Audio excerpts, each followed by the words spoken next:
In the infinite universe, a great explosion occurred, followed by a shockwave that rattled this place. One day, God created a new world, a peculiar world made solely to ease his boredom. When he opened his deep eyes, which held the unknown, God gave this strange world a name, the Abyss, and he slowly began, releasing different kinds of creatures into the place where humans lived, placing the beings he created into that world. Humans could only watch as each of those creatures fell, thus opening a new scene, a war of desperation. Humans and those creatures plunged into wars, fighting for every second of survival and the essential means of existence. Humans even slaughtered each other to seize a chance to survive and struggle. Even when they were nothing but dry skeletons, they had to run each other through with a sword just to be satisfied. And what was gained in the end was just a chest of glittering but cold gold coins. Fight, kill, and survive, and then God will reward you. However, seeing his chess pieces fight each other until they were no longer whole, God enjoyed this very much.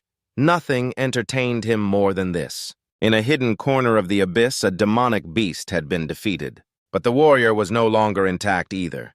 He staggered, fresh blood spurting from the corner of his mouth, trying to support his trembling body. However, behind him, another monster was still silently lurking. Despite the man's struggle to crawl back up, it suddenly extended its sharp, cold claws, striking straight down. He couldn't react in time. His entire body took the full force of the attack. A tragic scream echoed through the deep abyss. As the monster prepared to deliver another fatal blow, he could only look up and laugh loudly, a hoarse and desperate laugh. Before taking his last breath, the man didn't forget to utter a sarcastic remark. "You damn fools, you'll all die anyway." Hearing this, the monster seemed enraged. It roared and gathered its power into a giant orb. In that moment, only one thought flashed through the warrior's mind. If it were them, they would have succeeded if it were him. After receiving the final stream of energy, the magic circle in Eris's hands lit up once more. She clenched the energy stream before it completely vanished, a sign that the last member of the suicide squad had died. Then Eris slowly turned back her stern gaze, sweeping over everyone, her voice echoing in the space now. Then finally, the four of us. Eris, Queen of the Valkyrie.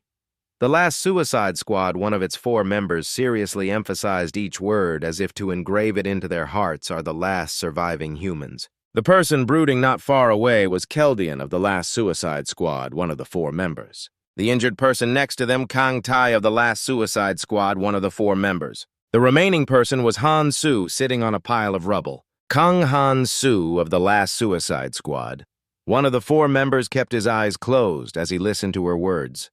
"We are the only ones who can save humanity." At this, he slowly opened his deep blue eyes, his gaze so profound it seemed to pierce through the night. In this world exists a time-space stone with mystical power regarding the time-space stone of Erkeniel, the great orb known to possess the mystical power to return to the past. It wanders throughout the universe, drifting between countless dimensions. So many hands have reached out hoping to grasp that power, the final hope of humanity, a species that went extinct after 50 years of entering the abyss. At this moment, Kang Tae stood before the stone, his heart filled with determination. But only one person can go back to the past. He walked with heavy steps, the sword in his hand seeming to drag along all his remaining will. What is there to think about? Isn't it obvious who should go back to the past? Kang Tae smiled a bright yet confident smile, almost deluding himself, the strongest among us. For example, everyone knows who that is, right? Keldian coolly adjusted his glasses, his lips curling into a sarcastic smile. "I thought you were going to say something logical for once." Kang Tae gritted his teeth, furious that the glimmer of hope was instantly extinguished. "This bastard, I actually trusted you for a moment."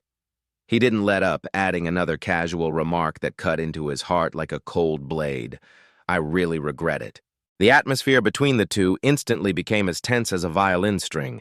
Eris then stepped forward, her firm and cold voice cutting through the argument. "Both of you, that's enough." Eris walked straight towards Han Su, each heavy step seeming to carry the weight of this world. Because most of the Valkyries sent to battle the Golden Dragon were defeated, it's only a matter of time before they get here. She stopped right in front of him, her gaze steady without a hint of hesitation. "It may seem unfair, but we have no other choice." She was also certain about her decision. The only one among us who can return to the past is... Looking at Han Su's expressionless face, Eris still named the person she trusted the most, Yukong Han Su. Hearing that Han Su just silently raised his calloused hand, the crisscrossing battle scars a testament to his entire life. His gaze grew distant, dazed, as countless memories flooded his mind. I've been fighting for too long. From the first day I set foot in the abyss, I've always had to grip my sword tightly and face hordes of monsters. And after that, endless armies of skeletons, it just kept repeating every day for so many years. With every swing of my sword, fresh blood splattered everywhere to the point where the thought of giving up briefly crossed my mind. I have fought time and time again. His gaze fell upon his palm where a fresh blood stain had yet to dry. Isn't death also a good way out? Suddenly, Eris gently touched his hand. The touch wasn't strong, but warm enough to pull Han-Su out of his spiral of despair. Don't be so weak. She knelt on one knee before him, her every word seeming to hold all of humanity's hope as she whispered into his ear, "Humanity's hope is in your hands, Han-Su." Then Eris gripped his hand tightly as if transferring strength through the gesture, her eyes seeing through his deep weariness. Don't give up hope. But Han-Su's eyes were still veiled in despair, his dry lips unable to form words. He glanced around, searching for fragments of faith, and saw Kang Tai's ever-present smile. And Keldian's gaze, full of expectation, mixed with pride like a reminder that they had bet their lives on each other. He cautiously advised further, his voice becoming deep and sincere. "Eris is right. The fact that you started 20 years after us and can still hold this position is the clearest proof." Even knowing Han-Su was breaking down, Eris didn't give up trying to comfort him. "Han-Su, if your ability had appeared a little earlier or even just 5 years earlier, the result would be different now." Even he couldn't help but chime in to support Eris's words. "She's right. I also acknowledge his talent, but if you don't want to go, feel free to say it." At this point, Kang Tai eagerly explained his pre-calculated move, his voice brimming with excitement and ambition. "If I go back to the past, I can get all the items I never got." The moment he finished speaking, Eris glared at him, and he immediately corrected himself. "I mean you can get everything because you're the only one who can go back." Han-Su knew he had no other choice. A long sigh seemed to seep into his very bones. He made up his mind, slowly standing up from the rock, his hand still clenched as if grasping his destiny. Next, Han-Su took heavy steps toward the time-space stone. The giant stone levitated in midair, shining brightly, surrounded by a magic circle. In that tense atmosphere, the three people behind him could only watch in silence. However, when he was just a few steps away from the stone, the entire cave suddenly shook violently. Han-Su froze his palm, trembling involuntarily. This entire place was in chaos from the power of the time-space stone erupting beyond control it has. Suddenly, a dry, cracking sound echoed from the cave's ceiling. A small hole suddenly appeared, and soon it gradually cracked wide open, expanding at an unnatural speed as if the entire ceiling was being torn apart by a terrifying force. From within the deep darkness, a giant monster slowly revealed itself, making the already chaotic space even more suffocating. Han-Su subconsciously looked up, his eyes struck by the red and blue light from the monster, losing focus for a moment. Immediately, the monster let out a roar that shook the very earth. Then all its terrifying killing intent gathered, condensing into a ferocious stream of power. Seeing this, Keldian hurriedly shouted, his voice filled with sternness, "Don't get distracted." At the same time, Keldian quickly unleashed his magic light, radiating brilliantly from his clasped hands. Then he reassured the group with a resolute voice, "We will stop it." Right after his words, a massive defensive magic matrix appeared, its glowing magical runes spreading out like a web, instantly enveloping and shielding everyone within a sturdy barrier. While concentrating his power to maintain the magic, Keldian urged in a low voice, "Eris, Kang Tai, we are switching positions." His stern gaze bore into the two of them as he instructed word by heavy word, "Make sure you two hold it off while I prepare." Immediately, Kang Tai rushed forward, catching the giant boulder just as it was about to fall. "Just leave that to us." His voice a mix of impatience and a desire to prove himself. He laughed gleefully. "Now can I show off my strength?" Eris didn't hesitate, her entire body quickly shifting into a combat-ready stance. She stepped forward, both graceful and commanding. "I'll go first, follow me." Eris swung the spear in her hand forcefully, the glint of steel flashing in arcs through the air. The provoked monsters immediately snarled in response, their roars echoing throughout the cave, stirring up a tyrannical aura. Eris remained unflinching. She slammed the tip of her spear into the ground with all her might, magic power radiating out to seal the area and causing the space to tremble. She further amplified the spear's power. "Kang Tai, now it's your turn." In that instant, Kang Tai's sword erupted in flames, a destructive fire coiling and engulfing the blade. With power blazing inside him, he curled his lip into a confident smirk. "You don't have to tell me." He unleashed his latent power and declared, "I already know." Then Kang Tae gripped his sword's hilt tightly, swinging it back powerfully behind his head, his muscles tensing. An instant later, the blazing blade slammed into the ground, unleashing a violent shockwave that sent the monsters flying backward with agonizing shrieks. Before he could even crack a victorious smile, a horrifying roar suddenly echoed from within the darkness. A giant monster lunged out its sharp claws, swinging down to grab Kang Tae, but in an instant he spun and blocked the attack with his sword with all his strength. Kang Tae gritted his teeth, struggling to hold his ground, trying to buy everyone more time with every passing second. Seeing the scene, Han-Soo moved to draw his sword to help, but Keldian immediately stopped him with a single curt word: focus. That word was like a brake on Han-Soo's movement. He froze mid-action. Keldian continued, his voice cold but firm. Your weapons are broken. Forget them once you leave. Don't think about this place again. From afar, Eris also chimed in, her voice serious and resolute. Keldian is right. Then she offered advice, her words like commands laced with concern. Just let us handle things here, and also don't push aside the people with you just because you find them troublesome. Try your best to take care of them. Those words felt like a heavy weight on Han-Soo's shoulders. Eris had now placed all her trust in him. She looked deep into his eyes and asked softly and earnestly this time, "Will you please listen to me?" Han-Soo could only manage a twisted smile, one that carried fatigue and a bit of resignation. "I will try." Seeing that the person opposite him felt their heart sink even at a time like this. "You're still the same, aren't you?" Afterwards, Eris strode towards the battlefield, where only blinding streaks of light remained, her posture straight and firm as if to carry the group's entire resolve. "I'm leaving the rest to you, Keldian." Keldian stood silently to one side, adjusting his glasses, his face as stoic as a rock. But his eyes were different. Holding a profound seriousness, he replied in a deep voice full of responsibility and looked straight at him. "Kang Han-Soo, I apologize, but you need to listen closely." Those words seemed to make the air heavy.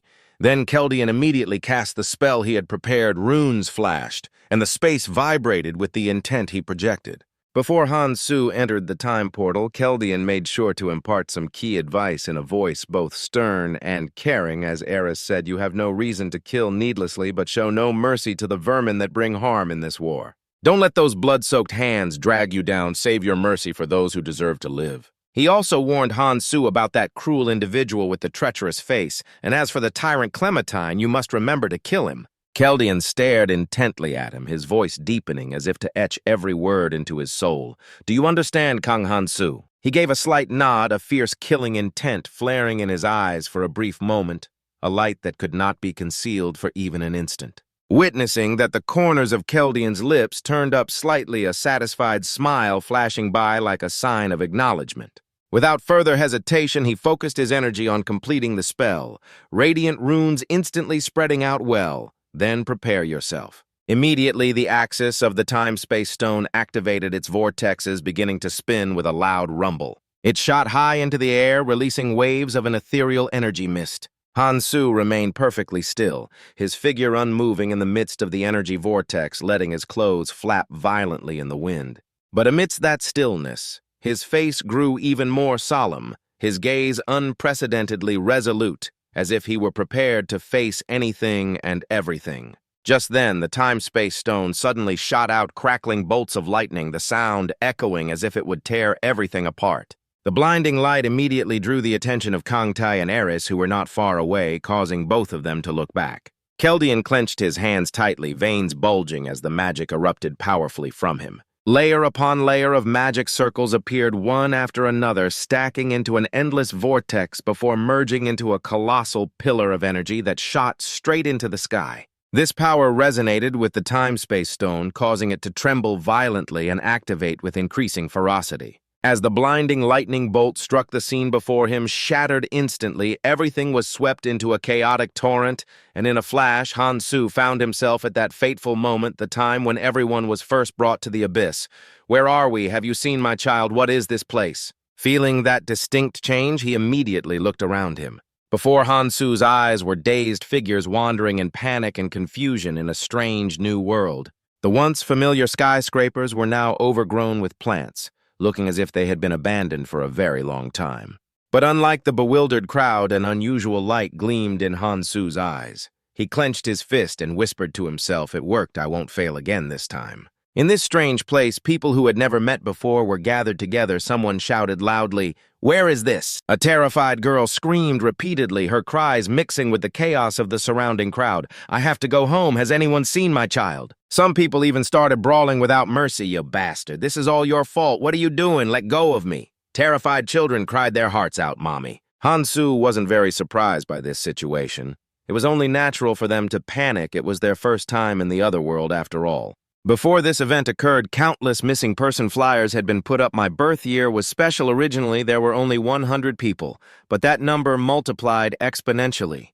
The number of missing people had spiraled out of control. As the crowd began to scatter in chaos, he stood there, stunned, gazing blankly up at the high heavens. That sight left Hansu frozen, unable to react at all the year I turned 20. The sky suddenly split open, revealing a large, deep blue eye that shone down on all creation.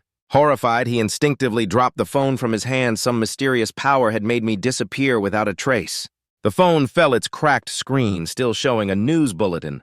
"Security alert, Ministry of Defense and Security. We have received reports of strange phenomena in the sky and multiple missing persons cases. Please stay safe and only go outside when absolutely necessary." And just like that, a new era began, bringing my comrades to the other world, a world that devours other dimensions, a place dominated by hell. Everyone who comes here learns skills. It also brought forth bizarrely shaped plants, and the grotesque monsters turned the world into a living nightmare. And there were other bizarre and disgusting creatures, too. That was the time for warriors to raise their weapons. This is a world of violence and lawlessness. Anyone who descends into hell is transported to the other world, and when everyone from the world is present. At that time, everyone will look towards the eye in the sky, and the gates to hell shall open. Monsters began to pour out and attack everyone, and the brutal war began. Back in the present, Hansu leisurely stretched his muscles. "I have 5 years to become truly strong." He ignored the clamor behind him, slowly striding down the wide road. Then Hansu stopped and looked at his palm, which no longer bore the scars of years of fighting. "The skills I learned and my strength are all gone." He looked up at the gloomy, sunless sky, whatever it should be, about time for it to appear. Right at that moment, strange cracks suddenly appeared in the sky. A few people cried out in trembling voices, "What is that? The sky is falling." From within those cracks, a pitch-black sphere suddenly squeezed out, protruding over the ground. Because of its oversized rear, it was practically ejected with considerable force. The fairy appeared unexpectedly before the bewildered eyes of the crowd. It was also startled by the intense stares of the crowd, but the fairy quickly let out a small cough, trying to regain its serious demeanor. Then, with an adorable and charming appearance, it introduced itself. "Hello, I am the assistant fairy. I am here to help everyone with the express procedure." After hearing this, everyone could only stare with their mouths agape, bewildered and not understanding what it meant. However, the fairy maintained a polite attitude, flashing a radiant smile, its sparkling eyes seeming to draw all attention. "Everyone, please pay attention and listen." But Hansu scowled, filled with disgust at that appearance. "Those hypocritical bastards. The express procedure," it mentioned, "is just to make everyone rush in and interact with each other, telling them all to charge in and beat each other up." However, the fairy still followed the steps one by one. "First, welcome everyone to this other world. From now on, you will all receive a surprising opportunity." Suddenly, someone interrupted. "Wait a minute." The man pointed straight at it and questioned, "What is this other world? Stop talking nonsense and let me go home." Hearing this, the fairy glared menacingly at him in anger. "Listen to my explanation." The man felt a chill run down his spine, his whole body trembling. "Has it changed its tune already?" It slowly began to speak. "Here, you will have limitless freedom." Then the fairy revealed a wicked smile with sharp teeth.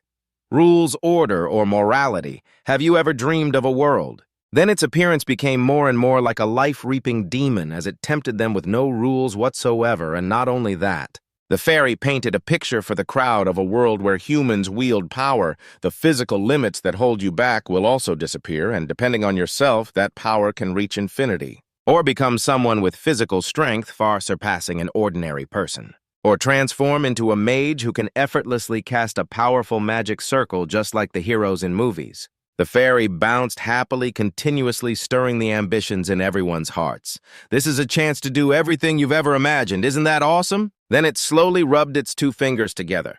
Let me give you an example like this, for instance. The man in front of it stared wide-eyed at the action, completely bewildered. "What is this?" While he was still confused, the fairy snapped its fingers and a part of his body instantly vanished in the blink of an eye. The man fell down just like that before the horrified eyes of the crowd. The people around immediately backed away in extreme fear.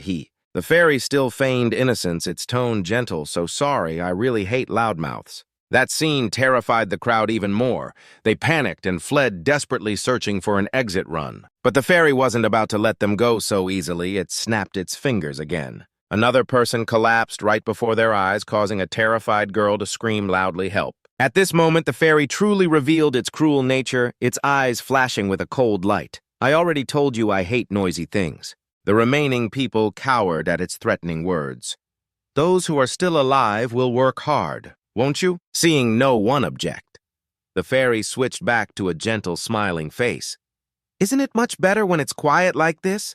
Let's continue, shall we?" Then it materialized a stone with an unusual character etched on it. "This grayish-blue stone, this is a rune. When you kill any living thing, you will obtain it. And there are other stones with different colors. There are 8 other similar runes, and they will appear randomly in various colors, but if you work hard to grow, you can get even better runes." Then the fairy raised the stone high and spoke enchanting words, and this is the rune of strength enhancement. It did its best to tempt the crowd, its voice full of excitement. "Does anyone want it?" At this moment, Hansu was in the crowd. He calmly raised his hand, startling the person next to him. Hansu, cold and without hesitation, raised his hand to show his intention. In his heart, he knew one thing all too well: runes, it's been a while since I've used them. The fairy also noticed Hansu's action, its eyes flashing with a look of bewilderment. But it quickly flew a circle around him. Very good, such an enthusiastic attitude. The fairy smugly extended its hand to Hansu, its voice half commanding and half tempting. "Now give me your hand." He took the stone, his face impassive as he felt the power it brought. Pretty cool, isn't it? Runes can bend the rules. The fairy excitedly began to explain what it knew scientifically.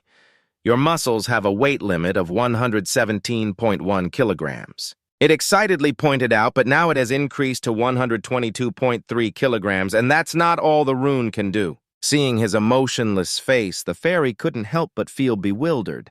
This isn't the reaction I was expecting. "You don't seem surprised at all, huh?" While Hansu thought how boring I have to listen to things I already know over and over again. Unable to show off, it flew away dejectedly. "Different types of runes will have different effects.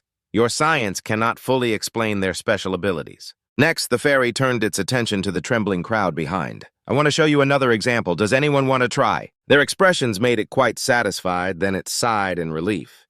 "Never mind then. As long as you possess the rune stones, remember this.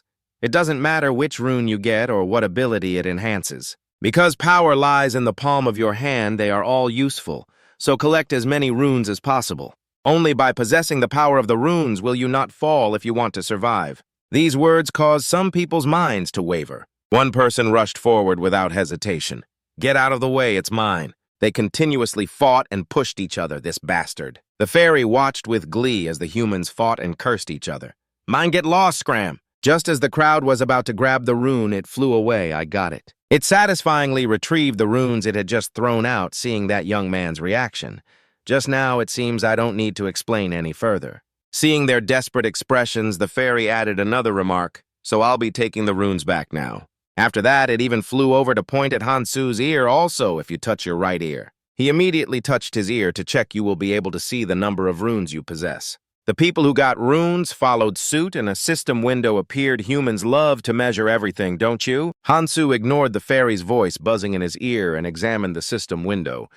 "Usually it's the number 10, that's all I need to know. My strength just increased by 1 if I collect more runes after hunting Kang Hansu. Strength 11, HP 9, Intuition 8. The agility and magic power stats will also increase." It looked over at the fallen man and the lone rune beside him. "It doesn't matter what you get. There will be some unfairness at the beginning." The remaining runes gradually floated away from the corpses littering the ground. In a hidden corner, a silent Tae-sung felt that something was not right. The fairy also revealed a piece of news that Mihi couldn't believe, just like the place where you used to live. Before leaving, it said mischievously, "But I will grant you all a special privilege." The privilege the fairy brought was forget your past. Everyone was bewildered after hearing this. Suddenly, a knife appeared in everyone's hand. A young man was confused, not understanding what was happening now. "Enjoy this new life." It added excitedly, "When I leave, the training will begin. Everyone do your best." Hearing a noise, the crowd immediately looked behind them. "What training? Look behind you." A horde of deformed monsters appeared from nowhere and advanced. They excitedly bared their sharp teeth and charged forward to attack the crowd. While the crowd was still in a panic, not knowing where the future would lead them, a man nervously gripped the knife in his hand, wondering, is this the tutorial? Suddenly, some people noticed something strange behind them.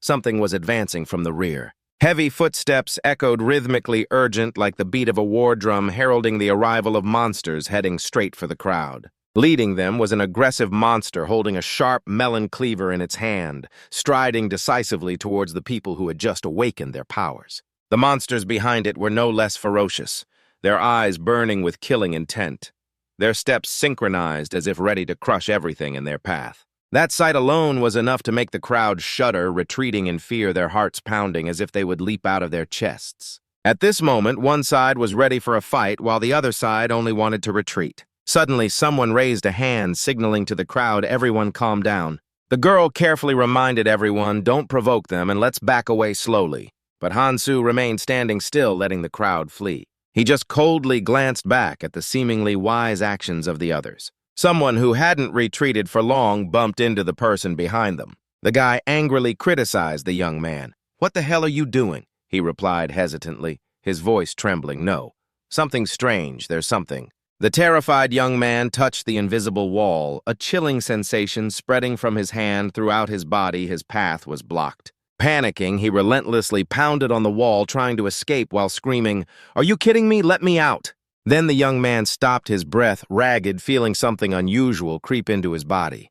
What is this? He realized the wall was slowly moving towards him, and his fear intensified, his body tensing up. At this point, the young man grew even more panicked, feeling pressure from all sides, exclaiming, "Are these walls closing in?" Looking back at the ferocious monsters behind them, the group felt more desperate than ever, the helplessness making his heart pound and his limbs tremble. The horde of ferocious monsters swarmed forward, their heavy footsteps thudding like sledgehammers striking the ground. Suddenly, a deep and powerful roar echoed, shaking the air. It was the sound of the lead monster, and it was getting more aggressive.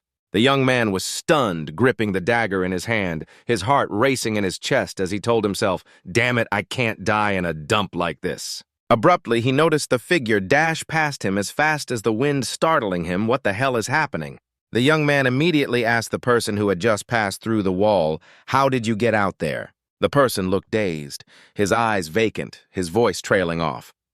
"I don't know either. I don't understand how I was able to pass through." In that moment of silence, a young boy blurted out a number cold and clear, 49. The young man got excited and risked running through the wall. "Me too." Immediately after, the number on the wall decreased by 1, and someone cheered joyfully. "Are the numbers going down? Could it be?"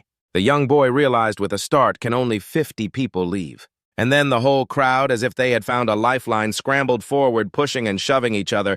"Get out of the way. I have to get out of here." Hansu ignored the crowd as they pushed and shoved each other to find a way out. He could only sigh in helplessness. How pathetic. All 100 of us need to keep a cool head and fight together. We might get a little hurt, but there would be fewer casualties that way. Hansu recalled his past life after the battle ended. When he first arrived here, about 40 people had died at the hands of the goblins, and of all those who couldn't get past the wall, only 10 survived.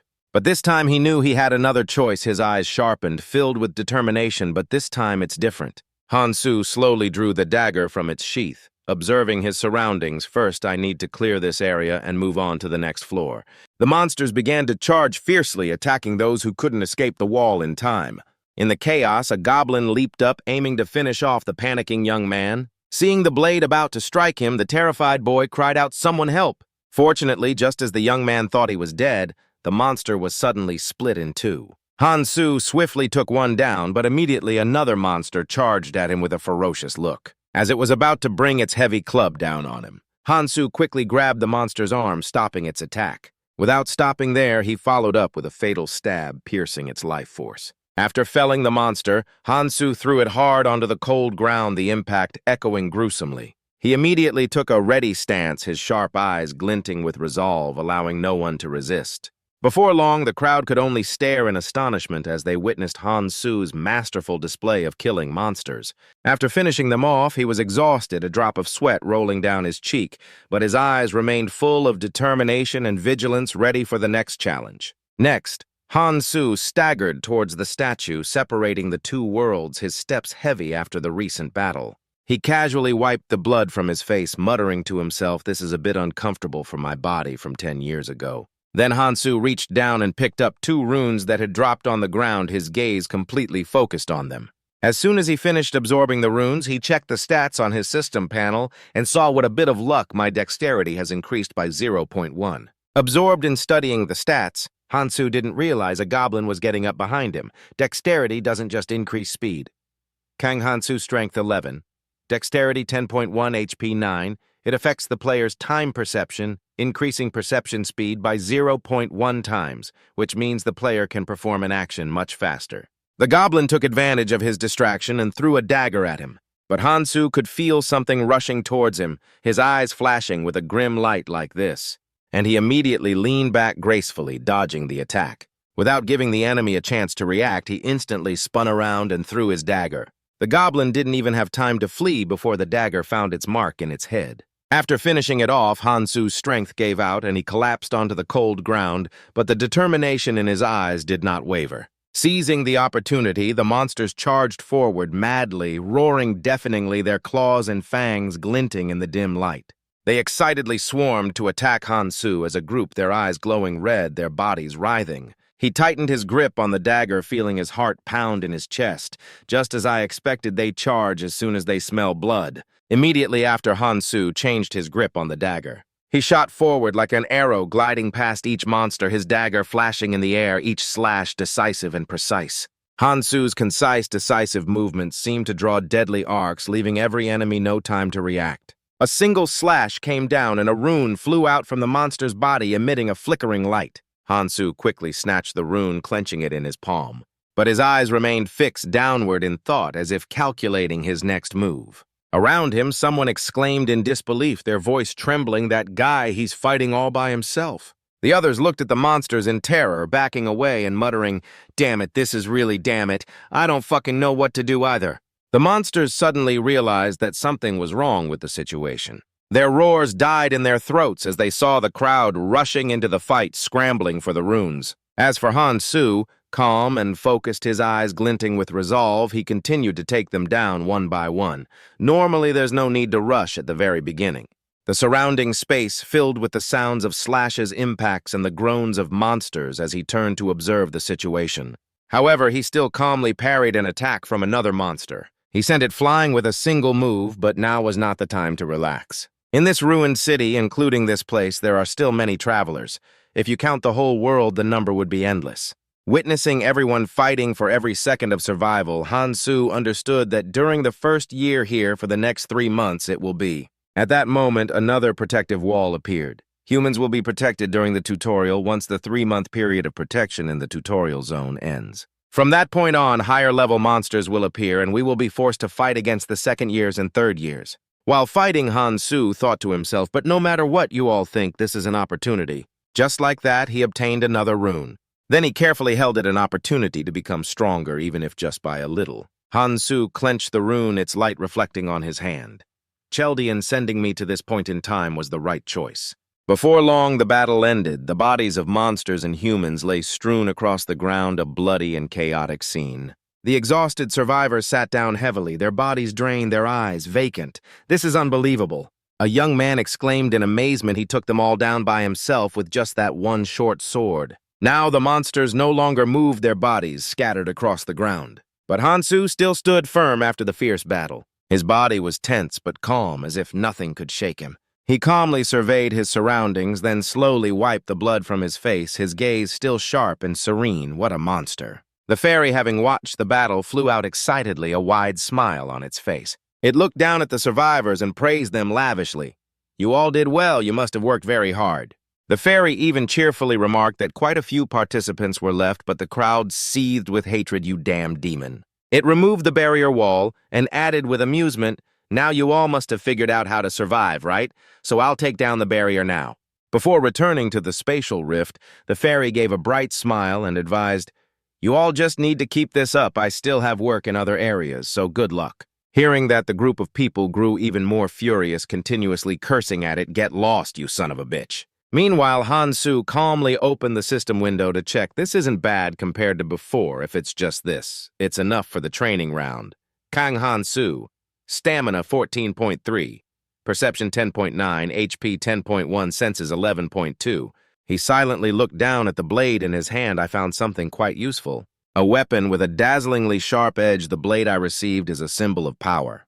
Then Han-Soo coldly sheathed the blade. Now, what should I do next? First, I need a way to get stronger quickly. At this moment, he could only think of his old comrades, Eris, Kang, Tai, Keldian.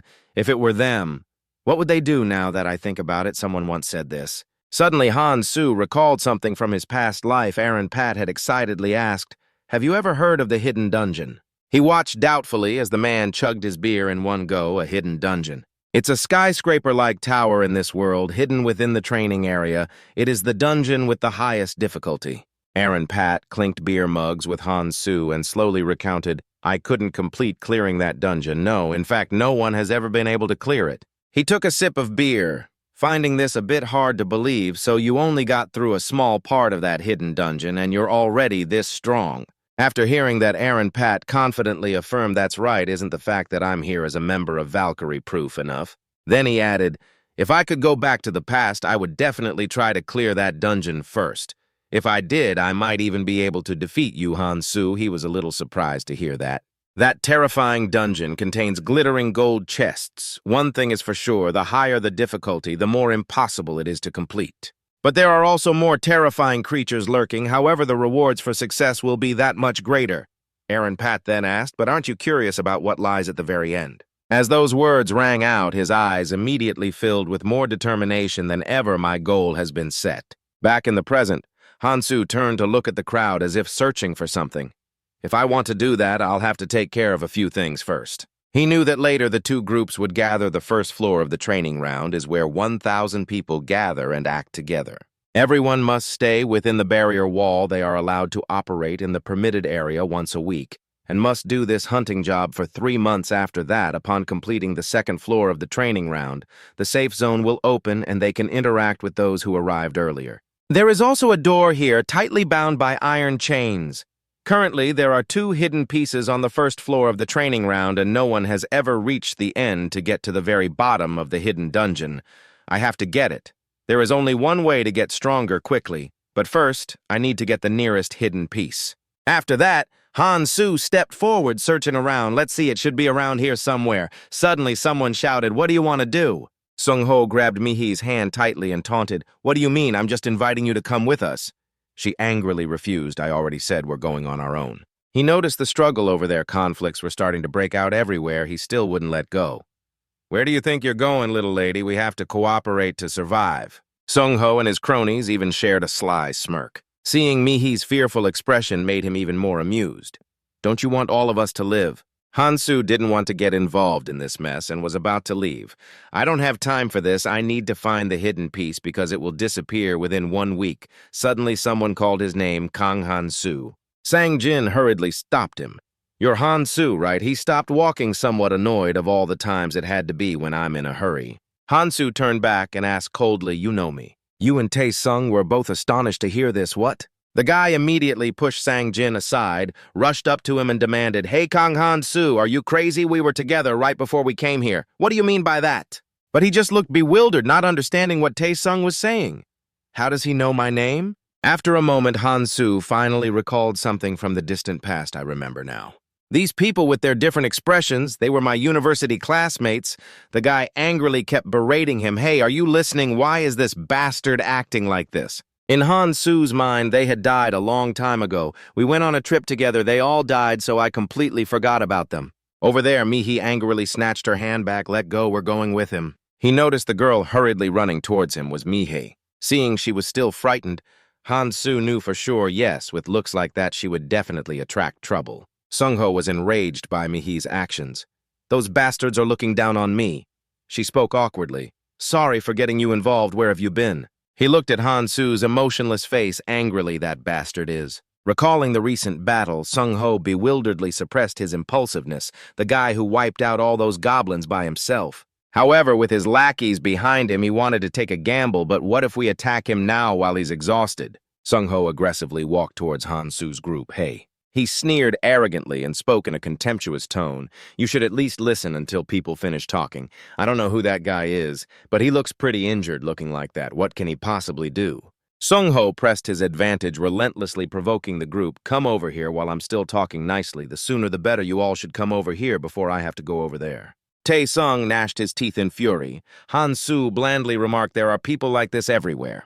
Then he sighed in disgust and said, getting all worked up after their first fight. Then Han-Su casually walked towards him, not knowing who their opponent is while deluding themselves that they can actually defeat that person. Sung-ho was so intimidated by his imposing aura that he panicked and unconsciously stepped back.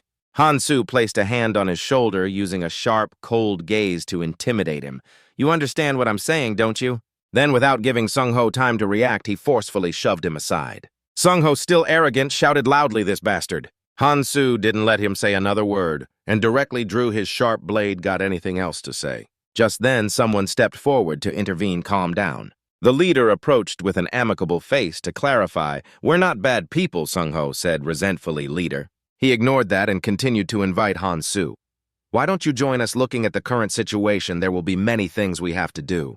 With the posture of someone who has been in power for years, he gave a look that permitted no resistance. Wouldn't it be better to cooperate? Sensing the threat from the leader, he glared back this gaze. Han-Su observed him, his form reeking of bloodlust. That old man has completely adapted to this place. Seeing that deceitful smile again, he thought to himself that the man was no longer hiding his true nature and was as frenzied as a wild hyena. In the end, he is a lawless man.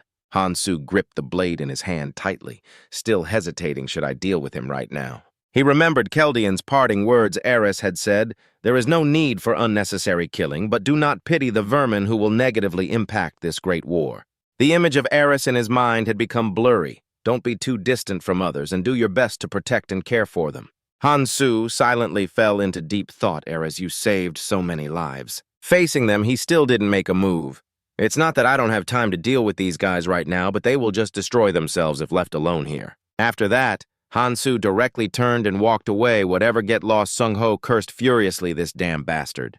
The leader understood his attitude, let it go. Sung-ho shouted in a panic. Leader. He calmly strode forward. Hey, Sung-ho, that brat isn't important, our goal is. The leader stated decisively about the current situation to establish order in this place, in a bizarre place with bizarre monsters. Besides them, there were also a few people still devastated after losing their loved ones. There was also the fairy with a bizarre smile who tore through space and left, and above all, there's that damned fairy, but there is still something that pleases me. But he just stated nonchalantly, here might makes right, shouldn't we seize this opportunity? And so the leader walked in the opposite direction from Han-Su. Let's go, Sung-ho, he could only obey. Yes, leader. Tae-sung was still fuming at his attitude. How can a person be more terrifying than a goblin? Watching his back, he felt that something was off anyway. I knew Han-Su was a strange guy. Observing his cold demeanor, Tae-sung couldn't help but wonder, has he always been like this? Before, Han-Su would always sit quietly in a corner by himself. He was just an orphan who always sat blankly in a corner, so I never really thought much about him. He impatiently stopped him and demanded, Hey, Kang Han-Su, why are you acting like you don't know us? Han-Su remained silent, not uttering a single word in response. Then he said something that shocked Tae-sung. It's because of amnesia, he was stunned in disbelief. What, seriously? Tae-sung kept nagging in Han-Su's ear. Why does he talk like that? He's acting like an old man, he replied helplessly. Is it that obvious? Hearing Mihi's giggling, Han-Su just felt annoyed. What is it? Seeing her cheerful and radiant smile, he couldn't help but feel regret. What a pity she could have lived a comfortable life. But Han-Su's eyes flashed coldly. But here, beauty is a double-edged sword. If used well, it becomes a powerful weapon. I'm sure they will be fine. Just like that, his group advanced deep into the abyss. A girl spoke up, breaking the silence. We have been walking without a word for a while now. Do we have a specific destination? Mihei also thought that was right. That's right, Han-Su. Where are we going? He replied nonchalantly. You'll know when you see it. The girl saw the sight before her and hesitantly stopped. This place is. Han-Su stopped because they had arrived the first destination. His face was cold and expressionless as he looked at the place before him. The whole group stopped in unison before the station entrance. the subway station containing the hidden piece, observing the old moss-covered station sign Gangnam Station. At this point, everyone had no choice but to follow Han-soo. Mi-hee tilted her head, her eyes flashing with curiosity. Her voice was a little uncertain but firm. Gangnam Station, but why here? Han-soo fell silent, inwardly considering his words. He told himself, I shouldn't get annoyed explaining trivial things. If it weren't for what Eris said, I would have come alone. He sighed softly, realizing that in this situation there was no other choice. So calmly, Han-soo answered, I have a hunch. She couldn't help but wonder, her eyes curious and questioning a hunch, and to explain further, he added, yes, when I remembered I thought of this place, I have superpowers. Immediately, everyone was astonished, as if struck by lightning. Superpowers? We have a ferry here, so superpowers aren't that hard to obtain. Meanwhile, Young-yu anxiously whispered to Jiseon beside him, Are you sure it's okay to follow him? Han-soo overheard this and reminded them, his tone calm yet sharp, you don't have to follow. Then Han-soo headed straight forward, his nonchalant voice ringing out, I'm someone who prefers to work alone. If you two want to just stand there and watch, be my guest. Tae-sung didn't hide his dislike, glaring annoyingly at Han-soo. No matter what, just looking at him pisses me off. The group watched Han-soo's back with a mixture of fear and admiration. They decided to take a gamble. He's truly unbearable, but in this situation we have no choice but to put up with it. And so Han-soo led the way with the others following one by one, tense and cautious. Feeling uneasy, he frowned and asked quietly, Hey, are you sure we're going somewhere safe? This place looks a little weird. Han-soo replied bluntly without looking away. No, we're going to meet some friends who are already here. Hearing this, Tae-sung froze, his voice trembling. What? He sneered, completely disbelieving. Who would live in a place like this? Are they people, you know? They hadn't gone far when Han-soo suddenly stopped, his body tensing as if he sensed a hidden danger. He immediately stopped the others, his calm but decisive tone silencing the air around them. Wait. Han-soo frowned, his eyes showing clear disgust and vigilance. All of his senses were on high alert. Seeing him draw his blade, Mi-hee cried out in terror, her scream piercing the silence. What's wrong? A piercing scream rang out, startling him. Tae-sung dodged. Tae-sung spun around. Han-soo's gaze was as sharp as a blade, and the air seemed to freeze as he raised his sword. His eyes widened in terror as he scrambled to the side, screaming in despair. Tae-sung was utterly terrified, his heart pounding in his chest. As he watched Han-soo's blade land between his legs, he croaked, What the hell? Han-soo's sharp blade sliced decisively, splitting the monster in two, leaving it no chance to resist. Before his terrified eyes, Han-soo slowly withdrew his blade. His gaze still cold and focused, he explained in a low, clear voice, This is a dungeon modeled after Gangnam Station, and these are the green worms that crawl out when they sense vibrations from underground. Watching a wisp of white gas escape from its body, Han-soo continued to explain, they hate sunlight, so they usually don't come above ground. The white energy gradually crystallized, forming a brightly glowing rune. Han-soo calmly picked up the rune, his voice still calm but firm. If you get bitten by them, your flesh will be easily torn apart and will rot. So be careful. If you're bitten, you will pass out and die before you even have time to react. After hearing Han-soo's explanation, everyone was stunned, their hearts pounding, terrified by the lurking danger. Immediately after, he began to instruct the group seriously. I will show you a simple way to fight them. As soon as he finished speaking, his blade came down again, slicing right through another green worm and killing it instantly. The others quickly joined in on dealing with the green worms swarming inside the station, their movements tense and clumsy. Han-soo was quite pleased with how they were adapting. These four people are useful. However, seeing Sang-jin still hesitating to act, but this guy. He walked over to him, his tone stern yet patient. If you're not confident, just walk on the intact marble tiles, and if you see a crack in the ground, stab your knife into it. Just be careful with your hands. Mi-hee wiped the sweat from her brow and cheered. You just have to stab where the ground bulges up. Young-yu calmly chuckled, his eyes twinkling with amusement. It's just like a game of whack-a-mole. But Sang-jin was still conflicted, so he squeezed his eyes shut, trying to suppress his fear and focus on Han-soo's instructions. As he was mustering all his courage, telling himself, I can do this, I have to do this, a strange sound rang out, making his heart race. Suddenly, a giant green worm burst out, opening its fang-filled mouth and directly threatening Sang-jin. Startled by its sudden appearance, he panicked and stumbled backward, losing his balance. Fortunately, Han-soo reacted quickly, pushing him aside and gripping his blade tightly, his cold eyes fixed on the target. With a single swift slash, he sliced the green worm into multiple pieces. And then the pieces of the green worm's corpse fell to the ground with a splat. Relieved, Sang-jin tried to get up Han-soo. At that moment, Han-soo knew one thing for certain: there was no longer any doubt that the boy was unfit for combat. All he got in return were Han-soo's cold, indifferent footsteps, making his heart ache with a mix of confusion and abandonment. At that moment, a cold thought crossed Han-soo's mind. There was no need to keep Sang-jin. He would only become a burden in the end. After finishing up, Tae-sung approached Han-soo. "It seems like you knew something was going to happen." "How did you know if you tell me?" he replied coolly. "I already told you." He lifted his chin smugly, his eyes flashing with pride. "It's my superpower." Han-soo's confident display left everyone speechless. It was impossible to refute, right? Let's focus on hunting. And after a while, the ground was littered with green worm corpses and runes. As Han-soo was picking up the runes, he noticed the others standing still behind him, his gaze questioning. He immediately asked, his voice calm yet sharp. "Why aren't you picking them up?" Mi-hee answered for everyone, her voice a bit awkward but sincere. "We think it's better if you take all the runes and protect us, since you're the one who's going to get us out of here. You should take them all." She still didn't fully understand their effect and continued, "It's not like we can become super strong just by taking more of those runes." Han-soo heard those words with indifference. His eyes remained calm as he replied, "So just take it all in return. You will protect us. Wouldn't that be better?" He sighed in annoyance, looking around, feeling nothing but helplessness. Yet he maintained his composure and focus. But Han-soo seriously reminded the group, "Take whatever you hunt. If you want to come with me, then at least follow the most basic principles." Because later, when only the stronger ones remained, those who had roamed and explored around the abyss for decades, they created the most basic principles for coexisting. Thanks to that, he also obtained a precious ancient rune. "I take what I hunt in the case of a group hunt. The loot is divided equally based on their contribution and priority level.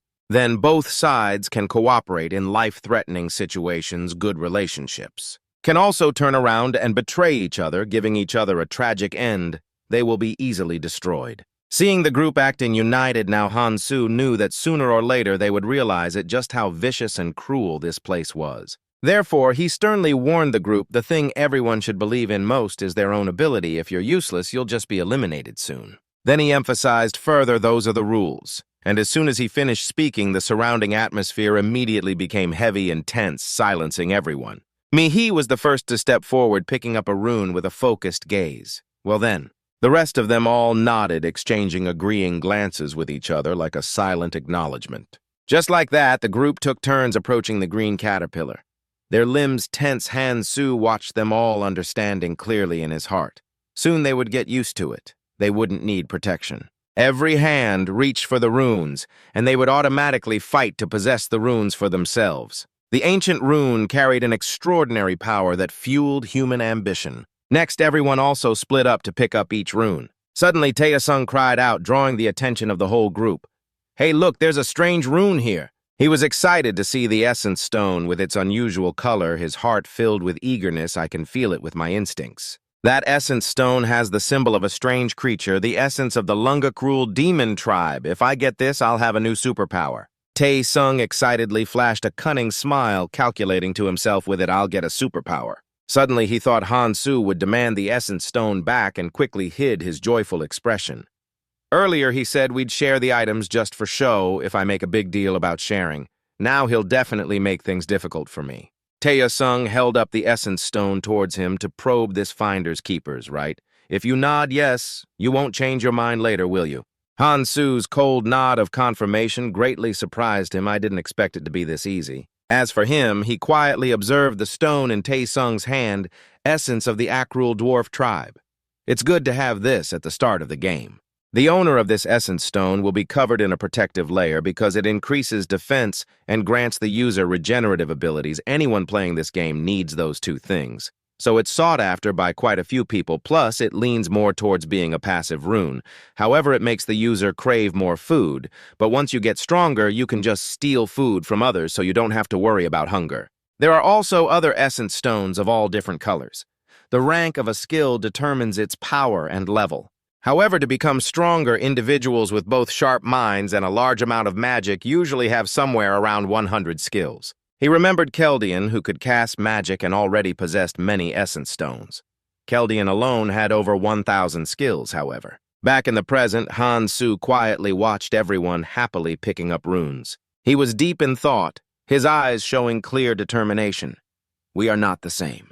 In his past life, after many battles, he had collected quite a few brightly colored essence stones. Hansu reached out wanting to pick up an essence stone. When absorbing the power from it, he was slightly destabilized by its intense workings. After failing, Hansu clenched his scratched hand tightly. Not far away, Eris also failed to absorb the power of an essence stone, just as I thought. She covered her face in frustration and complained, "We're only allowed to have a maximum of 7 skills. If I had known this beforehand, I would have learned stronger skills." Hansu could only sit dejectedly next to the pile of essence stones. Each person can only learn 7 skills. A rule like that is a death sentence for players, but I possess an incredibly immense power to the point that such a limit is nothing. But the things he learned were already stronger than a normal person's. Thanks to that great power, I have infinitely evolved my skills. The Dororo lizard essence, which initially only sped up regeneration, later evolved to be strong enough to face Kangtai's immortality technique, and Ganglion's acceleration became as fast as Keldion's signature space-piercing move. Later, Hansu could see the light on the horizon. 7 stars was the nickname Eris gave me because I alone was strong enough to infinitely evolve 7 skills. And then he also joined and became their comrade. Thanks to that, I was able to catch up and stand shoulder to shoulder with them, even though I was 20 years behind them. When faced with the situation of having to regress, it was those skills that defined who I was. Having been through so much and Su saw through many things, it made me have to return here on their behalf, so I cannot afford to make any mistakes until the very end. He was lost in thought, his gaze growing even more resolute. Eris said that choose 7 skills very carefully. If everything goes according to plan, we will get out of the training area smoothly. Over here, Mihi curiously watched an eager Tae-sung who announced, "I'm going to learn it." As soon as he finished speaking, he immediately activated the hidden power within the skill stone. Tae-sung watched with delight as the stone gradually vanished, leaving behind a symbol that added to his physical resistance. Stat skill, Essence of the Akrul Dwarf Tribe, proficiency 1.0%. I've gained a physical resistance stat. Then he hurriedly checked the data on the system panel. Jin Tae-sung, strength 11.1, accuracy 10.1, stamina 12.5 plus 1.5 perception, 10.3 physical resistance, 10.7 plus 0.7. The other stats have increased a lot too.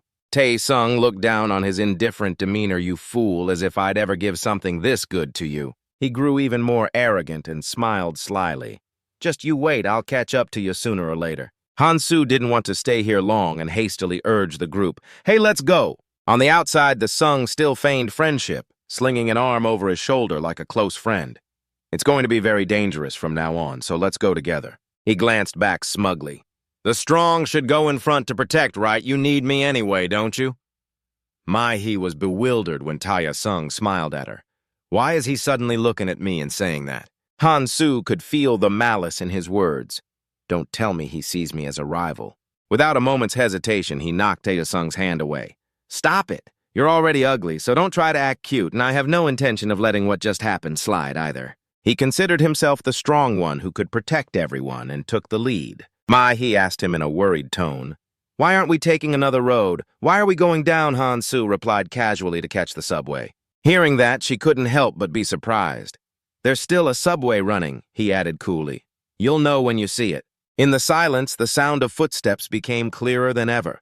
That person's information is never wrong. Memories of his past life flooded back while Aaron Pat was still bragging, so after going into that many dungeons, someone suddenly interjected, "I bet those dungeons were pushovers." He snapped back in annoyance. "Who asked you to butt in?" Min Chun, with a powerful aura, retorted to Aaron Pat, "It's because I've heard you brag too much, and on top of that, your basic knowledge is wrong." Just like that, Min Chun jumped in between the two and sat down. "I'll tell you guys the fastest way to get stronger enough with the bragging." Then he began to show off. "You guys need to get your hands on the most important thing in the training area." Aaron Pat looked visibly annoyed. "Why are you being so extra?" Min Chun added mysteriously, "It's down in the subway." He mimed a door for Hansu. The subway stations are in different locations, and each station structure is different, but from the 3rd floor down, they're exactly the same if you go through the gate in the middle of the stairs and go straight down. There's also a train that always stops at the station. There's one subway train that hasn't departed yet. If you can get on it, you're basically set, but the problem is it's very difficult to get there. The train will depart in 1 more day. So right now, he only had one thought, something that I must resolve today at all costs. After a while, everyone arrived in front of a strange spatial gate. Let's see what it is. At this moment, Mihi was stunned by the scene before her. This isn't really Gangnam Station, is it? I've been to Gangnam Station so many times. She saw the gate radiating a mystical power, but I've never seen this gate before. Mihi guessed Hansu's intention and timidly asked, "Are you really planning to go in there? You don't even know what's inside." "I don't care about your feelings. I'm just following my instincts. Like I said before, anyone who wants to back out can do so." Hearing that, Tae-sung felt a pang of guilt for his earlier recklessness.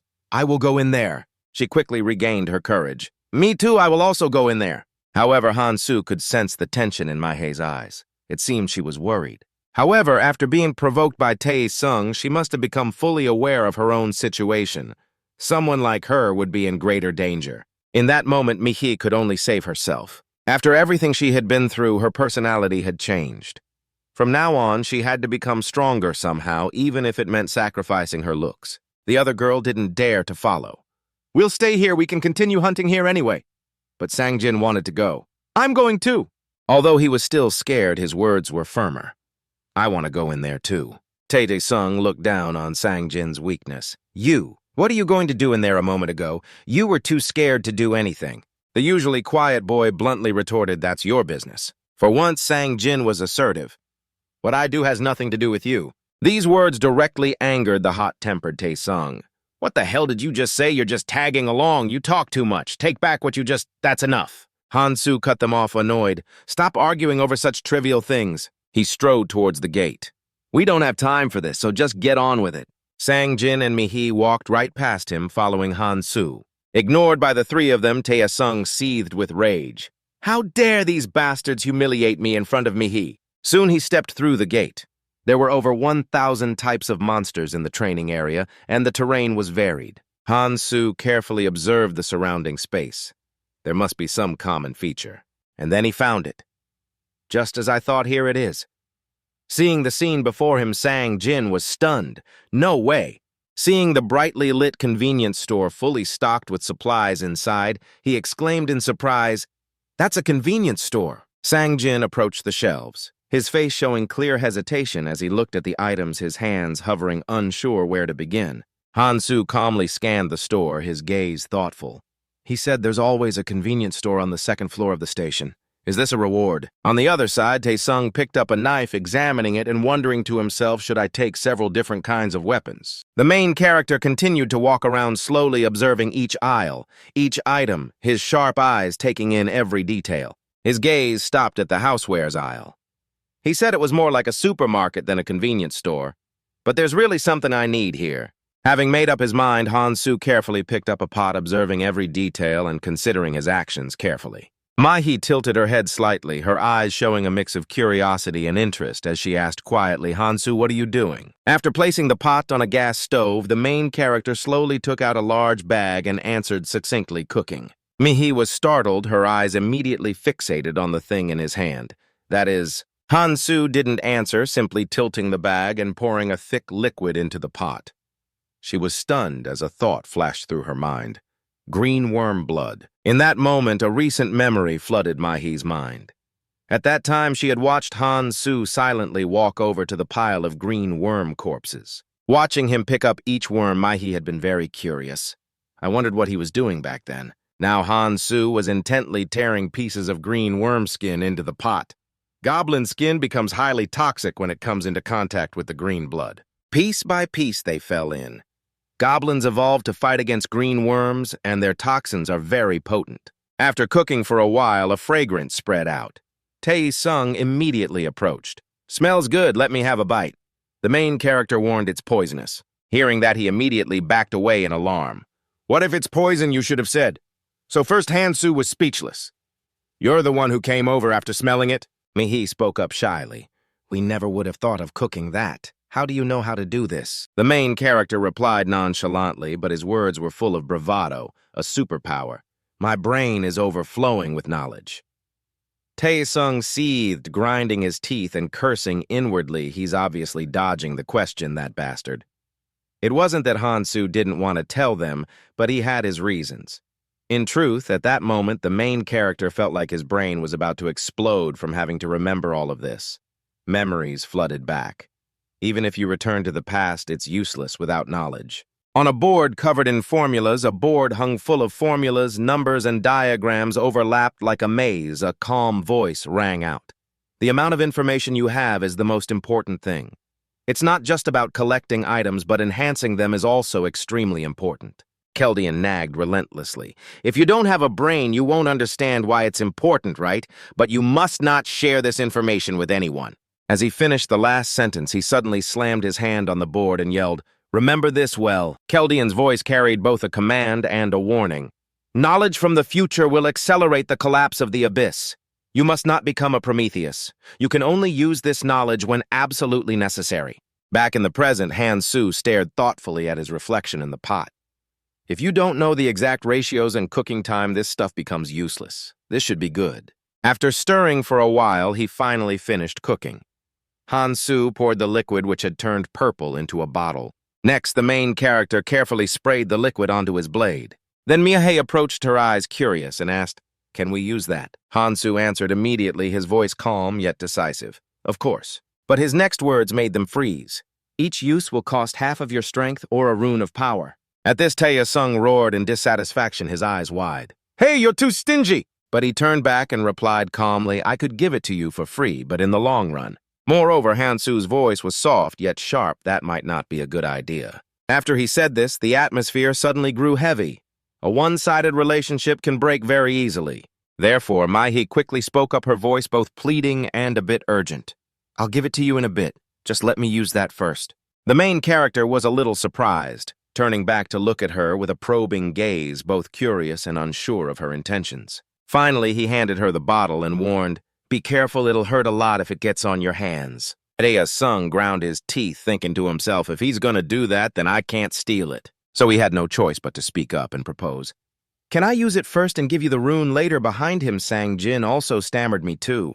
Han-Su said nothing, only giving his tacit agreement before turning to find other items, telling himself I should start preparing other things too. Meanwhile, Tae-sung eagerly fought for his turn, his eyes gleaming with ambition. "Of course I'm using it first, you're so annoying." Soon, Han-Su's backpack was filled. It was heavy, but just light enough for him to carry. He put it on and headed for the door. These preparations are enough. The three people followed closely behind, and when the main character turned to look at them, his scrutinizing gaze made them flinch. "Why are you looking at us like that?" Han-Su asked with complete disbelief, carrying a bag that big. "Are you trying to be bait for others?" He bent down to dig and bury the small bag in his hand, reminding them, if you don't want to fight for your life, then bury it like this. Besides, if you take everything, others will chase you out of their own desire to live. Leave something for the others. Han-Su pointed to give directions.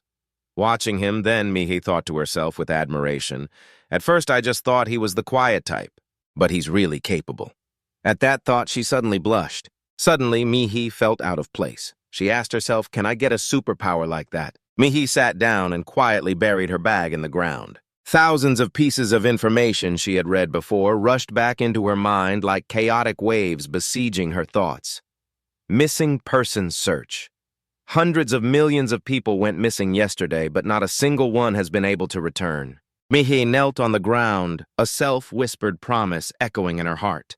"I have to survive here for the rest of my life." She clenched her fists with determination. "I must survive at all costs." In that moment, Mihei's eyes lit up like a faint but steady spark. "To survive, I have to do my part." She stood up, glancing at the person in front of her. "And if I have Han-Su..."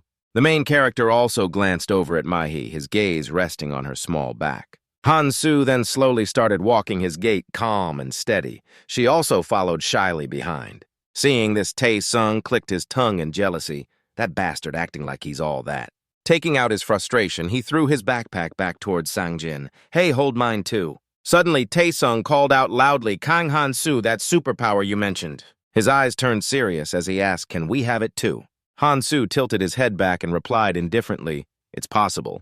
The other three's faces immediately lit up, barely able to contain their excitement, as they asked in unison, "Really?" Han-Su's utterance of yes served as confirmation, and they couldn't hide their joy as hopeful smiles bloomed on their faces. As Tae-sung and Mi-He chattered excitedly, Han-Su turned away and thought he said that among those who came to this world, some developed special abilities they didn't have in reality. Back then, Keldian had poured into his ear, "Be careful of those who came to this world. Some have developed special abilities they didn't have." In reality, the abilities are especially diverse, and among them are some truly dangerous individuals. They have incredibly outstanding traits. Their chances of survival are higher than others, so if anyone is not useful, just eliminate them. Remembering that Han Su's face darkened dangerously, eliminate them. Seeing this, Tae-sung wondered what's wrong with him. He suddenly remembered something and said with a laugh, "By the way, you're really rude." Han Su looked back with a puzzled expression, so Tae-sung reminded him, "Are you still mad about me snapping at you?" Han Su walked on indifferently and replied coolly, "I'm not used to it because I don't have much to talk about."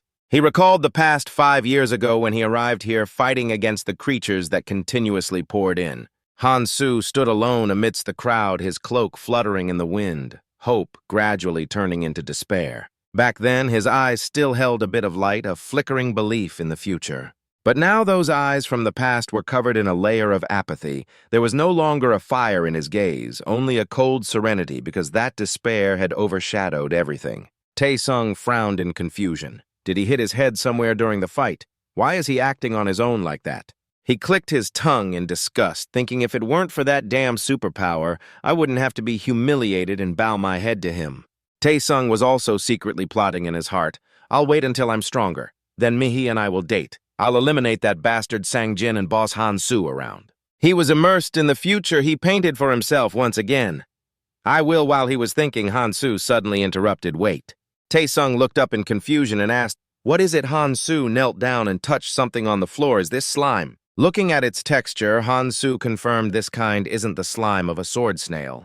He analyzed each characteristic. It doesn't have the sour smell that is common with snails. Besides that, I don't see any dried intestines, so it's not a sword zombie either. In the end, only one thing flashed through Han Su's mind, then there is only one possibility. This slime on the floor, it belongs to the land mermen. To be more certain, Han Su carefully observed every trace. After touching the slime on the ground once more, he confirmed firmly, these are definitely traces of land mermen. They are not agile, but if we are hit by their paralyzing venom. This substance is secreted from their tails as the mermen drag themselves across the ground. Thinking of the menacing, teeth-bearing appearance of those mermen, Han Su thought it wouldn't be difficult for them to rip us to shreds. He suddenly let out a smirk, but I have a plan. Seeing Han Su stand up, Tae-sung was startled. Stop acting on your own as if you know everything. Han Su glanced at the three of them and said, "Follow me. You'll be surprised when you see this. Come help me." After he finished speaking, the three had no idea what was going on, with question marks appearing in their minds. Han Su then took out a bunch of sealed bottles. He uncorked a bottle and poured some kind of powder inside. "We don't have kerosene, but this should be enough." Mihi looked on in surprise. "Fire bombs. Don't tell me these are from that convenience store from before." Tae-sung picked up a bottle and asked, "Is this a superpower too? How convenient for you." He said mockingly, "You must like this place more than our original world, huh? I mean, you can do whatever you want." Tae-sung glanced up at Han Su, his words trailing off. "If I had the power to do that." He was startled. "Why are you looking at me like that? Did I say something wrong?" Han Su stared at him, the voices of Keldian and Eris urging in his head, "Just kill him. No, you can't." Han Su tried to suppress the thought and let out a weary sigh. He used a wooden stick to draw on the ground. "I'll explain the plan. Listen carefully." Stick figures appeared one by one as Han Su continued, "When one person throws the bomb, the other three will advance and attack." He emphasized whoever is at the front gets priority on the runes. The three looked at the drawing and Tae-sung complained, "Your drawing sucks." After hearing that, he boldly volunteered, "Well, I'll go first. The skilled one should be at the front to protect everyone, right?" Han Su ignored him and continued to ask who's going to throw the bombs. Just then, 2 hands were raised. Mihi and Sang-jin glanced at each other at the same time. Han Su reminded them decide who's going to throw. She looked towards Sang-jin with sparkling eyes, making him feel awkward. Competing with Mihi felt a bit off, but Sang-jin tried to shut his eyes and ignore it. Finally, Han Su stepped in to resolve it. "In that case, you two can take turns." In the dark of night, guided by the beam of a flashlight, shadows of figures were cast on the ground. Sang-jin walked at the very back, his head lowered in regret. "How much farther do we have to go? I can't suggest retreating now." He thought with a lack of confidence, "I only followed because I didn't want to be left behind. But are they all really okay with this?" Looking at the others walking ahead, Sang-jin felt even more timid. He gently tightened his grip on the bottle in his hand. At this moment, Mihi, who was up front, was also terrified. Her entire body was trembling. Even so, she tried her best to remain calm, which did not escape Sang-jin's notice. After walking a short distance, Han-Soo suddenly warned, "Stay alert, they're here." In the vast open space, horrifying guttural sounds echoed continuously. Han-Soo quickly signaled Mi-hee throw the bottle towards where the sound is coming from. She was startled for a moment, her trembling hands fumbling with the lighter as she tried to reassure herself, "Don't be weak, that's right." The flame ignited and Mi-hee's eyes filled with determination. "I can do this." Then she swung her arm forcefully, throwing the burning bottle forward. The fire on the paper fuse quickly erupted into a large flame.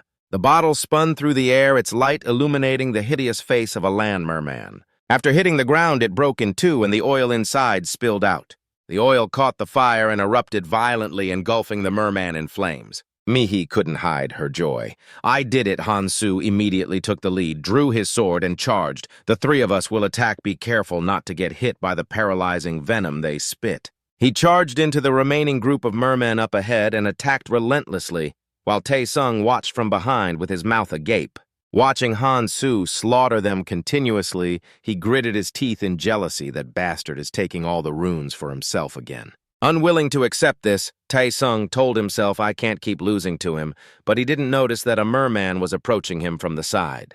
In a moment of surprise, it leaped and lunged straight at Tae-sung. Out of reflex, he frantically swung his knife at the land merman. "Get off of me, you maggot!"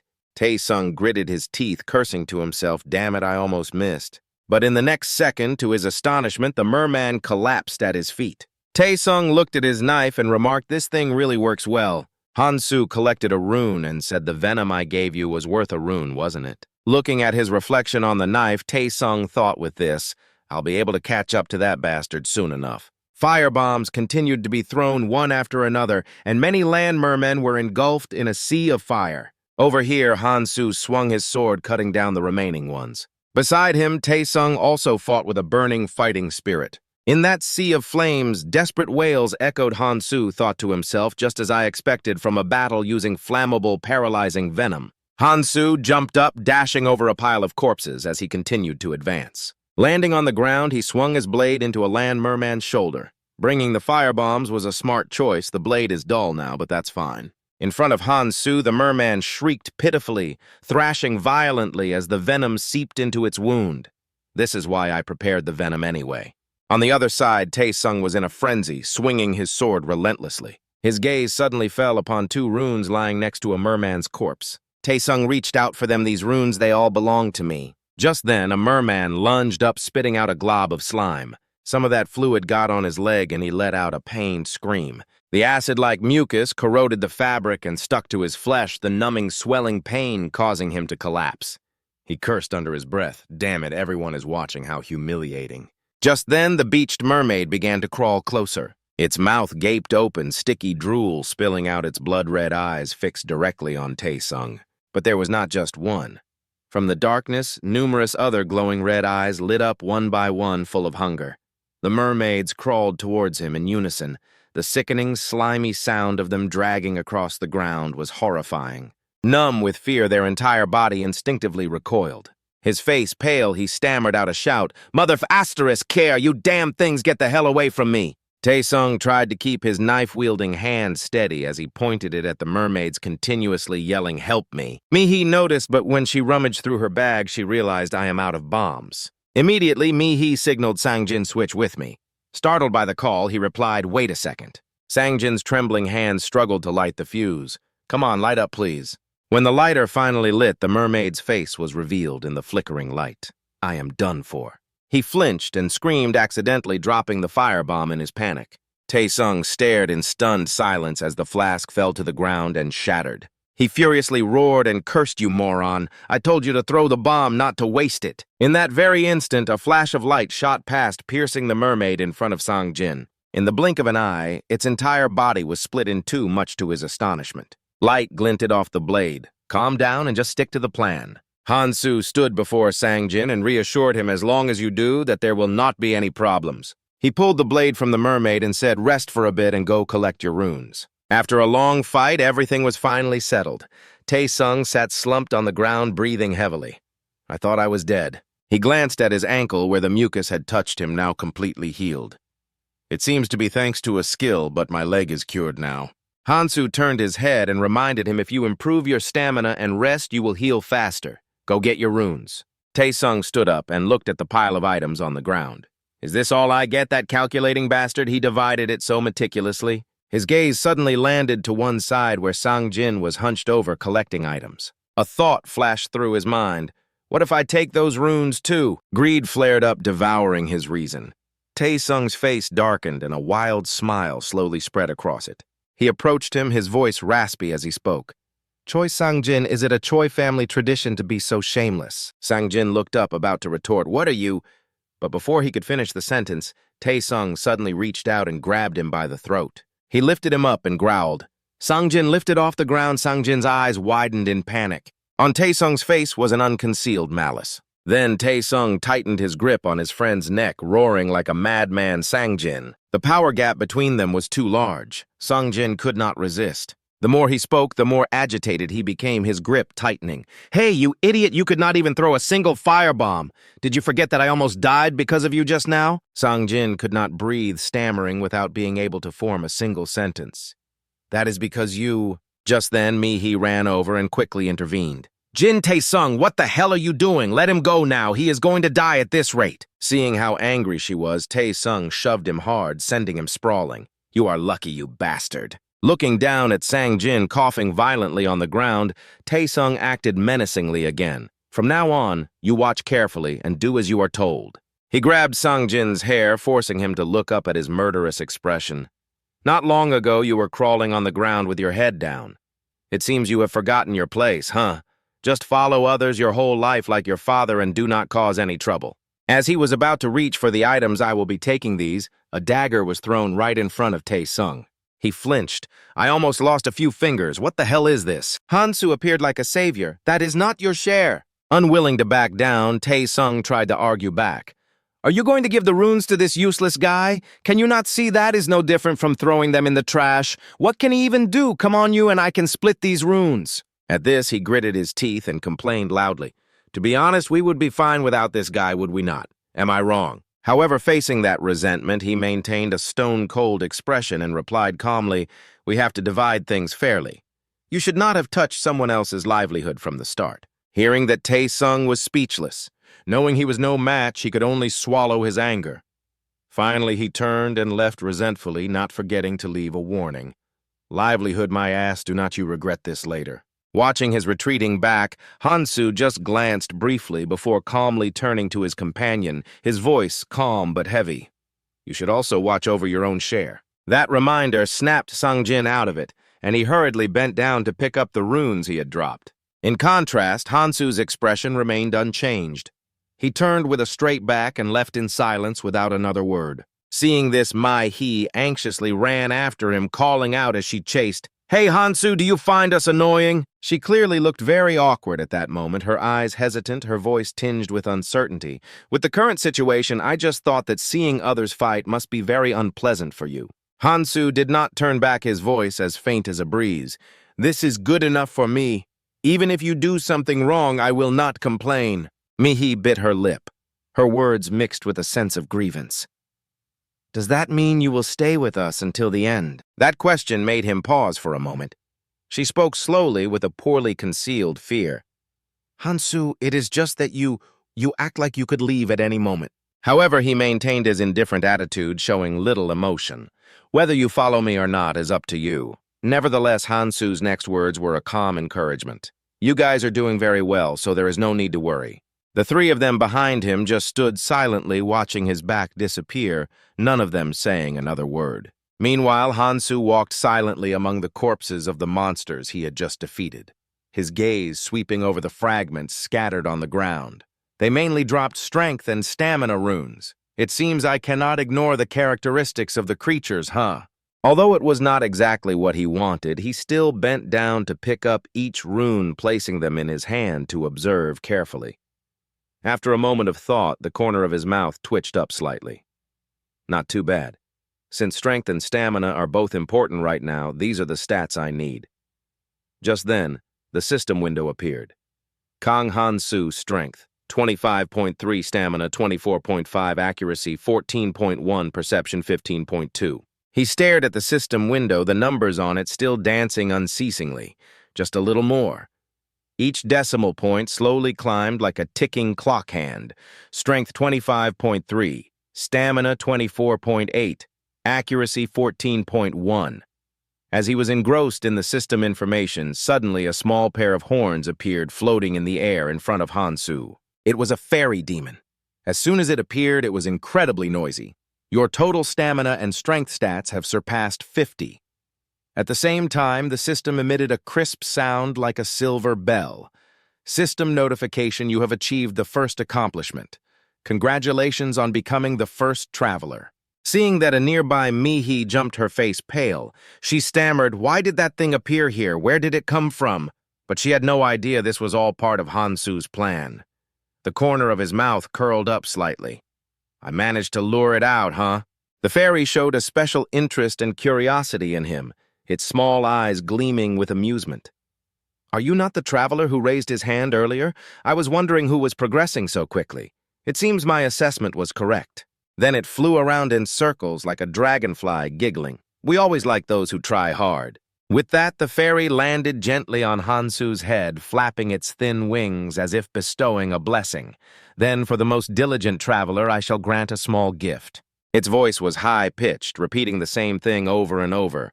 "You are curious what it is, are you not? Should I tell you or not get away?" Mihi, who had been silent until now, suddenly spoke up. "So." Her eyes showed clear fear and apprehension, her body trembling uncontrollably. "Is that not unfair? Our physical stats were different from the very beginning." The fairy's smile still stretched from ear to ear. "Why do you need to be so afraid? Because once this begins, you and I will have nothing to do with each other." Then it zipped in front of Mihi, startling her. "We would not kill you just because we do not like you." Suddenly, the fairy's voice turned sinister like a death sentence whispered into Mihi's ear.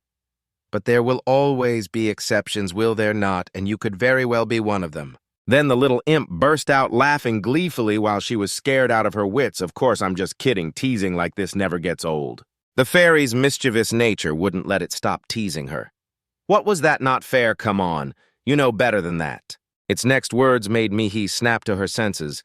"You have an aspect that's better than others to the point that no one can compare, right? But you don't get rid of it to become equal with everyone else." It was an obvious fact that she had overlooked life has always been unfair. Done with that, the fairy flitted over to Hansu, talking about "this nonsense is such a waste of time now, then it's time for you to receive your reward." His expression remained as calm as ever. "I know what the reward is." Its smile gradually became calculating and dark. "The reward for exceeding a certain total stat number is 3 runes of your choice." Despite that, Hansu still said nothing, letting the fairy ramble on. The little imp snapped its fingers with a click. "Which rune do you want, accuracy, perception, or a healing rune?" A rune appeared in the fairy's hand. One glance was enough to tell it was no ordinary item. Although it can only be used once, it can even heal a hole in your stomach, and it can also cure most types of poison. This is no different from having an extra life, watching it dance around excitedly in front of him. Hansu had a thought, but it's useless if your limbs get chopped off. The other 3 immediately took notice: a healing rune that means we can survive a deadly situation at least once. So they looked at Hansu with expectant eyes. "If things get bad, at least he'll use one of those runes on me, right?" Just then he spoke up, "Hey." But Hansu's next words crushed their hopes as he slowly walked towards the fairy imp, his voice low as if threatening it. "Are there any runes for magic immunity?" The fairy itself was so surprised it froze. It didn't expect him to want something like that. Then a second later, it complied, summoning a few more runes and confirming what Hansu had asked. "Of course there are." Without hesitation, he reached out and took the runes from the fairy. Internally, he was constantly calculating. It doesn't seem to care much, so that means a scheme at this level is still okay. Healing runes are good too, but magic and physical immunity are very hard to find during the tutorial stage, except for special cases like Kang Tai. Hearing his name mentioned, Kang Tai felt a bit awkward. Somewhere else, I just picked them up. Increasing stamina is also important, but it only affects action speed and recovery, while physical and magic resistance are part of a more fundamental defense or immunity. Holding the runes in his hand, Hansu had his own calculations. "I can use my experience to deal with physical attacks to some extent, but magic attacks are a different story." The system window appeared again this time. His stats had increased a lot. Kanghan Su Strength 25.3, Stamina 24.5, Accuracy 14.1, Perception 15.2, Magic Immunity. 13. He felt somewhat reassured this should be enough to not die instantly, right? A moment later, the fairy created a portal in midair and cheerfully prepared to leave. My work here is done, so I'm leaving now. Besides, I'm counting on you. Before leaving, it didn't forget to blow a kiss, so make sure you do a good job in the future, handsome Appa. Everyone who saw it was dumbfounded by this fairy imp's true gender. Appa, that thing is a girl. Only Han Su paid no mind to whether that imp was a boy or a girl. He just turned to look at the other three and urged them on. Let's go. Before he could finish, he noticed their expressions looked very awkward. What's with those expressions? Mihi and Sang Jin were inexplicably shy and just answered evasively, "It's nothing," while Taesung just wanted to puke right then and there. Then, after some time, the whole team arrived at another corridor. The air here was thick, carrying a musty, damp smell mixed with the foul stench of undecomposed monsters. Mihi, with a knife in her hand, dashed past in a flash, her blade slicing across and finishing off the charging monster. Seeing it was motionless, she let out a long sigh, gently wiping the beads of sweat from her forehead. A faint smile of relief appeared on her lips. It's really easier than before. But right after that, her gaze unconsciously shifted to Han Su. He's up to something again. It's probably poison, isn't it? Mihi's expression turned pensive. Only now did she notice something unusual. A flicker of unease passed through her, prompting her to watch his back for a long time. But Han Su's actions seemed the same as before, don't they? Finally, Mihi couldn't hold back any longer. She stepped closer and asked, "You have a lot of runes, so why hasn't your speed changed at all?" The question made Han Su pause for a moment. He thought to himself, "She's sharp." A faint light shone on his wrist where strange characters were slowly glowing. It's because of this. Immediately, the entire team's gaze was drawn to it. The three of them were bewildered and curious. What is that? A faint glow appeared as each rune character slowly lit up on Han Su's wrist. He explained while demonstrating it in front of them, "You can collect runes this way. Just raise your hand and think about the runes you've obtained." Mihi's eyes widened, her voice a mix of amazement and admiration. "How can you do that?" He continued, his tone as casual as if stating the obvious. "With my superpower." Mihi was silent for a few seconds, then suddenly knelt down, her heart filled with excitement. Should I try it once? But at that very moment, Han Su stood up, dusted off his hands, and turned to walk away. His voice rang out cold and decisive. "It's useless for you to copy me." She was left stunned by him, but why? His voice was steady, without a hint of emotional fluctuation, as if reciting a predetermined truth. "First, it will slow down the hunting process, so you basically won't be able to keep many runes." The group's eyes didn't leave Han Su's every move, as if trying to catch the smallest detail. "Second, if I die, these runes will be useless. All the runes I collect this way will drop if I die." Hearing this, the corridor fell into a heavy silence. Only Sang Jin spoke up hesitantly, his voice filled with uncertainty. "Then why are you collecting them?" Hearing that he answered directly without any hesitation, "I'll use them for trading later on." This answer slightly shocked everyone. Indeed, it didn't sound wrong, although it's unlikely. Now, once some rules are established, they can be used as currency in the tutorial area, so Han Su just shook his head, his voice cold, as if pouring cold water on everyone. "You guys can't do it. Just go and pick them up one by one." Han Su's attitude infuriated Taesung. "Just because we listen to you, you dare to look down on us. If you can do it, why can't I?" He couldn't be bothered to argue, he just sighed. These people don't even know where they stand. His thoughts were somewhat cold and ruthless. Once they go down there and get cursed, they'll come to their senses, but before that, they still need to be put in their place a bit. Han Su's gaze swept over the disgruntled group as if to confirm that thought. Suddenly, he spoke up, breaking the awkward atmosphere. "Listen carefully." His face remained impassive, but his words were sharp. "Whether you follow me or collect runes, do whatever you want, I don't care." Before finishing, Han Su put down his blade, but then immediately continued, "But in exchange, I need you to listen to me right now." And before anyone could react, he held out his hand, his gaze as sharp as a blade, commanding, "Give me all of your weapons." This demand from Han Su made Taesung laugh in anger. He snorted contemptuously. "What the hell you think you're a robber? You already have your own weapon, so why are you demanding mine? I mean ours." Han Su explained in a level voice, "I can't beat the monsters with this. The blade is too crude and can't be used anymore. I also need a new blade." He was in the middle of speaking when Taesung cut him off, yelling furiously, "You think I'll agree just because you say that this bastard is ridiculous? Veins popped on his face, his voice getting higher and higher. "If you take all our weapons, what are we supposed to fight with? We have to fight monsters too." Taesung's face was thunderous. He gritted his teeth. "What do you want us to do, cower behind your back?" Amidst the tense atmosphere, Sang-jin cautiously interjected, "If that's the case, I'll give you my weapon, so." But before he could finish, Taesung whipped around and yelled, "You shut your mouth." The atmosphere once again became extremely tense and suffocating. After waiting for Taesung to finish his outburst, Han-soo calmly challenged him, "So then do you want to fight the monster down there?" As if he was all fired up. There was nothing he wouldn't dare find. "No problem, leave it to me." "I've always hated that condescending look in your eyes. This time I'll show you." He said nothing more, just coldly turned away while thinking to himself about Taesung.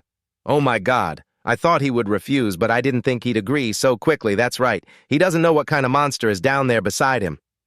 Taesung was still bristling at Han-soo's action. Did he just ignore me again?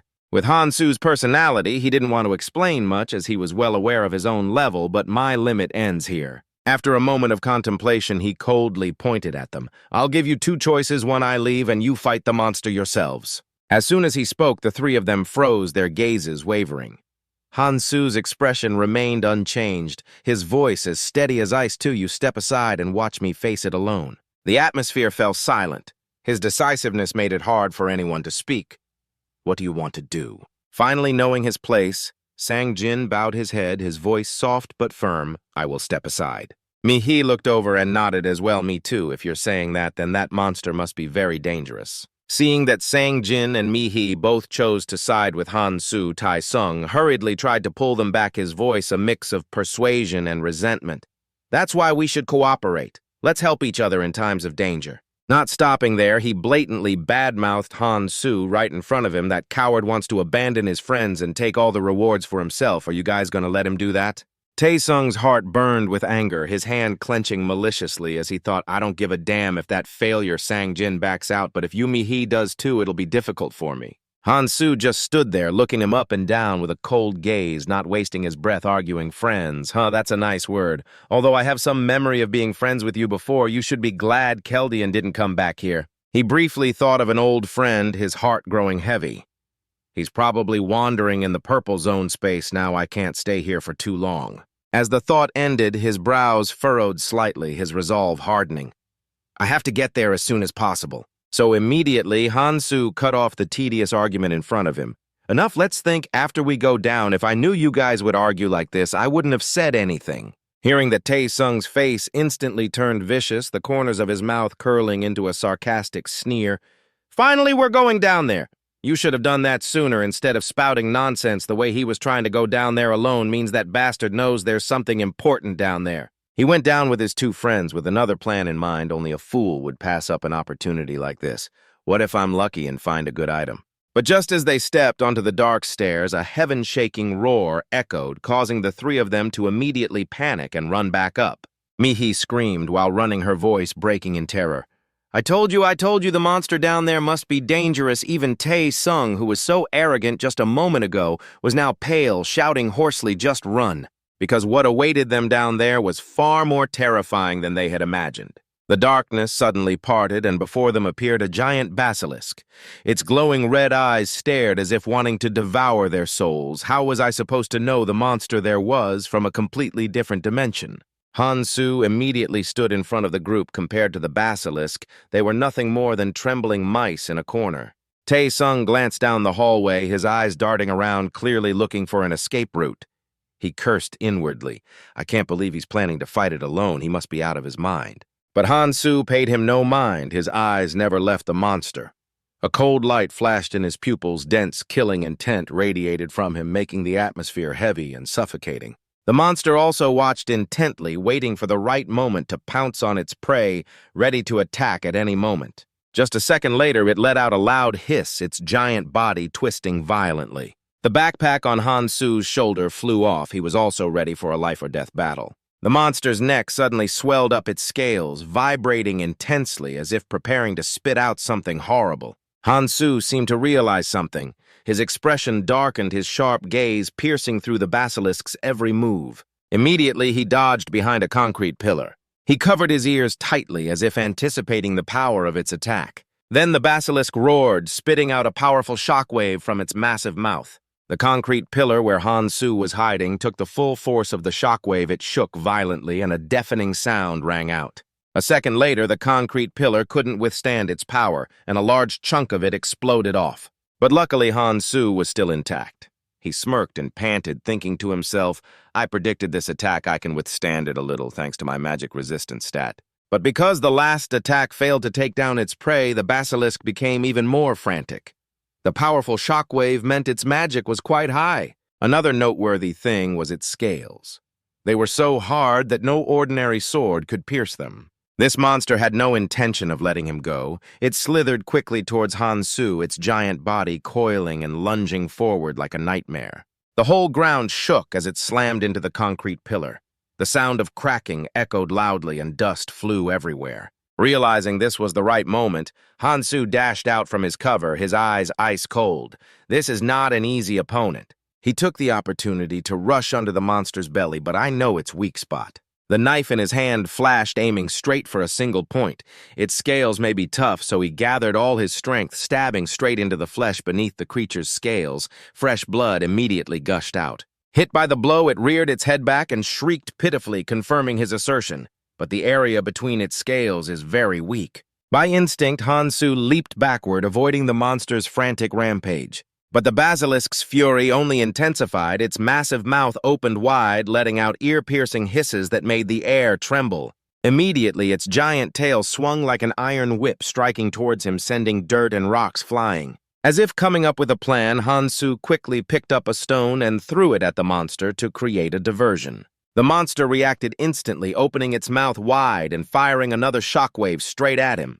This time, Han-Soo couldn't dodge in time and had to take the hit directly, so he could only grit his teeth and try to stand firm. But before he could recover, its giant steel-like tail swept across. Han-Soo couldn't avoid it and was struck hard. His entire body was sent flying by the momentum, slamming into the wall behind him. Debris flew everywhere. Dust and smoke obscured the view, and the situation became even more chaotic. Han-Soo's body fell amidst the rubble, his forehead bleeding, his breathing ragged, but his eyes were still open. His gaze resolute, it finally reacted to its weak spot being attacked. The knife embedded in the basilisk's body suddenly moved under his control. It plunged deeper into the monster's flesh, fresh blood pouring out in torrents, so its physical resistance stat must also be quite high. Han-Soo limped to his feet, dragging his wounded body out of the rubble. This is its nest area. I'm still weak against the poison gas it spits out. Han-Soo's hand tightened on his knife. I have 5 knives left now. 1 or 2 of them won't be enough to damage it. Suddenly, Tae-sung's hoarse, murderous voice cut in. I'll lend you mine, so use them wisely, you bastard. Then he charged forward, his figure blurring like the wind, his silhouette merging with the thick cloud of dust. In the blink of an eye, Han-Soo's figure shot towards the serpent, attacking it directly with the knife in his hand. His mind, on the contrary, was thrilled. Let's have a little fun until I achieve my goal, shall I? Upstairs, violent tremors from the battle traveled up, making Mi-hee tremble unconsciously, her heart pounding in her chest. Her gaze turned towards the dim, dark hallway from where the basilisk's terrifying shrieks echoed intermittently. Her body instinctively cowered, her hands clutching her clothes, trembling non-stop. He's fighting quite far away, yet the sound still echoes all the way here. Han-Soo is fighting alone. Will he be okay? Tae-sung, standing nearby, clearly sensed the hesitation in her eyes. He glared, cutting her off curtly. Mi-hee, why aren't you moving? Impatience was clear on his face. He had lost his patience and lowered his voice to emphasize, we don't have any knives on us, so we have to run to the convenience store for shelter. As if having an internal struggle, Mi-hee bit her lip, her expression tense, her heart torn between reason and instinct. Then her small figure spun around and dashed in the opposite direction of Tae-sung's group. I have to go help him, ignoring the angry shouts from behind. What? Hey, wait. Veins bulged on Tae-sung's temples, his face twisting in frustration. These idiots have been ignoring my words from the very beginning. But he couldn't bear to let her rush into that hell alone. Tae-sung gritted his teeth and spat out in frustration, then let's go back. As he finished speaking, the 3 of them immediately changed direction, their hurried footsteps echoing in the ruined hallway. As soon as they got down, before she could even catch her breath, Mi-hee called out in alarm, her voice trembling as if about to cry, Han-Soo, are you okay? But before she could finish her words, she had to swallow them back. Her eyes widened, her pupils trembling in terror as if she couldn't believe the scene before her. Right before their eyes, the giant basilisk had its jaws clamped tightly around Hansu's arm, its sharp teeth digging deep into his flesh. Time seemed to freeze. The only sounds in the space were the dripping of blood and Mihi's desperate, horrified scream, Hansu. Everyone who witnessed the horrifying scene screamed in unison, their panicked calls echoing Hansu. Meanwhile, he blamed himself, his gaze darkening. I've dragged this on for too long. In that moment, Hansu's hand tightened on the knife, and he began to swing it to finish off the monster. The steel flashed coldly as he swung the blade in his hand upward, piercing straight through its lower jaw. A pained roar echoed through the dark corridor as the monster thrashed violently, forced to loosen its jaws, and Hansu quickly used that moment to escape. As soon as he was dropped to the ground, his body faltered for a moment before he immediately regained his balance. The stab sent the beast into a frenzy of pain, its giant body twisting in a crazed fit. Seeing it, Hansu knew he had succeeded, his eyes sharp and a slight smirk on his lips. Good, I've stuck 3 knives in it now. The bite wound is a bit severe and this set of clothes is done for, but I've increased my vitality so it will heal. A certain rule made him exhale, a cold thought crossing his mind on the later floors. The species' resistance to attacks and their recovery abilities are enhanced due to their evolutionary traits, so these types of poisons are useless. There was one more thing, and using strength or special powers would only make things more difficult. Hansu's hand still gripped the knife's hilt, his brows furrowing slightly. However, on the first few floors, poison is an effective method of attack. If it weren't for the paralyzing poison, I wouldn't have made it this far. Before his eyes, the giant scaled serpent was now trembling, its body losing vitality, its once glowing red eyes now a pale, deathly white, and after writhing for a while, its body collapsed. Hansu stood silently, sweat and blood mingling, taking a deep breath as a sense of relief washed over him. It's much easier now. Just as the battle ended, the sound of Mihi's hurried footsteps approached Hansu. Are you okay? Hansu's gaze remained cold, his lips barely moving as he spoke in an unbelievably calm voice. You're still here. Seeing his distant demeanor, Mihi hesitated for a moment, speaking timidly as if afraid Hansu would push her away. I was worried, so I came, but maybe I shouldn't have. Is your hand okay? Hansu glanced over, his voice still calm but not as cold as before. It's just a scratch. It's already healing, so you don't need to worry. Meanwhile, beside the corpse of the giant scaled serpent, Tae-sung stood frozen, his eyes filled with turmoil. I can't believe he fought that monster all by himself. His face darkened as he racked his brain for a way to surpass his rival. I know he's strong, but the gap between us is too wide. How can I ever catch up to him? The rival Tae-sung wanted to surpass was now calmly sitting next to the monster's corpse, searching for loot. Mihi watched his every move tensely, then couldn't help but ask, What is it, Hansu? Hansu silently pulled a faintly glowing object from the mass of scaled flesh. Maybe because this monster was quite strong, the reward, its name is Shockwave of the Scaled Serpent. Mihi was astonished while Tae-sung held his breath, his gaze fixed on the loot he had obtained. Meanwhile, Hansu was still busy analyzing how to use it. If I had a magic rune, this would be very useful, but I can't use it right now because it needs magic to be activated. The newly appeared item made Tae-sung unable to resist stepping closer, his eyes gleaming like a hungry man seeing a delicious prize. Are you going to use that rune based on the size of that monster? It must be amazing. I'm a little jealous, but Hansu just shook his head nonchalantly, denying it immediately. No. I'm not going to use it. He gave that answer because he knew himself. I can only use 7 runes, so I definitely won't keep this. Besides, I don't want to shoot shockwaves out of my mouth. Seeing this, Sang-jin spoke up hesitantly as if seizing a glimmer of hope. Then can I use it? But before he could even step forward, he was shoved aside by Tae-sung, whose voice was a low growl. You can't even use it properly. Know your place if you're thinking of giving it to this guy. Change your mind, give it to me. Faced with Tae-sung's aggression, Sang-jin gritted his teeth but stood his ground resolutely. You already have one. The atmosphere quickly erupted into an argument. The man snarled, his face red with anger. What do you think you can do with it? You're the guy who was cowering behind my back not too long ago. Sang-jin clutched his slightly injured arm and said decisively, If I had a powerful rune, I could do the same as you. No, I could do even better then. Tae-sung roared, his fists clenched and veins bulging. Do better, looks like you haven't had enough of a beating. Do you want me to break your arm? Mihi frantically intervened, trying to mediate. Hey, you guys don't fight. The whole space reeled with tension until Hansu spoke. He wasn't angry, but the coldness in his voice was like a bucket of ice water thrown on them. "What are you two doing?" His eyes glanced over the corners of his lips, curving slightly as if calculating something else.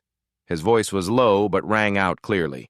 "I never said I would give it to either of you. I'm going to sell it if you buy it now. I'll give you a 5% discount. Let's see who makes the first offer." As soon as the words were spoken, the noisy atmosphere quieted down, a breathless silence enveloping the entire space. The silence was broken by a trembling, desperate question from a strained voice: "Can I pay in installments?" But Hansu's calm reply startled them all. "If no one can guarantee payment, then you all can discuss it amongst yourselves." He stood silently for a long moment, his gaze sweeping over each person like a blade before finally speaking. "Have you decided yet?" Finally, someone broke the silence. Mihi took a deep breath, her hand clenching slightly, and answered Hansu with a determined gaze. "Yes, I'll take it." As soon as she said those words, his mind silently confirmed, just as I guessed, they don't trust each other. So there's only one person left. And so, by the group's decision, the rune was now in Mihi's palm. Besides, I saw her absorb a magic rune before she was the one who killed a monster and got it, so there was no need to hide it. Hansu observed Mihi's every move, but his eyes showed no surprise. On the contrary. The corner of his lip curled slightly as if he had seen it all coming. But it's not that surprising. The more hidden skills one has, the better. Is that her survival instinct in that regard? Her senses are truly sharp. After receiving the rune, Mihi slowly approached Hansu, here an agility rune and 3 perception runes, along with 7 vitality runes and 7 strength runes. He still remembered his earlier promise. "I already agreed to a 5% discount, so I'll only take 6 strength runes." Hearing that, Mihi laughed, her expression a bit resigned. "You really are meticulous." Hansu just replied softly, his tone calm but cold. "Don't think I'm being mean. If you get used to getting things for free in a place like this, you'll be dead soon." He finished with a sentence that cut into reality like a knife. In this world, there are no free transactions. The transaction complete, Hansu turned and left, his figure gradually disappearing into the lingering smoke of the battlefield. Now then, time to get this done. And for a reason, if there's a scaled serpent here, it means there's Zutarium nearby. Before Hansu was a pile of sparkling crystals, their blue light reflecting on his face, a mesmerizing sight. Luckily, I saw them not too far away earlier. His hand gently snapped one off, and a piece of the crystal broke away. Hansu began to knead and shape it, leading Mihi and Sang-jin to vaguely guess he's using his special ability again. Unable to contain his curiosity, Sang-jin peeked from behind. "Is it an awl or a needle?" Mihi was no better, her eyes wide. "It looks like metal, but it feels very soft." After finishing what he was doing, he didn't say another word, simply standing up silently and walking with firm steps toward the corpse. Hansu's dagger was also slowly pulled out from the scaled serpent's body. The eyes of the two followers lit up, their gazes as eager as hungry wolves. "I wonder what amazing thing he's going to make this time." Seeing this, Tae-sung frowned and asked, "What are you two doing?" It turned out Hansu was removing the scaled serpent's internal organs, chunks of flesh and blood vessels being pulled out. How disgusting. Tae-sung's suspicion arose from the pot that suddenly appeared in his hand. His eyes filled with doubt and wariness. "What are you going to use that for? Are you planning to make more poison? Why are you carrying that around?" Hansu simply replied, his tone steady but cold. "No, this time is different." The ingredients and cooking tools were all laid out on the floor. The scales on the scaled serpent's skin are quite tough, but not tough enough to be used as a weapon, so we need to create a new one. According to theory, weapon number 111 out of the 134 weapon combinations that can be crafted using monsters and materials in the tutorial area, Tutorial 111. The weapon's characteristics are: the needle's area of effect damage is very limited, making it difficult to apply indirect damage like bleeding. However, if you can accurately locate the opponent's weak point, and you are confident in your ability to hit it, then this needle is the best choice. The finished product did not quite satisfy Hansu. The tip was not as sharp as he would have liked. Oh well, he had made it with his own hands, so he had no other choice. He took the dagger, letting the steel blade make contact with the surface of the new weapon. A blue light emanated from the point of contact, flickering like a living pulse of energy. Hansu nodded to himself. "That's right, I need at least this level of power." The effect made Hansu smile with satisfaction. Considering the time it took alchemists to refine combinations to create the best weapons from basic materials in the early rounds, this effort was well worth it, and I need this to be able to destroy its defenses. A sense of excitement welled up inside him as he thought of the challenge ahead, the monster he needed to defeat to obtain the second hidden piece. The forging was done now. All that remained was to finish the handle. Han-Su's hands skillfully assembled the pieces, and joy slowly spread across his face. Now this weapon finally looks useful. Meanwhile, Tae-sung was watching from a hidden corner, a flash of envy in his eyes as he saw him muttering his calculations. The Coco lizard, a stronger species like number 117, and I could have made a better weapon. The serpent wasn't bad either, it was the best choice. His eyes were unconsciously glued to the newly completed item, his craving as obvious as a starving man laying eyes on roasted meat. Unable to restrain himself, Tae-sung instinctively pointed at it, his voice laced with urgency. "Can I buy that? I'll give you all my runes for it." In his mind, he was certain. This guy poured so much effort into it, so it must be far superior to my current weapon. However, Han-Su simply replied calmly, his tone as casual as if discussing a trivial matter. "This weapon is difficult to use. If you're interested, I'll sell it to you, but I can't make another one. I've already used up all the materials." Immediately, Tae-sung hissed a curse. Damn it, but in his mind he was screaming viciously. So he basically used everything for himself, that selfish bastard. Rage surged within him, but his reason held him back. "No, I'm sure there are better things ahead. I'll just have to endure it for now." The group continued onward, and finally a completely different scene opened up before them. Tae-sung silently noted to himself, "It seems this is our final destination." He also quickly noticed the differences. There was electricity, and the subway car was clean. Most importantly, that guy who was always ready for a fight was now quiet. It looks like the fighting is over. Now I can finally get my reward. But just as they set foot on the train car, Han-Su immediately stopped them, his low voice cutting through their excitement. "Why are you getting on?" As he walked, he continued, "It's only for one person. Get out." This left Tae-sung stunned, momentarily unable to understand what he meant. Han-Su even urged them sternly. "Didn't you hear what I said? Only one person gets on the train. All of you get off." His words made the atmosphere tense. Sang-jin frowned, clearly unwilling to back down. "You could be wrong," he retorted. Then he looked around, offering his own assessment. "It's so spacious in here. How do you know it's only for one person?" Tae-sung didn't beat around the bush. He immediately snapped. "And what rule says you're the one who gets to go after fighting together all this time? Why do you get to be the one who calls all the shots?" He took a step forward, his voice growing harsher as he tried to emphasize the only leverage he had. "You only made it this far because of our help." However, that statement only made the corner of Han-Su's lip curl into a half-contemptuous, half-amused smirk. "Help, you say?" Han-Su tilted his head slightly, his gaze sweeping over their faces as if they were naive children, and then he let out a cold laugh. "You foolish bunch. It's clever of you to try and take this chance, but there's one thing you still don't seem to get." As he finished speaking, he swung the weapon in his hand, and Han-Su growled with emphasis. "Of course, there's no rule saying I'm the one who gets to go." He leisurely rested his weapon on the cold iron floor, the sound echoing around them like a declaration. Because in this world, there are no rules at all. Han-Su's gaze swept over them, his words an ultimatum.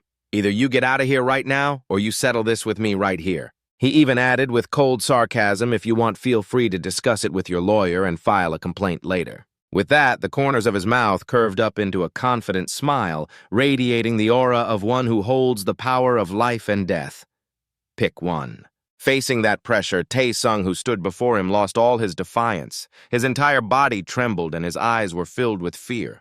And so Han-Su boarded the train and departed alone, leaving the other three standing frozen on the platform, watching his figure gradually disappear. The more Tae-sung thought about it, the more he seethed, cursing under his breath, that bastard.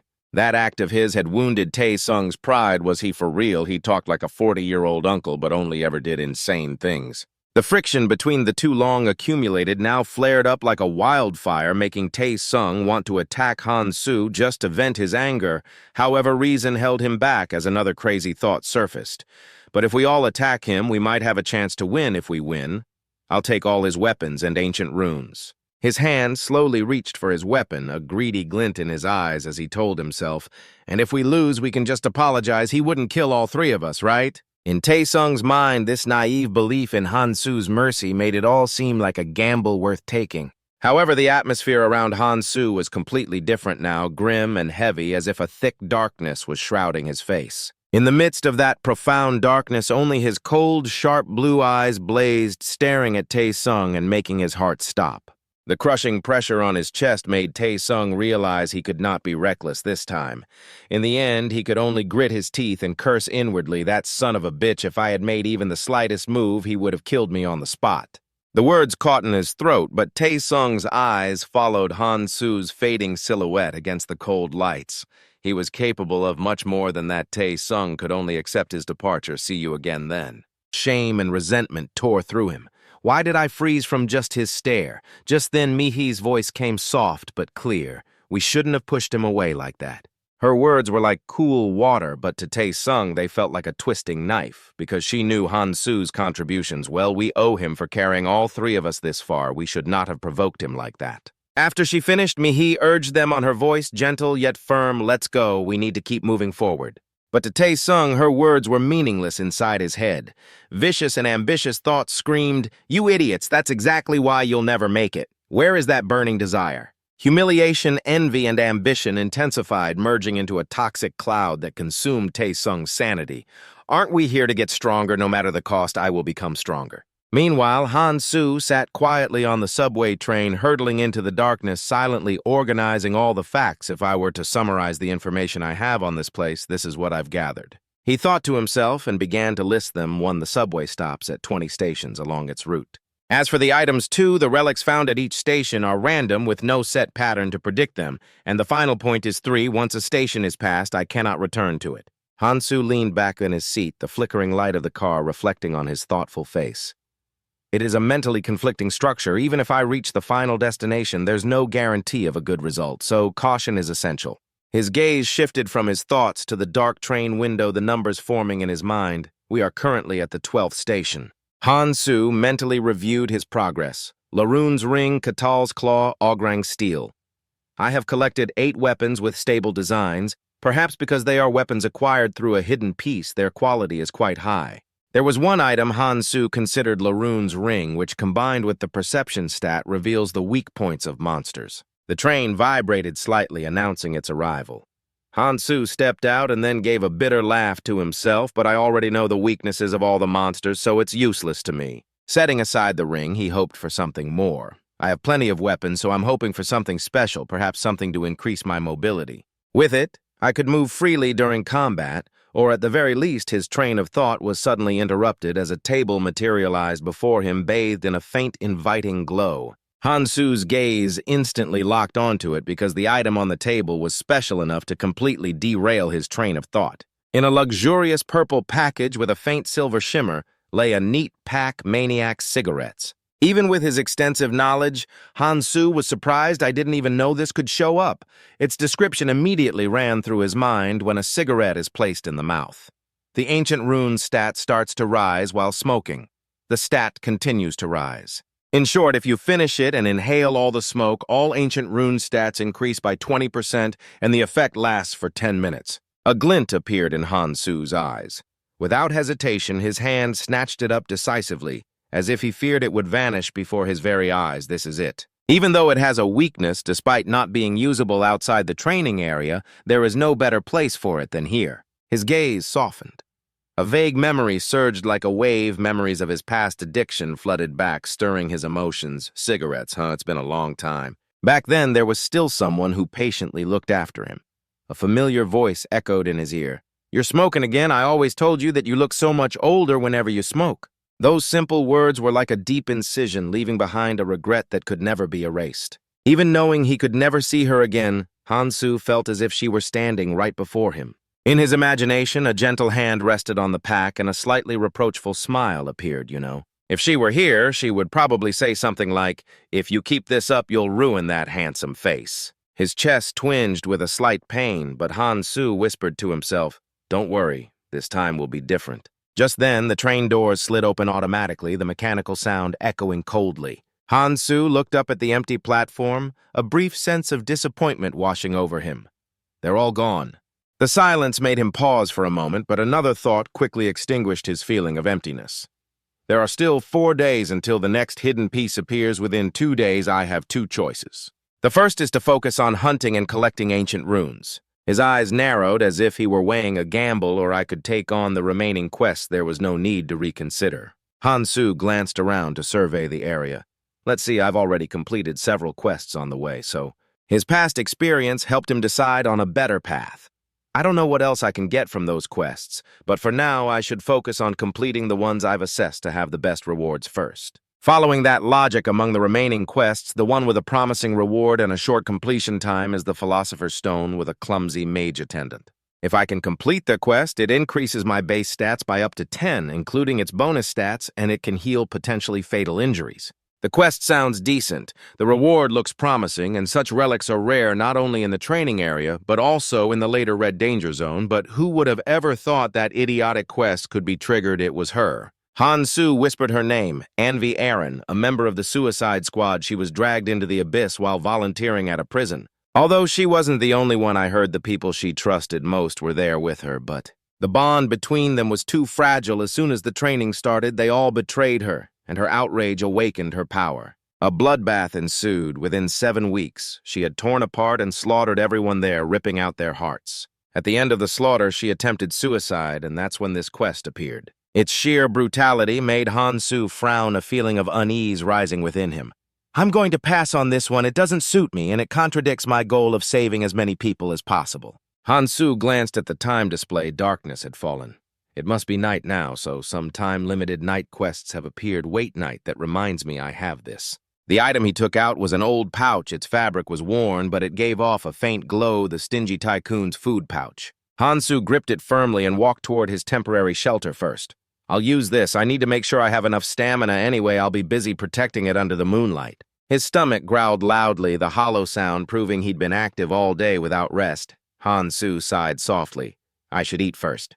However, when he opened the door to the room, he was met with a complete mess. Empty bottles and jars were scattered everywhere, strewn across the ground like garbage. Right in the very center was a large, gaping hole looking for all the world like a hastily dug burrow.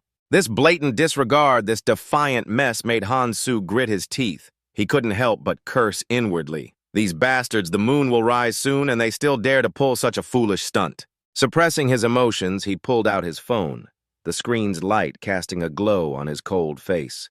His lips curled slightly in a mocking smirk. Let's just see how courageous they are. Meanwhile, the rest of the group wandered through a ruined neighborhood, broken walls littered with bricks and stones, the air thick with the smell of smoke and dust. In front of them, a group of strangers was busy hauling essential supplies, shouting to each other as they headed in one direction. Move it this way, we've taken everything. The group could only stand and watch, choked with anger.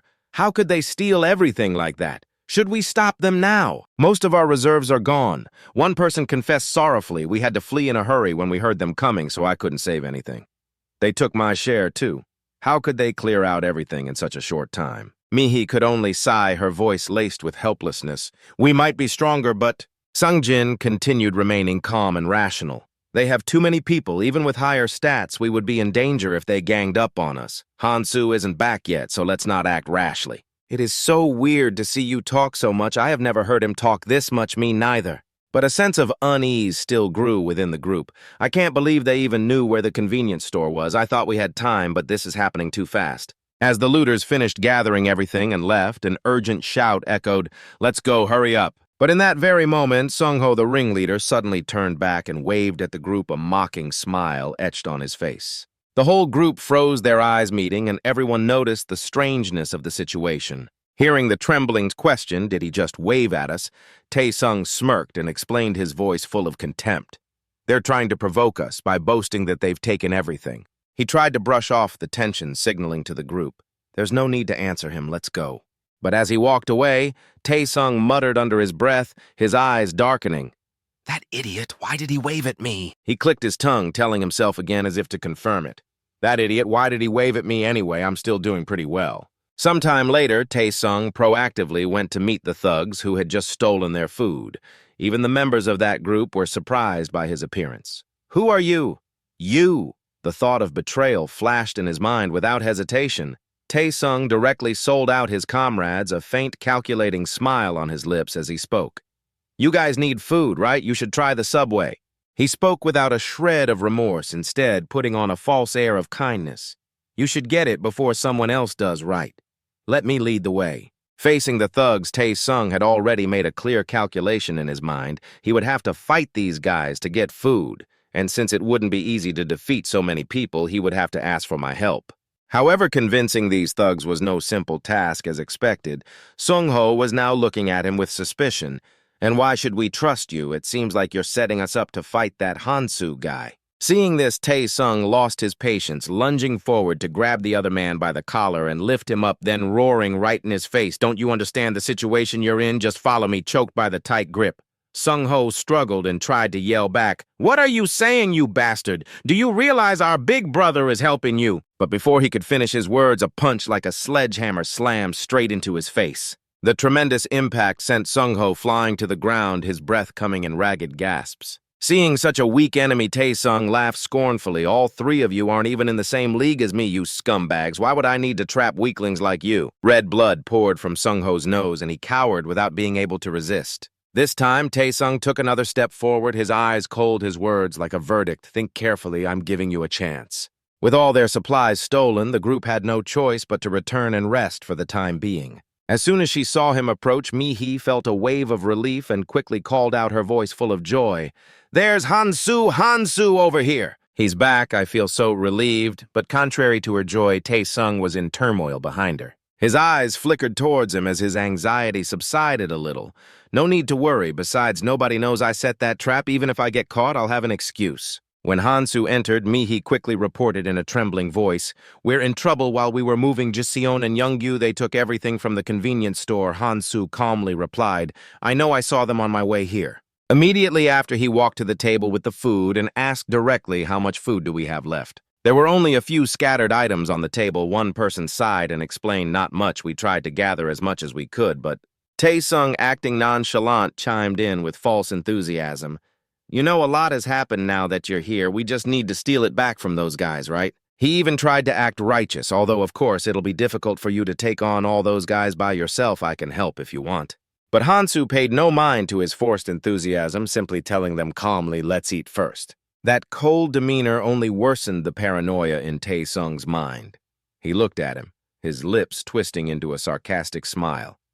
Did he just sneer at me? Unable to restrain himself, he slammed his hand on the table, growling each word, Wait a minute, that's not right. Then he snorted, jutting his chin mockingly. You really have no shame, do you? He laid out his terms of exchange, his voice challenging. We risked our lives to keep this food. Shouldn't you contribute something in return? Tae-sung kept demanding like a predator toying with its prey. Go on, offer something. If you give me something good, I might reconsider. His attitude made Mi-hee unable to hold back. She spoke up indignantly. Tae-sung, what's the matter with you? We brought this for everyone. But he insisted, his voice harsh, so we're just supposed to give it to him for nothing. We risked our lives for this. You should do the same. In Tae-sung's opinion, there should be fairness even among friends. Hansu didn't lift a finger while we struggled to gather food. Has no one ever told you not to expect a free ride? A few people in the group began to waver, exchanging furtive glances as a silent hesitation appeared. Noticing this change, Tae-sung gloated internally. This is my chance. If I can get everyone on my side, this guy will no longer be an issue. Tae-sung glanced at Hansu, the corner of his mouth lifting. Let's see how long he can keep up that annoying attitude. However, facing the mounting pressure and suspicion, Hansu's expression remained unchanged. How shameful. Hansu even calmly admitted, I have nothing to give you in exchange for food. What should I do now? Clearly, that blunt answer didn't make Tae-sung back down. On the contrary, it made him even more smug. Come on, you have a lot. Share what you got from in there.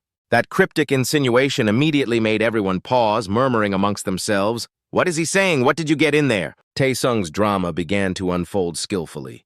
He spoke loudly to draw all eyes to Hansu, his voice sarcastic. He just went into some secret place, you see. He must have found something good. He should share it with us, right? His words acting as fuel, Tae-sung continued to press his tone, wheedling and sinister. So come on, share it, since you'll be coming with us anyway. And like a play, he held out a candy bar as bait, trying to entice Hansu, seemingly wanting to turn everything into a fake bargain. Why do you have to be like this? Don't be that way. A minute passed in uncomfortable silence, the candy bar still hanging in front of him like a challenge. Then Hansu finally reacted. You have learned very well. His calm demeanor made Tae-sung even more impatient. He growled, What do you mean stop changing the subject and answer me? Hansu slowly stood up his steps. Measured a fleeting thought crossed his mind. He's not very subtle about it, but I guess that makes sense considering he sees us as equals. Looking over the people in front of him, but that wasn't the real issue, seeing the guy still scowling. What's with him? Hansu thought to himself. So is this the end? It's not like I brought them along because I needed them. I don't need their ancient language anyway. Taesung wouldn't let it go, shouting to overwhelm his composure. Where are you going? As he turned away, his mind was still weighing things, Eris. I came all this way because of what you said. That clumsy justification couldn't save the situation. I've done what I could. Deep down, Hansu found the man's actions ridiculous. The image of Taesung in his head became absurd. You have truly angered me, so I will destroy you.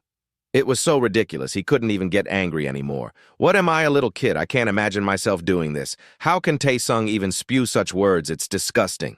And as their relationship fractured beyond repair, Hansu turned his back and uttered a final sentence that concluded everything, like an end to their journey of friendship anyway. Whatever, stay safe and be strong in the future. Sangjin and Mi-hee continued to watch him, their eyes a mix of worry and astonishment, but no one said a word. Unable to bear the suffocating atmosphere, Young-gyu finally spoke up, her voice trying to return things to normal. Come on, everyone, let's not fight. We've made it this far without any trouble, so why stir things up now? She even turned to pull Mi-hee, her offer as gentle as a blanket, trying to soothe her. We will bring him back. Let's go, Mi-hee. Only Tae-sung remained indifferent, not caring much. Let him go if he wants, no need to stop him. He was still resentful, whatever, get lost, acting arrogant, until the very end, that bastard.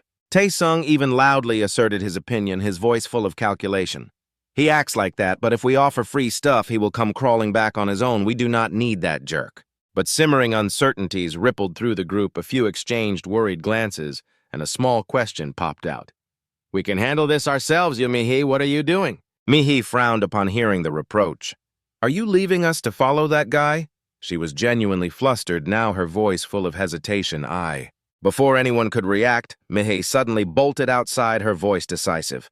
I am going to Hansu. Can I follow you? After speaking, Mi-hee looked at Hansu, her eyes both pleading and timid, afraid of rejection, yet still determined.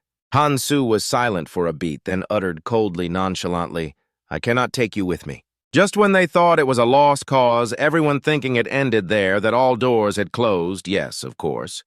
Yet his voice softened a bit, but have I not already said it? Hansu glanced back slightly as if leaving a final choice. It is up to you if you want to follow. That short sentence was like a ray of light through dark clouds. Mi-hee's face lit up, her cheeks flushing brightly. Unfortunately, the joy did not last long before a spoilsport interfered. No, you cannot go. Taesung hastily interjected. His voice rushed as if afraid of losing out. You have not gotten your ancient script yet. I might have given you yours, but Sangjin has not, right inside. He screamed silently, a sense of unease mixed with calculation clouding his thoughts. Do you think I would just let you go? I can let everyone else go, but not you. Hearing his name, Sangjin did not hesitate, stepping forward calmly, the corner of his lips twitching slightly as if he had nothing left to hide. That is fine. He raised his head, his gaze sweeping over everyone, then declared loudly, because I am going with them too. Those words made Taesung's heart clench, tension spreading through his body. He could not help but yell, his voice full of anxiety. Do you have any idea what you are saying? He gritted his teeth and lowered his voice into a threat, a ruthless glint in his eyes. You cannot act like this. Do you really think my father would just let your father off the hook? The venomous words kept pouring out, growing heavier with contempt, like a knife twisting in someone's gut. I took in a stray dog, and now you have the guts to crawl back. Do you not know who your master is? I should... Sangjin narrowed his eyes slightly, not flinching, and coldly asked back each word, landing like a hammer blow. What will he do? Because he had seen through the whole truth, his voice calm but firm. We cannot even get out right now. The others do not know we are still alive, so how exactly will you tell my father? In that moment, Sangjin turned his face away slightly, his eyes seeming to gaze into an endless void. Exhaustion mixed with determination was clear at this point. All of that, it does not mean anything anymore. Finally, he declared firmly, as if closing off all past ties. I have no reason to listen to you like I used to anymore. Understand? Seeing Sangjin stepping further away, Taesung scowled, bitterness rising within him after everything he had done to crush him. Losing two important people, he could not help but scream, his angry voice echoing through the room. Whatever, get lost, all of you. We will have all the food to ourselves anyway. Do you think things will be any different elsewhere? Tae-sung stood blocking the door, looking just like a guard dog. His voice hissed through gritted teeth. You will all come crawling back here in the end, so we will just see. Escaping the grip of a control freak, the three teenagers moved silently through the shadows, finding their way in the night. On the way, Sang-jin leaned over slightly to ask Mi-hee, his voice still calm, about the food. Are you sure we should not have brought some? We do not have much in our bags. While she was replying, you are right. But at that exact moment, Han-soo spotted a new jacket in an abandoned shop. He did not hesitate, reaching up to take off the jacket he was wearing. His voice nonchalant, his gaze indifferent. It does not matter. It will be meaningless soon anyway. The other two, who thought Han-soo was about to do something unexpected, watched him in silence, their gazes fixed on him. Sure enough, the jacket from the mannequin was now his. We have work to do. So let's go. The two reluctant spectators, Sang-jin and Mi-hee, watched the scene, both exasperated and confused. What is he thinking? Sang-jin looked at Han-soo, suspicion rising within him. He wondered to himself, you have the power to do anything, even so why? Because both Sang-jin and Mi-hee understood if Han-soo got into trouble now, everything would become meaningless. Meanwhile, Han-soo was well aware of Sang-jin's way of thinking. It was so obvious what he was thinking. Han-soo glanced up at the night sky, his expression so calm it was unreadable. It is not surprising because he does not know about the moon. Then he uttered, his voice low and steady, because it is almost midnight. The other two repeated in unison, their faces showing clear confusion, their voices tinged with disbelief. Midnight. But that question did not linger for long. The answer immediately appeared before their eyes. The sky began to change, the air growing heavier by the moment. There is something strange about that moon. The full moon was still shining brightly up high, its light pouring down as if capturing the attention of all three of them. On its surface, grotesque movements began to appear as if born from muscle fibers hidden deep within. And then, a giant eye of a monstrous color slowly opened, looking down upon the world with a gaze that sent a chill down all three of their spines. The pupil, with its strange patterns, just stared down at the silent city. The light from it seemed to strangely freeze the very space around them. The first person to notice this was Mi-hee, still in shock, her breath coming in ragged gasps. Her trembling voice uttered, "The moon, is it opening its eye?" Just then, a startled voice rang out right beside her, breaking the suffocating silence. What is this? Sang-jin's eyes became frantic, the fear in them making the atmosphere even heavier. He stammered out, almost unable to believe what he was seeing. The food, it has turned to sand. Before he could finish, Mi-hee quickly bent down, flinging open her backpack to check her hands, trembling when she saw the truth before her. She choked out almost in despair. No way, all the food we bought. And then Mi-hee also discovered the shocking event. Her hand trembled as she touched the pile of food, her voice choked with panic. Everything it has all turned to sand. Before he could even regain his composure, Sang-jin suddenly flinched, his eyes wide as he stared ahead, his voice strained with terror. What is that? It is glowing. Before their eyes, strange, glowing figures gradually appeared in the pitch-dark space, a gloomy light enveloping the vague shapes. Is that people? They are glowing, their locations are being revealed. Only then did Mi-hee hastily look at her own body. Are we glowing too, although we cannot see it? Sang-jin offered a very logical guess. I think maybe we cannot see it when we are standing next to each other, but everyone over there is glowing. He then dropped another shocking statement, even through walls, causing Mi-hee's eyes to widen as a thought flashed through her mind. So everyone can see each other, but this is making us fight one another. Then Sang-jin turned his scrutinizing gaze to the person in front of him. Han-soo, did you know about this beforehand? But a faint smile appeared on his face, his voice somewhat teasing. Come on. I may have superpowers, but that does not mean I can see the future. That attitude was what caught Sang-jin's attention. But you look so calm just then. A harsh voice echoed from somewhere. Who is the damn troll who took all the food? The quiet of the night was shattered by chaotic sounds that kept ringing out. You ate it all, did you not? I will kill you. Just by listening, you could tell how tense the situation was. Hand over all the food. We do not have any. Either Han-soo did not even bother to pay attention. What a trash world. Instead, he looked up at the sky, thinking to himself with a sigh, this is why I told them not to take everything. The giant pupil up there was still staring intently across the city, which also gave Han-soo the answer, because once that moon, a thing that only exists in this world, appears, all the food everyone has will disappear. Putting an end to his thoughts, Han-soo suddenly started walking, which quite surprised Sang-jin. Where are you going? Leaving the two of them there, he continued to move according to his plan to do what needed to be done. Meanwhile, Tae-sung's group was also in a complete panic over the strange phenomenon. What is this? All the food has disappeared. A sense of unease washed over Young-gyu, making him a little frantic. What do we do now? Should we go look for food? Ji-seon next to him made things even more grim by now. Everyone has probably taken all the food from the convenience stores. At this point, Tae-sung finally realized he had been played that bastard he knew all along. Did he just play me, that bastard, with superpowers? While he was still fuming, Young-gyu suddenly cried out in a panic, Tae-seung outside, distracting him and making him glance over to see. To their surprise, they saw glowing figures moving before them, just like the ones near Han-soo's group. But it turned out to be Sung-ho's group frantically searching for someone as he roared angrily into the dark night. Where is that lying bastard? How dare he trick me? Hurry up, go find him. Through the hazy glass, Tae-seung only dared to peek at them, his mind constantly calculating how to handle the situation. If they gang up on us, we won't win should we escape and pick them off one by one. In this dilemma, Young-gyu approached him and proposed a bold plan. Let's just go to Han-soo's place.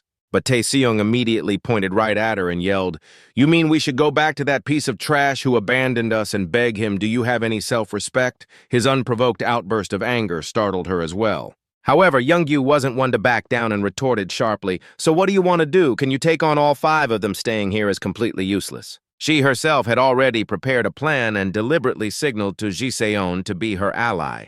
Think carefully, if they can't find us, they'll go after Han-soo. We can help them if they're in danger, right? Sure enough, he immediately spoke up for Young-gyu. There's no way to win with brute force, so it should be fine if we just talk to them a bit, right? And she simply chimed in with a bright smile. You're right. Finally, Tae-seung's will began to waver. They're right, a temporary alliance isn't a bad idea. But he suddenly broke into a sinister smile after thinking carefully. I don't like it, but it would be good to use this opportunity to take advantage of him. Therefore, Tae-seung proactively opened the door and stepped outside. You're right, we should help him. Let's go. All right, they won't know if we sneak away quietly. The path we just took is lit up now. Just follow me. After taking just a few steps, his ankle was grabbed by something and the other two screamed when they saw it. Tae-seung. After thudding to the ground, Tae-seung anxiously looked down at his foot. What is this? No matter how hard he struggled, he was powerless. It wouldn't let go. Tae-seung grew increasingly panicked. He hurriedly reached out to Young-gyu and Ji-seon for help. Hey, pull me up, hurry, what are you two looking at, you idiots? While they were still stunned, the culprit appeared and even issued a threat. Are you sure about that if you dare to pull him? The leader continued to warn in a cold tone, you two could end up in wheelchairs, or maybe you want to come over here. I just want to talk. While his minions in the back cackled, we got him, the bastard. Both Young-gyu and Ji-seon were so scared they froze on the spot, not daring to make a sound. Seeing them turn and run away, Tae-seung could only curse, you two dogs. The leader slowly crouched down beside him to mock him. Oh my, why such harsh words, especially when you're still so young. Then he asked about his opponent's feelings on the weapon he used. What do you think it's called? Oren's fly trap, while you were busy with your petty tricks.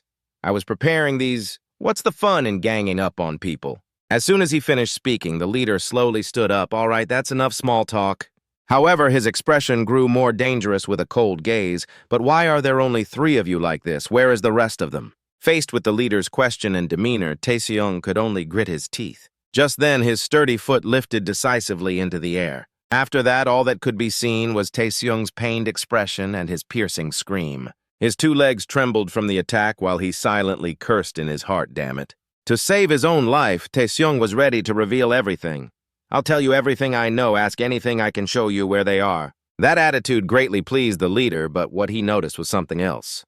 I'm glad to see you're so understanding, it's a deal, but before that, this guy has something to say to you. It turned out Sung-ho's group had also arrived, which made him even more rushed. Let's just handle this and get moving. Without much hesitation, he slowly approached. We meet again, huh? You've been well. I'd be fuming if I didn't do the same to you. Although he was furious, Tae-seung only dared to curse in his heart, this filthy insect, if only those bastards hadn't abandoned me. The leader decided to look away since he'll be working with us. Just keep it under control. After being given free rein, Sung-ho and his minions were delighted. Did you hear that, everyone? Let's beat him up within reason. Under the brutal kicks, Tae-seung could only hug his head and endure it. I'm dead. The image of his comrades running away still lingered in his vision. How could they abandon me? The actions of Young-gyu and Ji-seon ignited a fire of hatred inside Tae-seung. I will kill all of your families. Meanwhile, after leaving him behind, Youngyu and Jiseon's faces suddenly went blank when they saw something. In front of them was a pot of mixed bone and meat stew bubbling furiously. The sight of Hansu's group leisurely enjoying their meal left them speechless. "What are you guys doing?" Through the steam of the meat pot, Youngyu couldn't help but speculate, "Are you guys camping or something?" Seeing their grim expressions, Hansu seemed to guess their situation. Those two, they must have realized that all the food is gone by now, right? The aroma made her seemingly forget their previous conflict as she naturally moved closer. "That looks good, let's eat together." But Hansu immediately grabbed the sword placed next to him.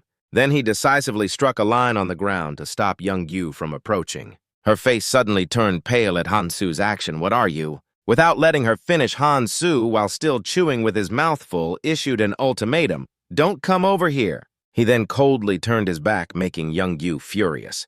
"Huh, why are you so childish? We didn't do anything to you. It was Taesung's fault." Despite the warning, she stubbornly decided to press on. "What are you going to do if I step in?" Hansu's response was an extremely sharp glare. "My superpower tells me you people won't be safe." After a moment of silence, Jiseon finally spoke up. "Did that damn superpower of yours tell you that nonsense?" Hansu didn't deny it and even deliberately provoked him. "It told me some other things too, for example, that you two are about to be in danger." The moment Hansu finished speaking, both of them immediately whipped their heads around. A strange voice echoed in the night, hoarse yet full of mockery. "You're a sharp one." It turned out the leaders' group had caught up to them. Both Youngyu and Jiseon stood frozen in place, their bodies stiff, not daring to even breathe loudly. Meanwhile, the corner of his mouth curled up into a clearly arrogant smile, his gaze carrying a challenge as he looked straight at Hansu's group.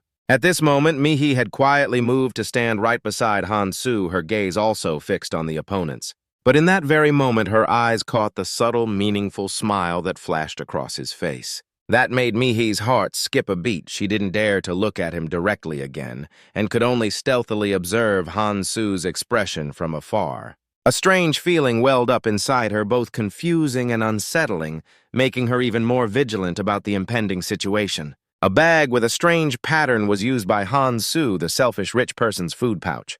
The giant pupil was still staring down at the city, and the condition to obtain it was very simple: cook and eat as much food as possible while the moon is visible.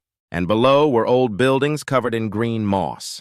The condition sounded easy, but there was another condition, and that was to become selfish. That was why Hansu could maintain his composure, slowly slicing fresh pieces of meat as if it were a mundane task. Next, he nonchalantly dropped each piece of meat into the pot right in front of everyone. A chillingly natural act. The person who doesn't share food with others and only cooks and eats the most food alone is the only one to receive this reward. And Hansu's actions were performed in a situation where everyone else was running around frantically searching for food. They had to cross the dangerous line that this condition had drawn. The dagger flashed as he speared a piece of meat, and a hint of mockery showed in his eyes. The sense of humor of the one who created this mission is truly twisted. He brought the piece of meat to his mouth, his gesture slow, as if to emphasize that one must remain calm even in situations like this. Just then, a figure staggered out of the darkness, its body trembling as if having just escaped a nightmare. Taesung's sudden appearance startled them both. They almost cried out in unison, their voices trembling with relief. Taesung, are you okay?" But before they could finish, he roared like a wounded beast, his eyes bloodshot and his voice hoarse with rage. "Shut your mouths! How dare you leave me behind!" A flustered Youngyu hurriedly shook her head, explaining in a rush, "We only wanted to help." But Taesung refused to listen as his rage boiled over. He gritted his teeth, hissing every word as if he wanted to rip them apart. "Bullshit, don't you make excuses, you bitch. If you hadn't run away, I would've." Before he could finish, his voice caught in his throat. His furious gaze froze, then slowly turned, as if drawn to a strange, calm yet authoritative voice that had just spoken. Now, calm down." The leader then placed a hand on Taesung's shoulder in a warning gesture. "Newbie, maybe you need to calm down a little, huh?" After getting him under control, he turned his eyes to the person across from them. "A pleasure to meet you again, young man. You've got some skills. Where did you find that meat? Be a good boy and tell me." Not letting the leader finish, Hansu cut in while chewing loudly. "Meat is everywhere, isn't it? Surely I don't need to explain to you what meat is right." The leader's and Sungho's faces were filled with disgust at his action. "He dares to eat that. I had my men try it, but they all got dehydrated from the poison." Watching Hansu's group casually enjoying their meal, the leader felt a hint of existential dread, yet they ate as if it were nothing. Therefore, he began to probe for the secret. It seems you found a way to cook it safely, and Han-Su had no intention of hiding it either. Well, if you stew it in goblin blood, you can eat it. Try it, that's all I'll say. That answer immediately sent the leader into deep thought. He suddenly recalled what Tae-sung had revealed in his mind. That guy said he has a superpower. The image of Han-Su holding a ball of power made the leader even more convinced. He also said that superpower helped him obtain a precious item at the train station. He silently assessed the situation. Today seems like a good day to fight him. Even if there's a skill difference, we can overwhelm him with our numbers. Besides, he's just a 20-year-old kid. A smug smile unconsciously formed on the leader's lips at his own brilliant reasoning. He may be used to fighting monsters, but that doesn't mean he's used to fighting people. With this strong conviction, he began to act by ordering Tae-sung, "What are you doing, newbie?" Though he tried to act nice on the outside, his every word carried a hidden meaning. Go have a peace, talk to your friends. There's no harm in asking a friend for a favor, is there? Tae-sung glanced at his opponent, trying to figure out the leader's true motive. Who wants to be friends with him? Why is he suddenly ordering me? But this benefits him as he avoids causing a scene in front of everyone here. And yet before Tae-sung could even move, Han-Su stood up to Mihee's complete and utter shock. Seeing this, Tae-sung slowly approached the boss. Is right, let's talk. But Mihee immediately tried to stop him, her eyes filled with worry as she shouted, "No, don't come near, don't cross that line." However, Tae-sung ignored her advice and cursed loudly, starting to run towards Han. "Su, shut your mouth, you're one of them too, you bitch, just you wait." While she was still trying desperately to reason with him, Han-Su, sword in hand, had already made up his mind. It's over. He coldly slashed at the ground the moment the man stepped over the line, whispering to himself, "Don't blame me for this, heiress." At that moment, Tae-sung's entire body began to lose balance and pitch forward. His body then unconsciously slammed onto the ground, unable to even use his hands to catch himself. By this point, his eyes were wide and his voice trembled strangely. Why? One of Tae-sung's feet lay motionless nearby as a faint groan escaped his lips. Finally, a blood-curdling scream erupted as he clutched his mangled leg. Both the leader and Sung-ho were stunned by the sight. Tae-sung's pain screams echoed, "My foot, you psycho, are you crazy?" Witnessing it with their own eyes, Youngyu and Jiseon were choked with fear and recoiled. Mihee could only shut her eyes, enduring Tae-sung's curses. "Damn it, my leg, have you no humanity? How could you do this to me, and all for a piece of meat?" Even Sang-jin was panicking slightly, while Han-Su, in contrast, was terrifyingly calm. Seeing his own fate, Tae-sung began to shout a warning. "He's doing this just because he doesn't want to share food. If he gets stronger, do you think he'll leave you in peace?" He struggled to turn his head and taunt the leader. "He'll kill every last one of you just for those runes. You should kill him now. You think you can get on his good side, you fool." Sure enough, the words had an impact on the leader. "Get ready." Sung-ho, however, seemed to hesitate, But deep down, Sung-ho had already grasped the situation. He's not wrong, he doesn't plan to fight now, but if he becomes stronger later, he could crush us with ease. He and his men then drew their weapons, ready to attack Han-Su. "We're armed to the teeth, and the moonlight is making him glow so he can't escape. We need to take him out now." But looking into his cold eyes sent a shiver down Sung-ho's spine. Damn it, what kind of college student has eyes like that? What has he been through to have such an aura? Faced with their persistence, Han-Su could only sigh in frustration. He clearly remembered the advice he'd been given. Eris and Keldian used to argue a lot. Even though they'd agreed to work together, Eris said not to create animosity. However, the current situation made Han-Su think differently. But Keldian said that if an enemy is before you, you must utterly crush them or they will eventually bring you down. His blue glowing eyes watched them intently as the corner of his mouth twitched into a smirk. Eris and I both agree on that. Han-Su suddenly glanced at his palm and a strange mark started to appear on his wrist. Seeing 3 runes floating in the air, they yelled out in frustration, "What kind of trick are you pulling now?" Then they urged each other to attack. "It's come to this. Let's dice him up, boys." He faced nearly a dozen men brandishing their weapons alone. Kill him. Finally, Han-Su tightened his grip on his sword. "Since you started this before the night is over." He planted one foot firmly on the ground and slightly rose up on the toes of the other. Then he leaped forward with blinding speed, leaving only 2 trails of light where he once stood. Han-Su appeared in a flash, making Sung-ho's group recoil in surprise. "Let me test these new skills on you." The swift movements left an expression of utter bewilderment on his face. How can he move like that? Before Sung-ho could even react, he swiftly slashed at him. "This will hurt." After taking one down, Han-Su deftly moved on to the others. At that moment, the air was filled with nothing but agonizing screams. The leader watched with his own eyes as his men were disposed of one by one. A sense of unease began to stir within him as he collected all the runes already at this rate.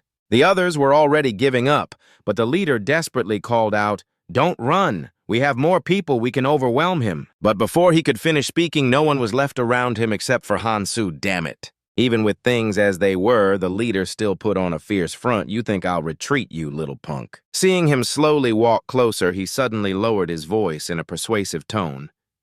"You think about this carefully." Knowing he was outmatched, the leader resorted to threats.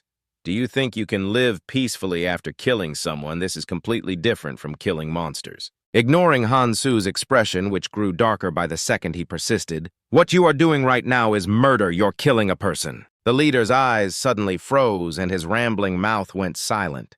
That's not something a kid like you can easily, because he saw Hansu crouch down, swinging his longsword back to build momentum. Immediately after, he lunged forward, aiming straight for the man's abdomen.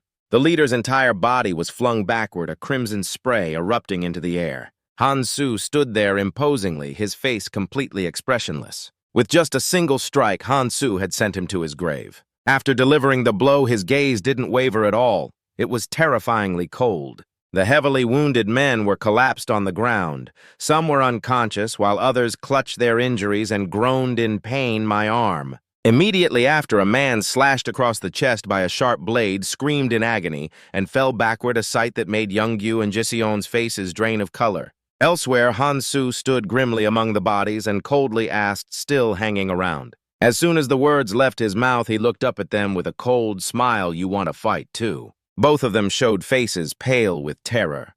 They remained silent, not daring to say a word, only able to exchange glances in the ghastly atmosphere. In the end, Youngyu and Jiseon prioritized their own lives and quickly fled while Hansu calmly swung his sword and turned away. He slowly walked over to where Mihi and Sang-jin were waiting in a corner. Then, to Mihi's astonishment, he nonchalantly skewered a large piece of meat with his dagger and brought it to his mouth. Noticing her watching him, Hansu casually chewed away and declared, "What is it? You can look all you want, but I'm not sharing." Sensing the strange atmosphere, Mihi looked away and stammered, "It's nothing." Finally, she wearily sat down and let out a sigh, the space momentarily quiet and peaceful after the battle. After a bloody night of deadly combat, dawn slowly broke behind the moss-covered skyscrapers. A white orb with a giant eye suddenly appeared in the sky, staring down at the city. After observing for a while, the eye slowly closed, revealing its pupil, which contained meteor-like rock fragments surrounding a mysterious black hole. Its mission complete, it fully closed its eye, looking just like an ordinary orb floating in the air. Hansu's group was now on the move, with him walking ahead and sighing to himself, "I've eaten an amount of food equivalent to 3 days. I feel like I'm gonna puke." Leaving the other two behind, Hansu kept his distance at the front, deep in thought. "I've completely failed the mission that focused on persuading others." Suddenly, he pulled out a strangely patterned bag and noted with satisfaction, "But I succeeded in getting this." The fairy had once excitedly boasted to Hansu that it protects food from the moonlight and stores it in a subspace where you can put anything. With its guarantee, he confidently affirmed, it has 5 times the volume, so I won't have to worry about food for the next 2 weeks. Mihi and Sang-jin silently followed behind, watching Hansu tuck the small bag at his side. After walking a bit further, Mihi stopped and asked doubtfully, "Are you sure this is okay?" She looked at him with an urgent expression, asking, "Is it really okay that you didn't kill them all?" In response to Mihi was silence. Hansu lowered his head, his face hidden in the shadows, exuding a mysterious and frightening aura. Then he sighed and mocked her arrogantly. "You think I should have killed all of them? That's a terrifying thought." Teased by his roguishly handsome look, Mihi's face turned red as she hastily denied it. "No, it's not that. I was just worried about you." In contrast to her, Hansu coldly turned his back, lost in thought, but she clearly doesn't need to worry. Even if they get back on their feet, they don't stand a chance, because I'm just going to focus on getting stronger from now on. As the earlier conversation ended, the group walked on Hansu, thoughtfully speculating, "That's right, I don't need to worry about anything else. Just follow her logic. Even so, if she were to get runes by killing them, she could also collect more items." He strolled along with a carefree arrogance while analyzing based on that way of thinking. It seems she has adapted to this situation perfectly. That mindset is only natural. As if uneasy about them, Hansu secretly glanced back and mused, "I would only do that if the target could actually threaten me." The air around him grew grim and cold as he sank deep into his thoughts. The reason I returned was to save as many people as possible. I need to minimize conflict and create a force, and to do that the first condition is to set rules. Scenes of death born from human greed flashed through his mind, so Hansu made a resolution. The first rule is no killing people for runes. When the owner of the runes dies, they just become ordinary stones with patterns, and he knew that he could kill people and take their runes, but in return, he would lose their support for a time when he might need it. Therefore, after careful calculation, Hansu became resolute in his goal. It will be quite difficult to enforce those rules now. But if I'm strong enough, I can enforce them immediately, so I can't be seen carelessly killing people and earning a notorious reputation that's hard to shake. Those judgmental glares and the ostracism were too haunting, he calmly affirmed with determination. I have to be meticulous when I act, but there are too many eyes watching me. A tense, gloomy silence settled between the three of them again. Hansu clicked his tongue and thought eventually someone will cross that line just to get runes and become stronger. Sang Jin suddenly announced, I'm stopping here. His words stunned Mihi. What are you saying? A dark, chilling aura surrounded him as he hesitantly explained, I don't think I can continue on with you guys. Finding Sang Jin's excuse almost unbelievable, Mihi asked in confusion, but why now in contrast to her Hansu nonchalantly agreed, sure, whatever you want. Only a worried Mihi ran closer to Sang Jin while Hansu remained composed and replied, I respect your decision. As soon as he finished speaking, Sang Jin stood motionless for a long moment. Suddenly, he sprinted away quickly, leaving without another glance back at the two of them. Once Sang Jin's figure had completely vanished, Hansu calmly asked, why didn't you do what you wanted to do? His entire being was shrouded in a terrifying darkness as he approached Mihi, causing her to back away in alarm. Hansu questioned her with an icy expression.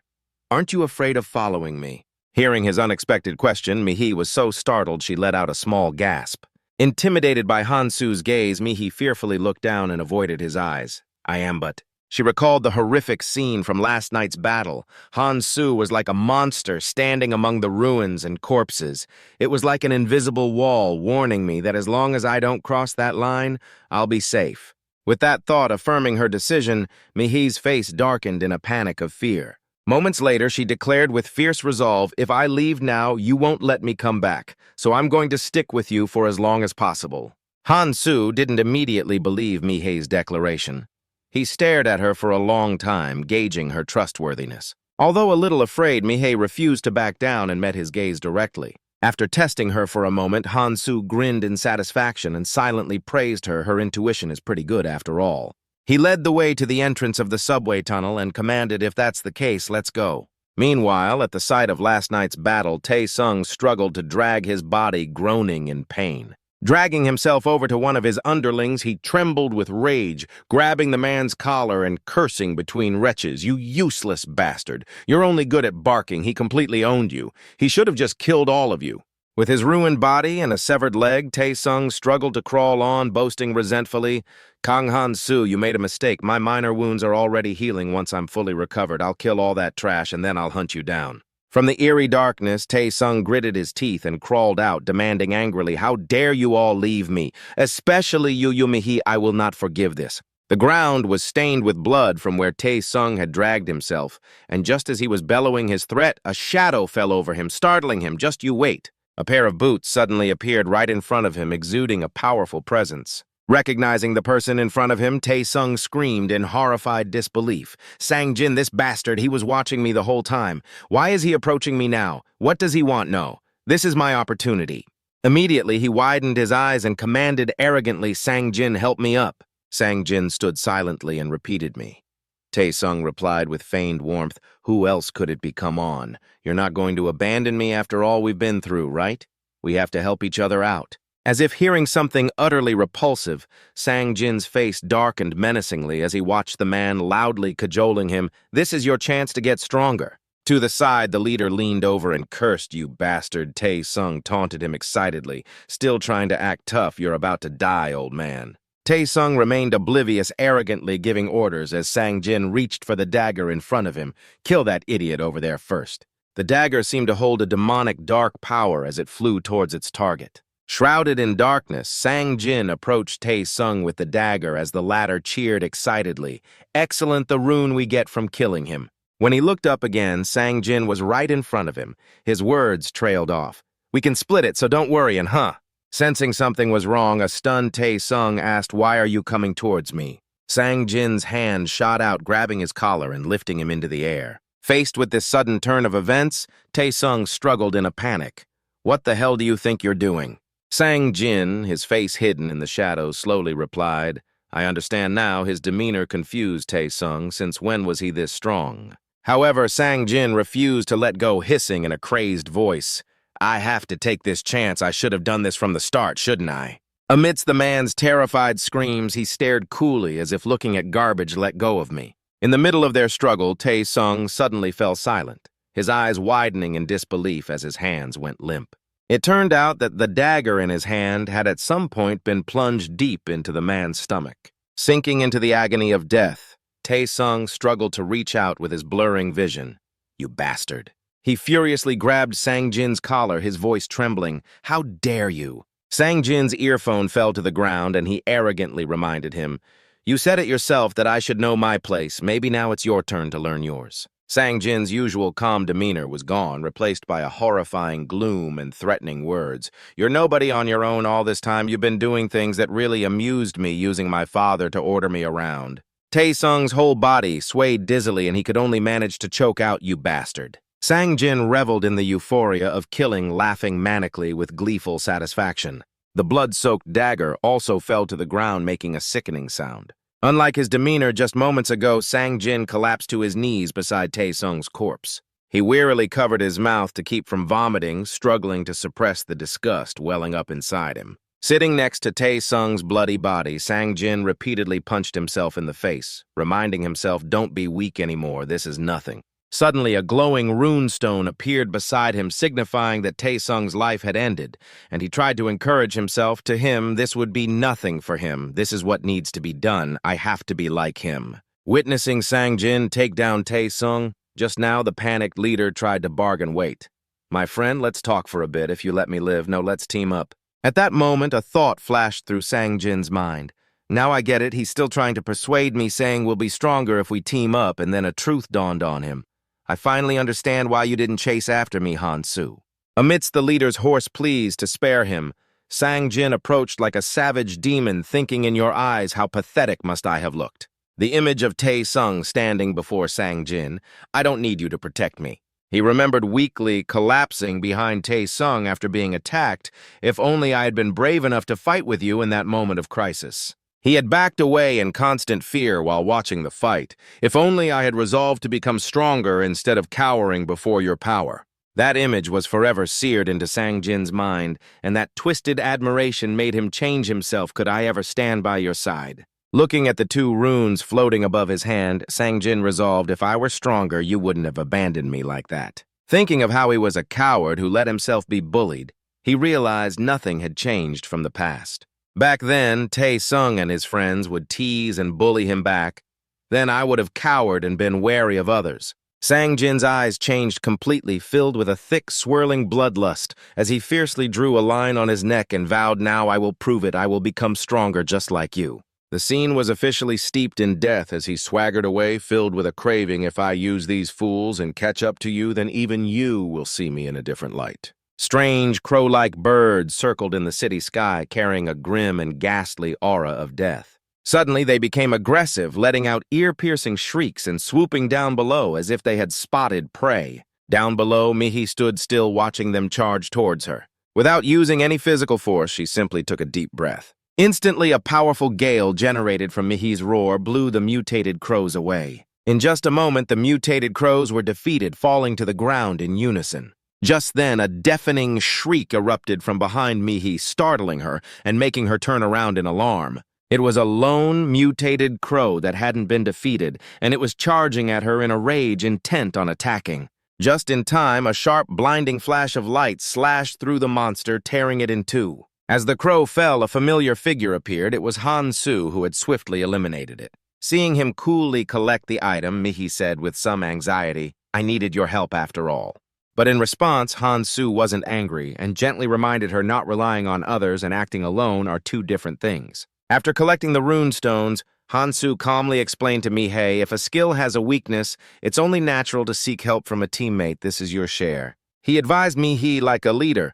Make sure you understand the strengths and weaknesses of your skills, and she gave a helpless, forced smile. He's always so strict about dividing the shares. Afterwards, Mihei opened the system to check the situation. Has it been 2 days already? Today is the 3rd day since we arrived here. After seeing her current results, she breathed a sigh of relief. Buying the magic enhancement speed and stamina skills from Hansu was a good idea. I would have had a hard time keeping up without them. However, Mihei still wore a sad and anxious expression, but I'm still trying my best not to rely on him. Her sighs echoed endlessly behind Hansu. On his end, he also opened the system screen to check his status.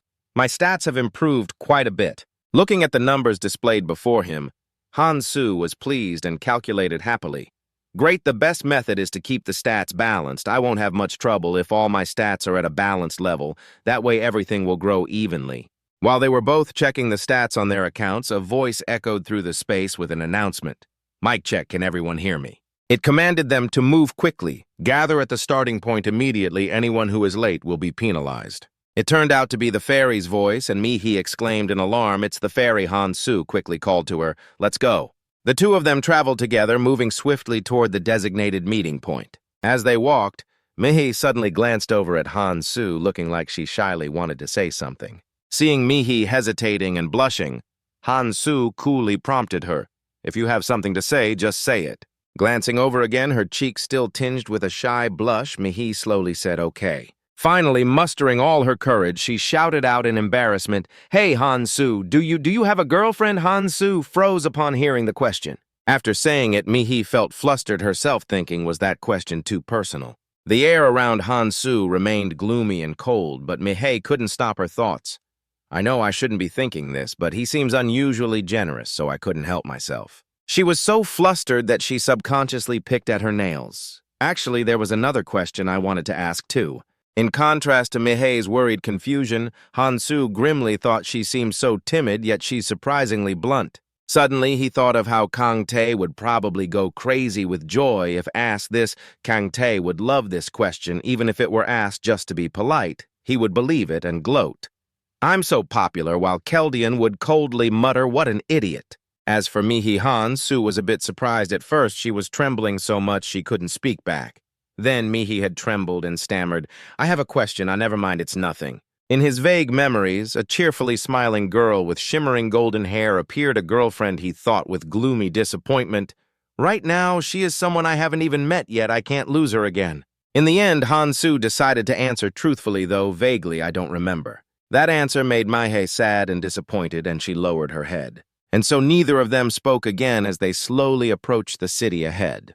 The place seemed very bustling and crowded with people in various outfits. Hansu and Mihei strode forward, blending into the crowd. Here Mihei spoke up. As she saw some familiar people, I see a lot of familiar faces. However, she sensed something was off, but the atmosphere is so strange. Just then the fairy appeared, cutting off her suspicious thoughts then. It looked extremely excited as it floated in the air and enthusiastically expressed, Are all the travelers here now? What a shame you all gathered here too quickly. The terrified crowd below listened intently to its announcement. All right, let's get down to business. I have 2 pieces of good news for you. The fairy looked dangerous, squinting a cunning and scheming eye as it trailed off first. Without any warning, it eagerly revealed, if you can survive for the next 72 hours, then you can leave this place. Pleased with its own words, the fairy grinned and applauded itself, then commanded them such wonderful news. Now let's see you all clap and cheer. In response, there was only dead silence. Not a single person reacted. This made it a little angry, and it laughed menacingly. No reaction, huh? So everyone gave in and clapped continuously. The fairy confidently continued its praise. Seeing you all so happy makes me happy too. In an instant, it snapped its fingers smugly. Now let's introduce the main star of this event. Suddenly, a violent tremor shook the area, causing rocks and dirt to crumble and bounce with a terrifying rumble. Something appeared before them that left the crowd stunned and horrified. The castle that you see. Without keeping the group waiting, the fairy introduced the thing causing the powerful tremors. It is the most important location in this event. What the hell is that? A magic tower materialized right in the center of the city. This is the magic altar. At this point, Mihei was also stunned for a moment as she witnessed it. An altar. The foot of some monster with enormous sharp claws lay in wait, yet the fairy gently explained there is a very cute pet. Hungry Pants escaped through the sharp teeth in the monster's mouth. It's waiting for all of you inside. Now the fairy flew before the barrier imprisoning the monster and asked excitedly, "You can all see it, right?" As the monster's eye opened, the fairy cheerfully announced its name to them. This little guy's name is the man-eating beast. Amidst everyone's chilling panic and horror, the fairy calmly informed them, "For your sake, we have starved it for one whole day." Following its words, the tower emitted a violent crashing sound, underscoring the warning, so it really wants to get out of there right away. With that said, the fairy lightly tapped the barrier, looking smug about their impending doom. "And this altar looks great, but it's not very sturdy. It'll probably collapse soon enough. Look at all this dust and dirt falling down." The monster gradually awakened and began to roar madly, trying to destroy the barrier. The fairy continued to whisper taunts. "If this little friend gets out, I wonder how many of you will be able to survive." The fairy's taunts seemed to be effective as everyone began to panic and worry if the altar collapses.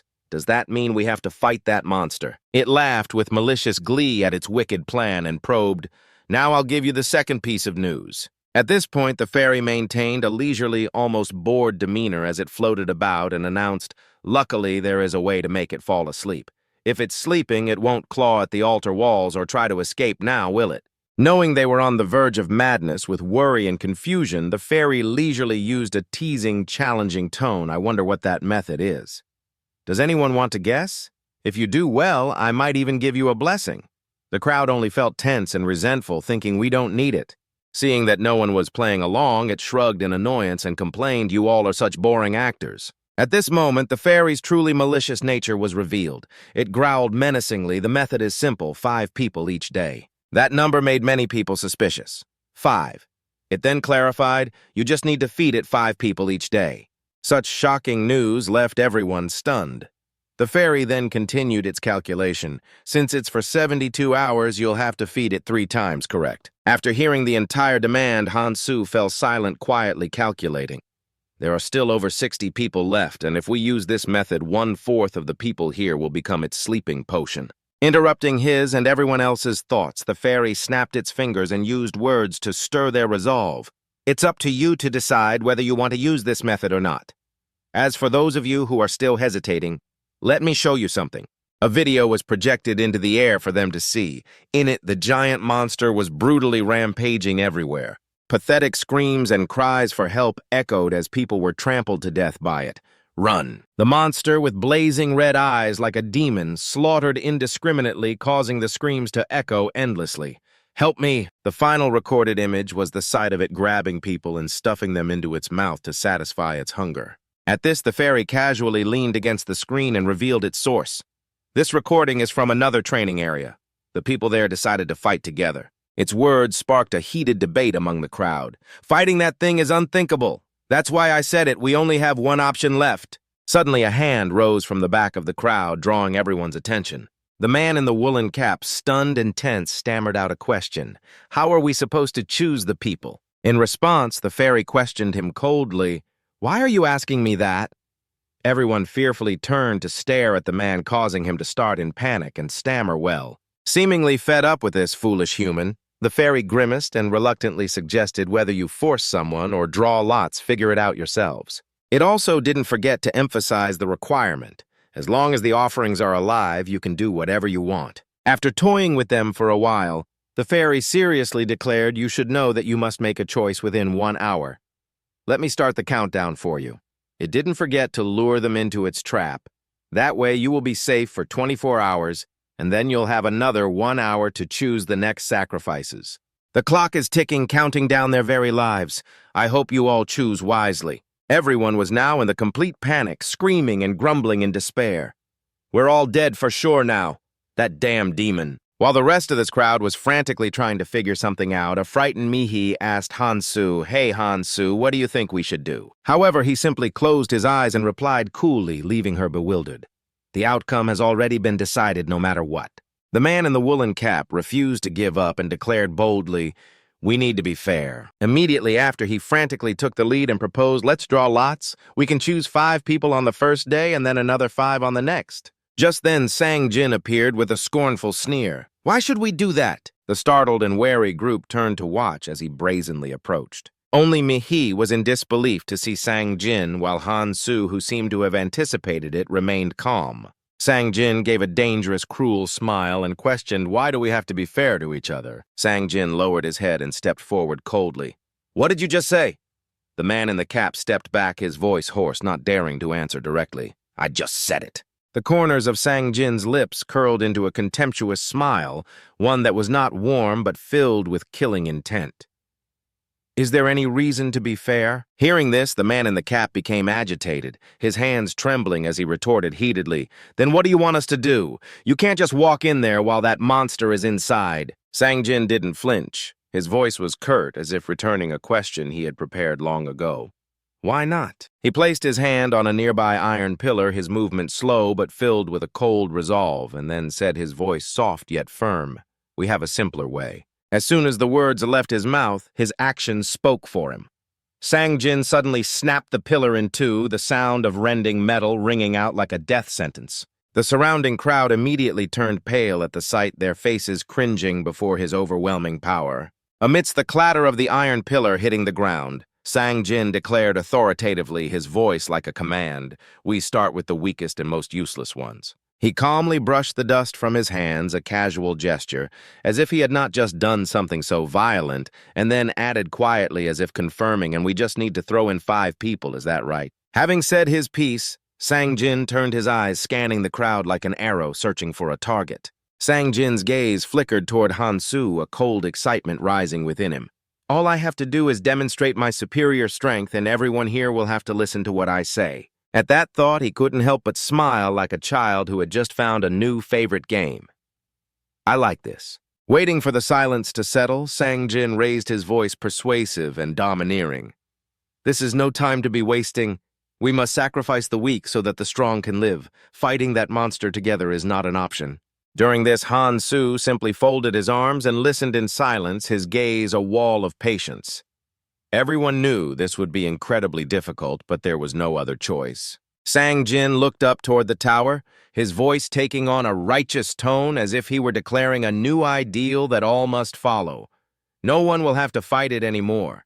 We need to cooperate for such a noble cause."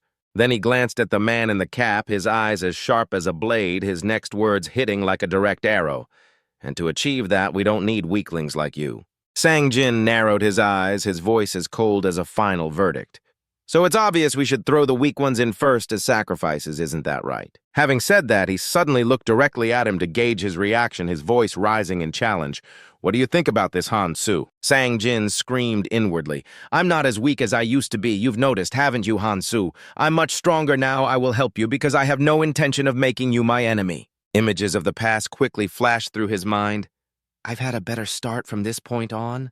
I will become stronger and stronger just like you." Thinking of this, Sang-jin smiled blissfully, "But to do that, I need your help this time. I'm sure you'll make the right decision because my idea is the most perfect one." Han-soo did not disappoint, clapping his hands in praise. "That's not a bad idea." But then his voice suddenly paused. "But allow me to make a suggestion, and if everyone follows my suggestion, we can all survive. No one needs to be sacrificed at all." Hearing that, the surrounding crowd immediately cheered with joy. "What is there really a way?" A thought flashed through Sang-jin's dark eyes. "Don't tell me." The man in the beanie said it for him. "Don't tell me you're saying we're all gonna fight that monster together. That's unrealistic. After seeing that footage, you should have realized it, even if we try to overwhelm it with numbers." Thinking about the footage he saw, he couldn't help but doubt, how can we possibly defeat a monster that recovers its health every time it eats a person? Hearing that, Han-soo frowned with a hint of displeasure, who said, "You all have to fight." The man in the beanie immediately yelled, "Then how are you saying you'll go alone?" Hearing that, he broke into a bright smile. "That's exactly what I'm saying." The people nearby felt like they were being played for fools. How ridiculous. They uttered mocking words. "How could he possibly take down the monster alone? Do you all think he can do it like that time?" Just then, a bald man stepped forward to criticize. "What are you talking about? This isn't a fight against some goblins." He relentlessly pointed and scolded, "If we can't kill it within 1 hour, we'll all die." The bald man took this opportunity to shout and vent, and we have less than an hour to decide what to do. Standing in the crowd, Sang-jin hesitated, wanting to object, but His expression was as if he had taken a massive blow. I thought I had almost caught up to his strength, but are you now so strong that you can fight that monster alone? Through the crowd, Sang Jin's eyes were glued to Han Su. Just then he spoke in a cold voice. I will fight it, but not right now. Hearing that he was so overjoyed, his eyes widened, thinking stutteringly, that's right. Even someone like you needs help, right? So Sang Jin asked with a voice full of expectation. So you mean the strongest should fight, right? Let's fight together, Han Su replied with some annoyance. You people really like to interrupt me, aren't you listening? Hearing that, he felt just as furious. So what the hell do you want? But on the outside, Sang Jin maintained a calm facade. So what is your suggestion? Mehi, standing nearby, also glanced over nervously. Han Su will surely take me with him when he fights. But then she continuously denied it in her heart. No, there's no way he would do that.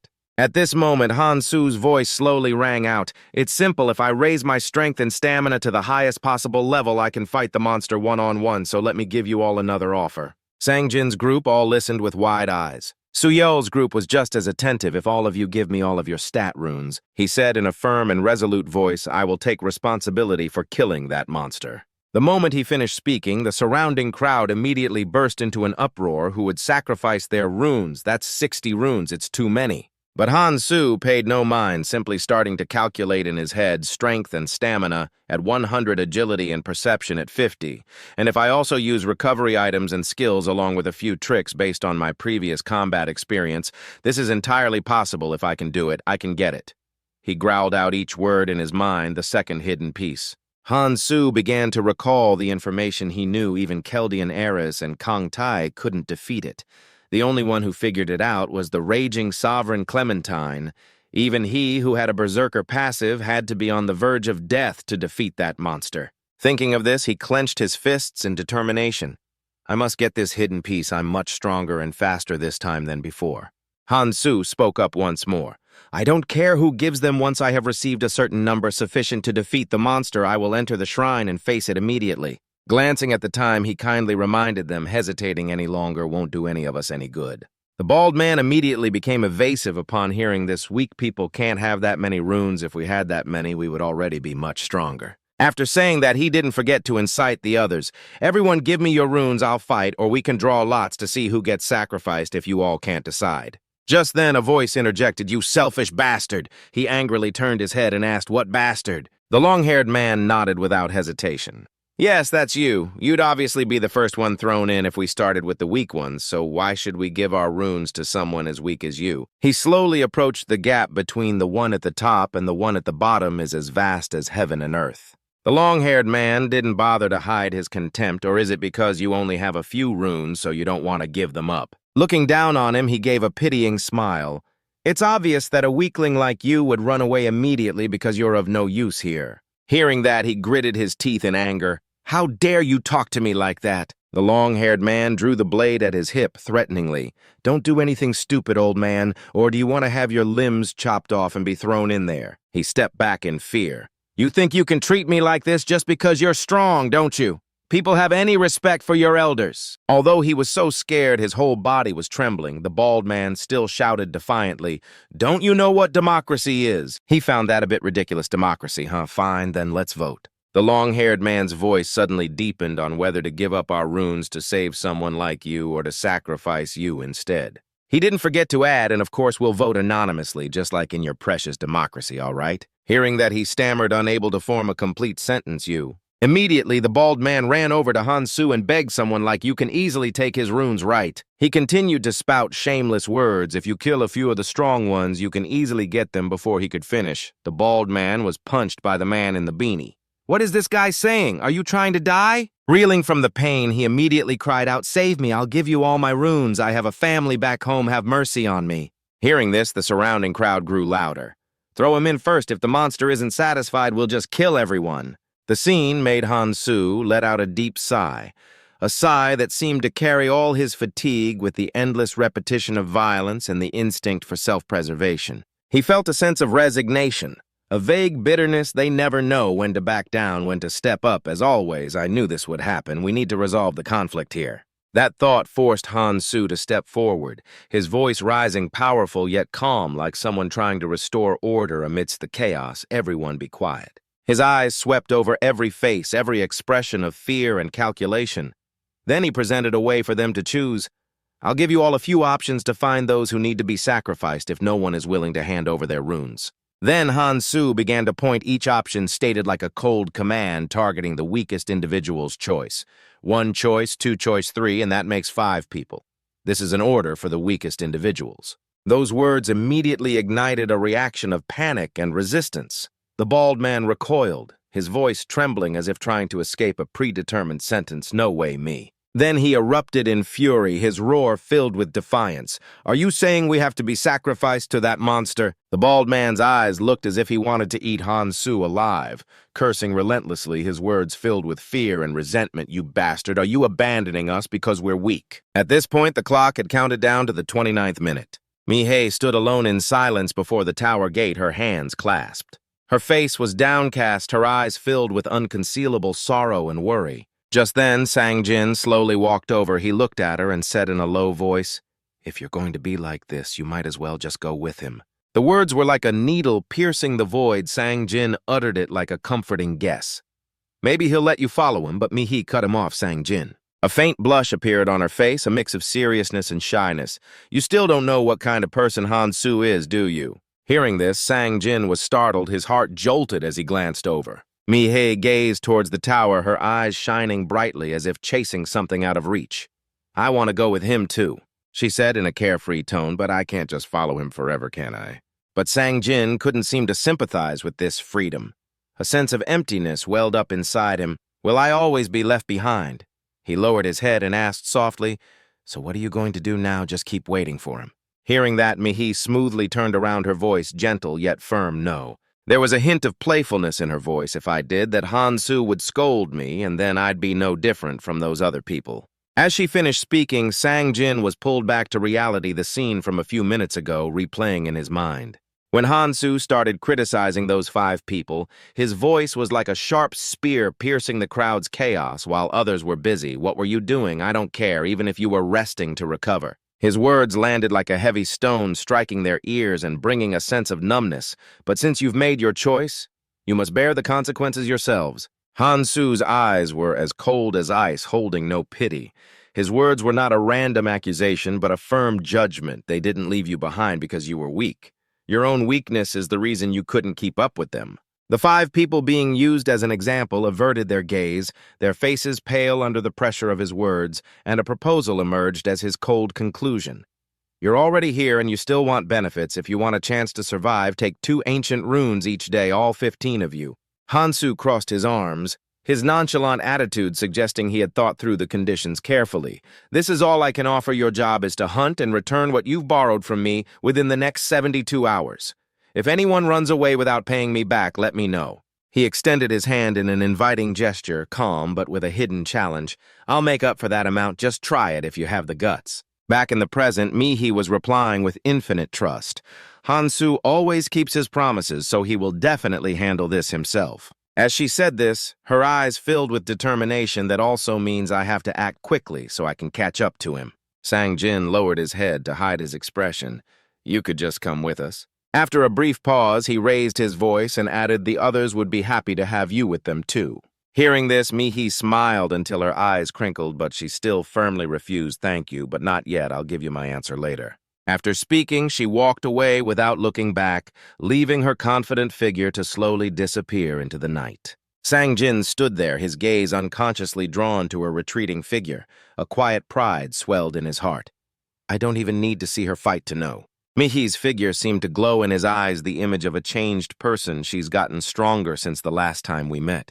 At that thought, Sang-jin looked down, clenching his fist as if to hold on to a new resolve, telling himself, I have to show them too. This isn't enough yet. An intense desire rose within him, something to prove his own worth. Just then, the long-haired man's voice suddenly rang out low and clear. Hey, you, there's something we need to talk to you about. Immediately after, Suyeol's whole group strode forward menacingly, lining up behind him as if to back him up. Seeing this, Sang-jin immediately put on a cold expression, his eyes narrowing slightly. What is it he silently sized them up, this group?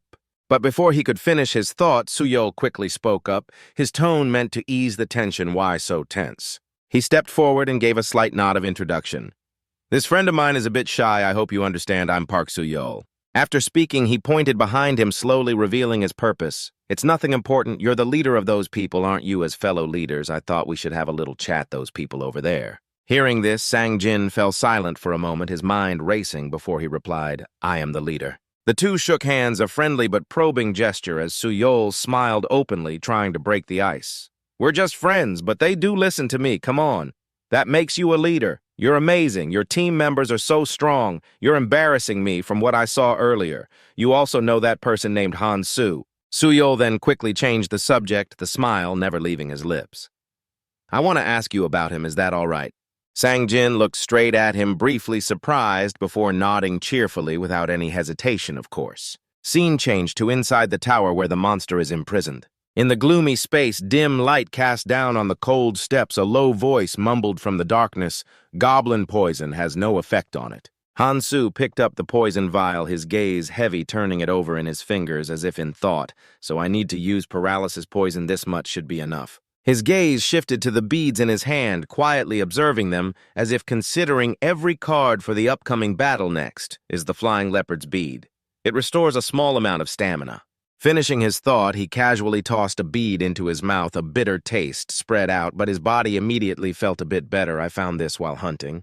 Not too bad, I should use it first. As he walked down the stairs, he lamented, my overall stats are no longer balanced, but I have no other choice. Thinking of that monster, a flicker of anxiety arose in Han-soo's heart, because this is far from enough to fight that thing. From his pocket, he took out a cigarette case, murmuring in a low voice, I'm going to have to smoke a lot of these. He pulled out a cigarette, placed it on his lips, and lit it, the flame flaring for a moment. Immediately, thick smoke spread out, the familiar taste quickly hitting him. Han-soo narrowed his eyes, slightly sighing to himself. It's been a long time since I've felt like this. He put the cigarette case back in his pocket, his voice calm, but it's understandable. Han-soo parted his lips, exhaling a puff of hazy white smoke, and then whispered in a low voice finally. Immediately after, he suddenly dropped to one knee, focusing his mind and gathering energy in his palm. Faint streams of light converged, emitting an oppressive aura. Once again, he raised his head, his deep black eyes now filled with fighting spirit. A suitable ancient rune has been created. The stones gradually changed into various colors. When an ancient rune's stats exceed 100, the colors will overlap to create a different rune. Starting from colorless, it will turn red, then from red to orange, and then from orange to yellow. Starting with a colorless rune, the stats will change, and the parameters will appear accordingly. And although a normal rune at 99.9% isn't much different from a colorless rune at 0.01%, the higher the level, the more significant the difference becomes. Han-soo's mind quickly ran a series of calculations, analyzing every tactic in an instant. This monster didn't even appear in the first tutorial round, so using a colorless ancient rune should be enough to deal with it. He moved forward with swift steps, his eyes sharp, yet his mind was calm enough to wander. If I had the dwarf's essence, it would be easier to defeat it. That Berserk King guy is truly insane. Han-soo's footsteps became more urgent, getting faster and faster, but his body suddenly erupted with power as he leaped into the air, intending to land a surprise attack on the monster.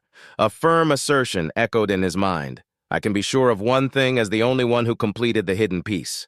Han-soo's eyes flashed tiny sparks flickering in their depths. After coming to this damned world, this was the first thing I realized. He stared straight ahead, the monster's slightest movement not escaping his observation. He understood the cruel rule of this place. The harder a mission seems almost impossible to complete, the greater the reward. At this thought, a powerful motivation surged within Han-soo. His body immediately shot forward, time to attack.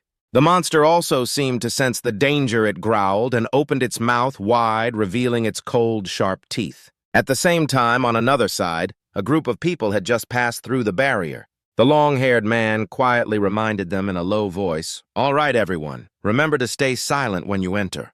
Just outside, Suyol was impatiently urging him on. What are you doing? Get in. Hearing that Sang-jin remained silent, his steps slow but determined as he moved forward, passing through the barrier. Seeing that everyone had gathered, Suyol gave a slight smile and turned to ask Sang-jin, so are you glad you didn't bring your friend inside? That question made Sang-jin pause for a moment, then he immediately nodded in agreement. His eyes darted around to assess the situation, and finally he couldn't help but urge, now let's hurry and go help Han-soo. Racial skill. At that moment, each large beast was roaring fiercely. The carnivorous beast is one of the beast tribes born with these skills. The carnivorous beast uses two of its own racial skills. Han-Su leaped back, dodging the ferocious attacks of the beasts, his body agile as if trained countless times. He frowned and thought to himself, "Here it comes." His heart was beating steadily, but he was completely focused. The beast before him cast a dark shadow over his entire being, unleashing its first skill the moment it appeared. Then each of their eyes opened wide, as if trying to instill fear, making the atmosphere even more tense. Han-Su's face was grim, gripping the sword in his hand tightly, his gaze cold and unusually calm. The next second, its long hand reached for him as if wanting to swallow him whole. That giant hand seemed to envelop Han-Su's body, creating a sense of immense pressure. Not afraid in the least, on the contrary, he remained perfectly calm, even proactively observing the rhythm of the enemy's movements. Han-Su leaped backward, dodging the arm as it slammed down his body as agile as a dancer's. As he jumped, he swung his sword, calculating a strategy in his mind, paralyze the prey by making it feel fear and then activate Carnivore the skill to fully restore stamina by eating that prey. Then Han-Su wiped the sweat from his face, his brows furrowed with worry. Its attack pattern is still the same. I'm just glad it hasn't gotten any bigger. Looking at the large beast roaring fiercely in front of him, he silently assessed, because after Carnivore fully restores its stamina, its eyes suddenly glowed, and if it uses the blood-sucking swamp which drains the blood of living creatures, then... A second later, a loud explosion erupted, kicking up a cloud of dust and smoke. Han-Su managed to dart away, his expression still calm, as he thought to himself, "Even I can't fight it directly." His sharp eyes looked at the monster. Stabbing it with a needle would only cause a small wound on its body, but I know the most effective method. Then Han-Su's feet dug firmly into the ground, stopping to prepare for his next move. Long streaks of light appeared running along the monster's arm. Han-Su glanced at it, thinking to himself that restricts its movement. The monster's giant hand continued to shoot forward with lightning speed, creating pressure that made the surrounding space tense. As it slammed its hand shut, Han-Su leaped away, feeling annoyed. Even if I try to pierce it, I can't get through deep enough. Then he thrust his sword forward, calculating in his head, but if I aim for a central nerve and stick a poisoned needle in there, it will be far more effective. Pressure points on the monster's body began to glow, and Han-Su arched his body, thinking the nerve that causes pain and restricts movement when struck is located between two joints. I need to wait. A sword plunged straight down into the glowing spot while a stream of thoughts raced through his mind. Just a little more. This is the chance now. The beast roared in agony, its eyes glowing fiery red, making the very space around it shudder. Leaning on his sword, Han-Su smiled to himself in satisfaction, thinking this should be enough. Now we just wait until it can't move anymore. The sound of a clock echoed ceaselessly in the space, emphasizing the tension and uncertainty. Hundreds of illusory doors appeared before his eyes, filled with ambiguity. It startled him, and he whipped his head around to look, his face filled with vigilance, ready to react to any danger.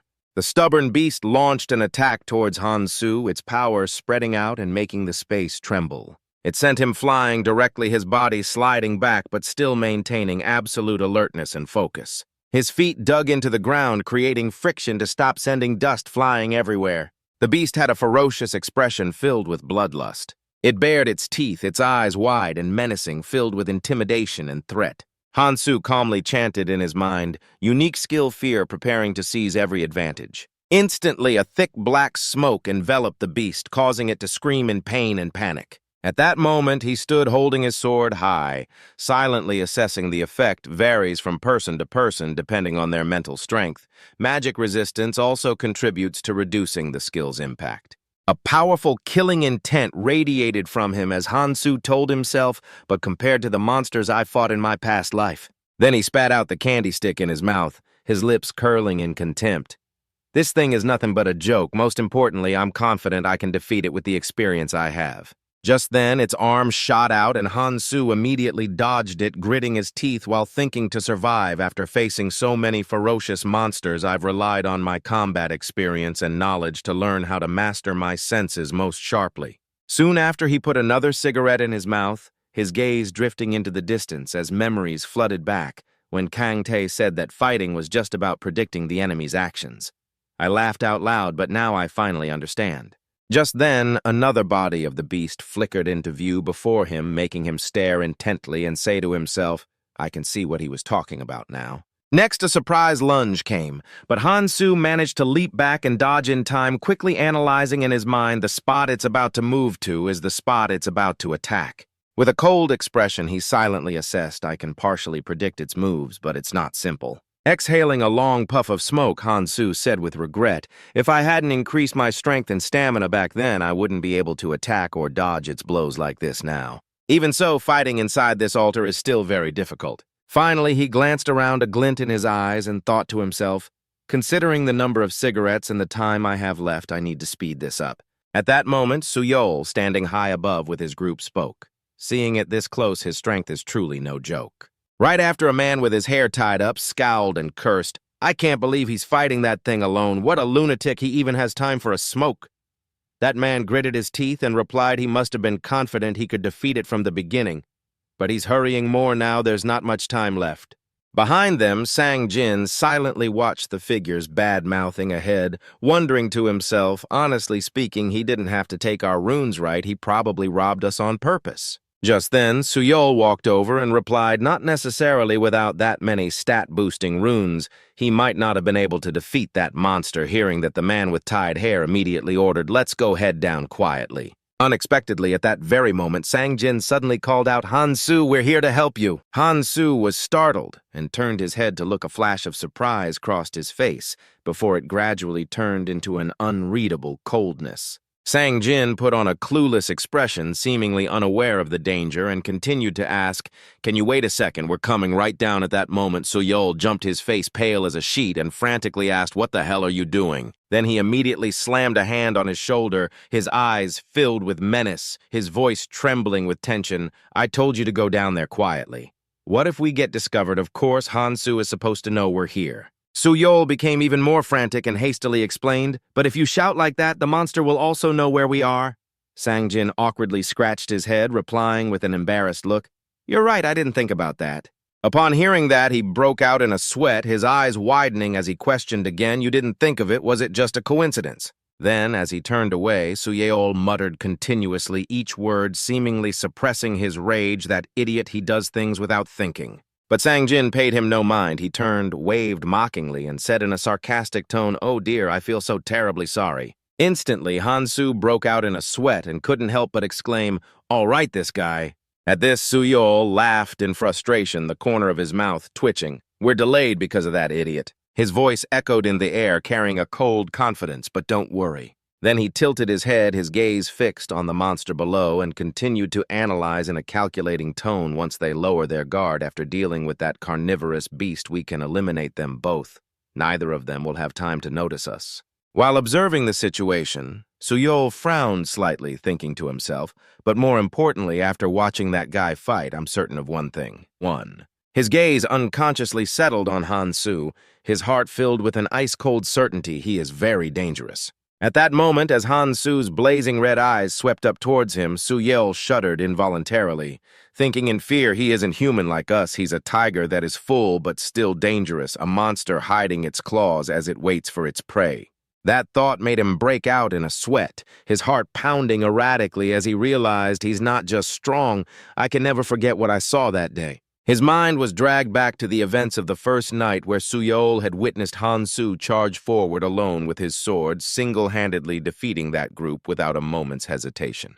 The image of each person being slashed repeatedly, blood splattering everywhere, flashed back into his mind. It made him tell himself in disbelief. In fact, it looked like he was enjoying it. For a moment, Hansu's crazed smile appeared vividly in his mind, making Suyol suppress his thoughts as he walked. I can't let something that dangerous run loose. He gritted his teeth, his eyes flashing with ambition. Once I deal with him, the rest of that scum. His gaze swept over as Suyol thought with certainty, and that girl Mihei will be mine. Mihi will prove to be useful. Immediately, he turned to the girl with braided hair standing nearby and ordered in a low voice, go down and check on the situation out there. The two of them leaned down to observe where Hansu was fighting. Suyol's voice, still echoing with confidence. There's nothing to worry about now, the flesh-eating beast's movements have already slowed down.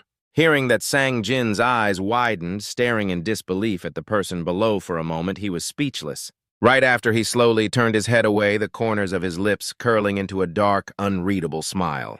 The girl with braided hair, however, furrowed her brow tightly, her voice full of annoyance. That idiot has suddenly gone unusually quiet. But suddenly the entire group's mouths fell open in unison, their hearts pounding at the horrifying scene that had just unfolded.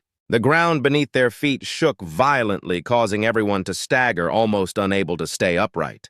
Chunks of earth and rock began to crack and then collapse, and in the chaos someone shouted a panicked warning, "Watch out, it's about to fall, damn it." The girl with braided hair turned pale, her expression full of panic as she screamed internally, "What the hell?"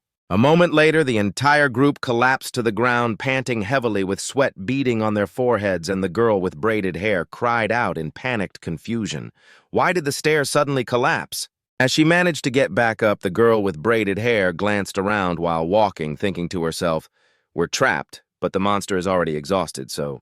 However, a dense wave of killing intent as cold as a cutting blade suddenly flooded the space, enveloping all of them. In an instant, the giant, three-eyed monster appeared right in front of them, the corners of its mouth twisting into a sinister, provocative smile. Its blazing red eyes seemed to burn, making them tremble, their minds able to do nothing but scream, "Damn it." Next, the monster roared, releasing a rumbling shockwave, forcing the entire group to clutch their heads and stagger under the immense pressure. As she judged in alarm, the pressure down here is completely different from up there. At this moment, the group had no way out, forced to face the giant monster before them head-on. Suyol was sweating profusely, muttering to himself in the tense situation, "It's fine, we can't attack and defeat it, but we have Hansu here, so it'll be okay." But where did he run off to?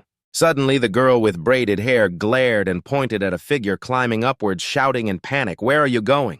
Right after, he also turned his tone filled with reproach. "You should be down here helping us take down this monster. If we work together, we can defeat it quickly." When his eyes landed on the sight of him clenching a cigarette between his lips, Suyol was so incredulous he couldn't stop asking himself, "Don't tell me he's planning to give up when this is almost over."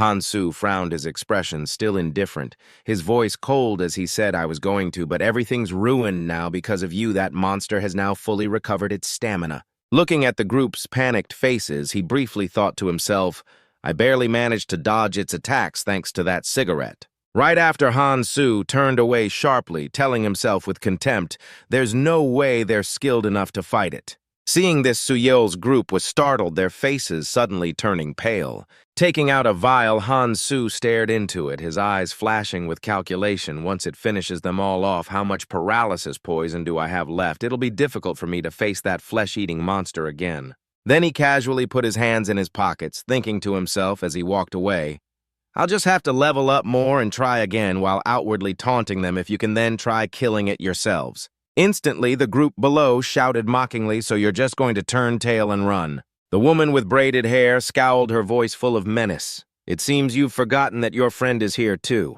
Then she turned to Suyol, who was avoiding her gaze, and asked, "Maybe we should use him as bait. Bring that piece of trash to me, where is he?" Someone stepped forward, tilting his head as he asked, "Who are you looking for?" Just then, Sang-jin appeared, his expression innocent yet provocative. "Did you all think I fell down there in that collapse too?" He stood behind them, his face ashen, thinking to himself, "No wonder he was so quiet. Did he destroy the stairs because he was wary of us?" While the woman with braided hair screamed in fury, "I'll kill you." He stood tall, replying with bold defiance, "Come up here if you dare. But it's not like you people have time for that." Suddenly, a giant monster appeared from behind them, shaking the very air, and in that moment, Sang-jin's voice rang out ominously, "That monster is drooling, waiting for you all to be frozen by fear." The monster advanced, step by step, surrounding the small group of people, its shadow looming over the entire space. Watching the scene, one of them shuddered, thinking to themselves, "The monster is enjoying this." Suyol stood there, covered in a cold sweat, shouting in panic, "If it recovers its stamina, we'll be in big trouble." Then he suddenly became frantic, cursing as he yelled, "If you abandon us, things will only get worse, for we have to cooperate with this guy. Only then can we survive." Hansu just glanced over his tone, indifferent, as if reminding him, "You don't need to worry about the stairs being broken by the monster. Didn't you all willingly come in here to be sacrifices?" Hearing that, his face immediately drained of color, utterly terrified his trembling lips, unable to form a single word. The whole group instinctively turned their heads, their trembling eyes fixed on the figure of the giant monster looming behind them. At that moment, the fairy sneered, baring its sharp fangs, and pointed as it uttered a chilling phrase. "The method is very simple. It only needs 5 people a day. Immediately, the ground beneath them flashed with light and a giant magic circle slowly appeared, enveloping them all to feed it 5 people each day. A roar echoed as the monster's giant mouth opened wide, charging straight towards the despairing group. A violent scream tore through the air, drowning out the sound of the world-shaking tremors. Amidst the chaotic scene, Han-Soo just stood there watching with cold eyes, his tone calm and mocking. "I'm very grateful for everyone's spirit of sacrifice." A moment later, he turned with a composed air and nonchalantly walked away from that place as if everything that had just happened was a trivial matter. Walking up to Sang-jin, Han-Soo lowered his head slightly, his voice dropping. "Why did you do that?" With a cigarette at the corner of his lips, he narrowed his eyes and speculated.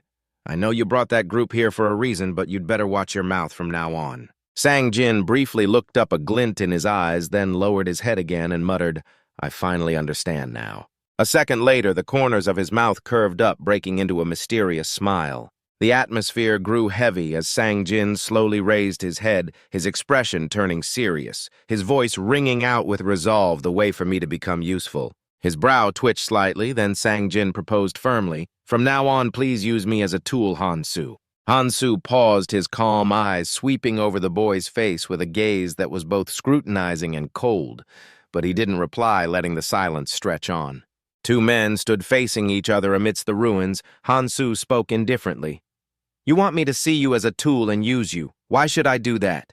As he raised his hand to lightly touch the candy stick, the other person replied in an unchanged tone, "Because I know your purpose is not the same as others." Sang-jin raised his eyes to carefully observe Han-Soo's expression, continuing to speak aloud, "Because you can always see the bigger picture and never stop acting." Yet in his heart, he added, "Although I only became certain after seeing him fight Jin Tae-sung and those thugs." Recalling that fight with that whole group beaten and sprawled on the ground, Sang-jin thought to himself he attacked them with overwhelming power, but he did not kill anyone. Thinking of the looks from the others, he continued to tell himself, even though that might cause him harm later on. The image of a magnificent, massive structure appeared in Sang-jin's mind. Even when the altar appeared, no matter what others said, he could have easily used force to eliminate them, but he did not. He could not help but remember the other's calm expression and indifferent gaze. "I do not understand why you do not kill people." Sang-jin's expression grew a bit tense, his brows furrowing slightly as he continued to speak. "Anyone can see that your true personality is not like that." Han-Soo silently listened to his long speech, his eyes just staring intently at Sang-jin. He made a beckoning gesture with both hands towards the other man, his voice taking on an enticing tone. "So please use me, I will do the dirty work for you." From start to finish, he just stood there silently, letting the other person ramble on and on. Sang-jin stated his condition with a serious face in return. "Take me with you, or just letting me follow you is fine too." Han-Soo suddenly smirked a smile that made Sang-jin freeze up. He lowered his gaze and walked past the other man, his cold voice rising. "I do not know about that, not after you handled things like that." Sang-jin clenched his fist, defending himself. This time there was no other way to deal with them, so you got caught up in it too.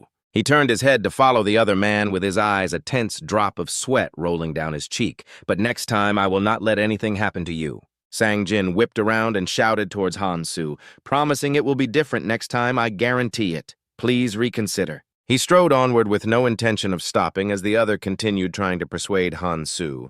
"There will always be people who want to get in your way." Looking at the broad back of the person ahead, Sang-jin said to himself, "Because that is just how much you stand out." In his head, he imagined countless hands wanting to pull the other man down from his high pedestal. His train of thought continued. "So for those you cannot deal with yourself, I will thoroughly eliminate them one by one so you can focus on your goal." Sang-jin's face was still tense, but his eyes showed unconcealed determination in return. "I will follow you and become stronger. The faster Han-Soo strengthens, the faster I can too if I follow him." His eyes remained fixed on Han-Soo's figure, the voice in his head echoing relentlessly, "If you tell me the goal you are aiming for, if you let me follow you."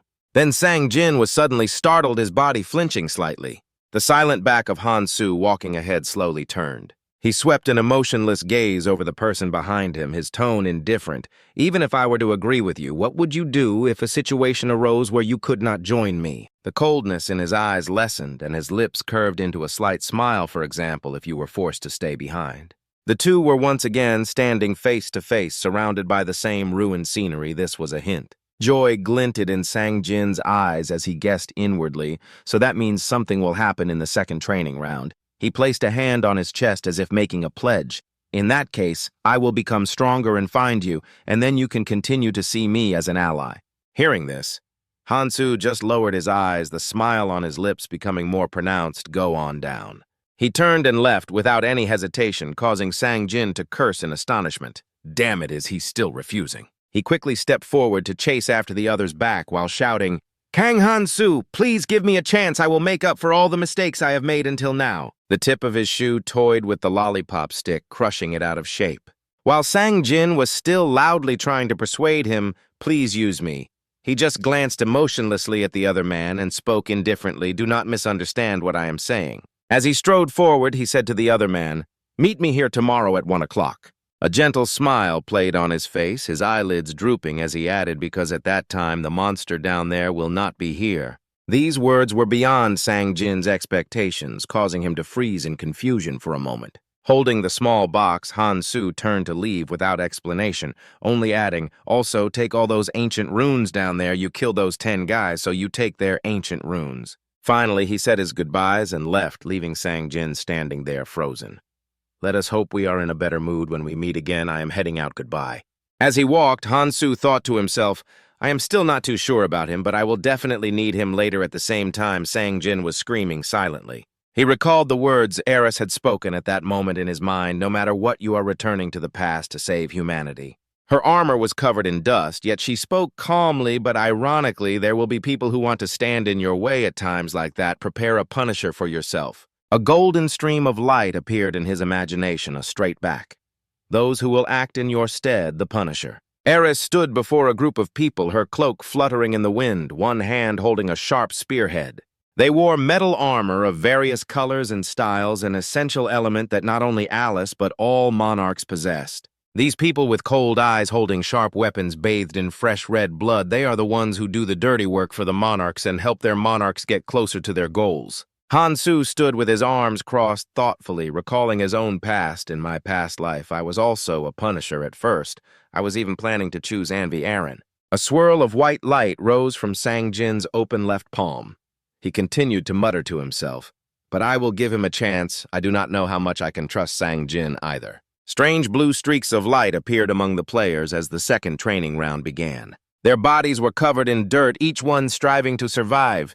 Everyone here will be forced to move to different places. A mass of white light hovered in the palm of Sang Jin's hand. He looked up slightly, and when that happens, perhaps he will change his mind. Hansu's expression became slightly excited as he looked down with one side of his lips slightly raised, but with 8 ancient runes and a few cigarettes, if I can get a useful Punisher, then this investment is well worth it. While Sang Jin was still standing there looking up, he turned and left decisively, his tone light. But if I fail, there is nothing I can do. For now, what I need to focus on is getting the hidden piece. I will prepare thoroughly again and take it down for good. The image of a monster opening its mouth full of sharp teeth and screeching in pain, he continued to think, let us see what I will get from this. His cheek was stained with a streak of blood. Both of Hansu's hands rested on the hilt of his sword as he panted. If you look at the condition for the second hidden piece, it is very simple. Broken chunks of rock fell continuously from above inside the structure before the carnivorous beast breaks the altar and escapes. Its large body lay sprawled on the ground, the sharp tip of a sword embedded in the monster, then just defeat it. Hansu's brows furrowed slightly. He bit the corner of his mouth to suppress the pain. It is just that no one thought anyone could actually fulfill this condition. A brightly shining golden door appeared, attracting his attention.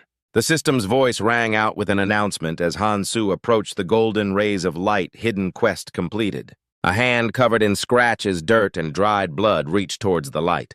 His eyes lit up slightly, his brows knitted in excitement. This is. He held the glossy black ring inlaid with a stone that emitted a blue-violet light, the ring of the vampire demon king Manhwa. Hansu brought the ring up to his face to inspect it carefully, muttering to himself, that raging monarch brat. I was wondering where she got this thing, so this is why no one else could find it. The jet-black ring gave off a cold glint of light, the system-introduced ring of Manhwa. Weapons, jewelry of gold, silver, or metal, or magical treasures, gemstones of all kinds of materials. There are countless ways to classify the grade of an artifact. However, the most important thing is still the color. A normal artifact cannot have any color, let alone the special color of a high-grade artifact. Han Su clenched his fist, the colors of the artifacts swirling in his mind, but there were always exceptions, like how the traveler created the evolving ancient language growth-type artifacts would absorb the ancient language and change color. The heavy stone pillar emitted a dazzling purple light from its top. Among them, the best item was the numbered series. A stream of reddish-purple light swirled in the palm of his ringed hand. Just the number 9 Nurmaha's Ring Clementine's signature artifact was one of the numbered series. They were extremely special items. The other person's hand covered half of his face, revealing only one dark eye. The ring on his finger flashed. In the past, Clementine was the sole owner of Nurmaha, which is why it was his symbol. Their bodies were shattered into pieces, tears streaming down their cheeks. When facing the 8 powers from his ring, anyone would be torn to shreds. One corner of Han Su's mouth curled up in excitement. He held the ring in his hand. I can't believe I have this amazing. Both of his hands were covered in dried blood stains. Han Su put on the ring, thinking about how difficult it was to obtain it. He realized it wasn't some trash to be easily thrown away. His eyes shone brightly, his ringed hand clenched confidently. But it's a numbered item, huh? A notification from the system. Nurmaha's ring is colorless currently. You can only unlock 1 power. Han Su looked at the notification and couldn't help but wonder. Nurmaha's ring is rumored to have 8 powers, right? Currently, it's still colorless, so that's why it can only unlock 1 power. The system's blue interface panel appeared before his eyes, introducing the power of annihilation. Nullify, a trait or ability of the target, including passives and skills. You can directly affect the target. Just a flick of that ringed hand can send a person flying. The system's interface panel turned from blue to red, and when the time is up, the effect will be automatically lifted. The time limit for the power of annihilation ends. While reading this introduction, Han Su silently calculated in his mind the fact that being able to nullify the power of an opponent's skill was a huge advantage. The system interface displayed values in various aspects. He looked at it and muttered to himself to use it well. At least one of the stats must be compatible with the colorless ancient language. Han Su raised a hand to his chin thoughtfully. He continued to calculate. So I'll need a lot of magic runes to use all 8 powers. I'll balance the stats later. For now, let's focus on using this power. His sneakers stepped onto the ground, leaving a stream of purple light behind. With both hands in his pockets, Han Su walked leisurely along the shattered road. Mi-hee hurriedly ran over from the area ahead, calling his name Han Su. Her face, still showing traces of worry, lit up with joy. I heard from Sang-jin. Did you kill that monster? A loud noise suddenly rang out, startling everyone. Mi-hee let out a gasp of surprise. A huge shadow fell over the entire group. She couldn't hide the look of astonishment on her face. The massive structure stood before them as the system interface panel counted down to 0.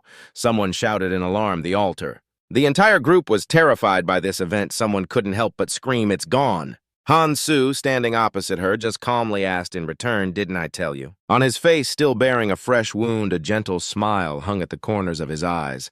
"I said I would take responsibility for it, right?" A shy pink blush spread across Mi-hee's cheeks, her pale eyes brightening slightly. Mi-hee shyly tucked a strand of hair behind her ear. She turned away with her eyes slightly downcast and whispered a soft agreement. Sang-jin's eyes under his long bangs also shone brightly. The corner of his mouth curled slightly as he muttered to himself, so he succeeded. Trusting him was the right choice.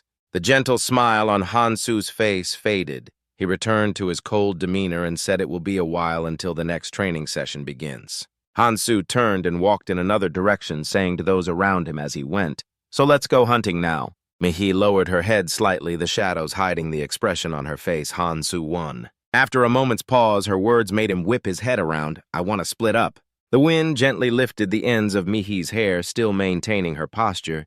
She spoke as if reminding herself, "I'm not qualified to stand by your side, and when I'm with you, I become dependent on you, so." Then Mi-hee raised her head and gave a strained smile. "Luckily, Sang-jin said he would go with me.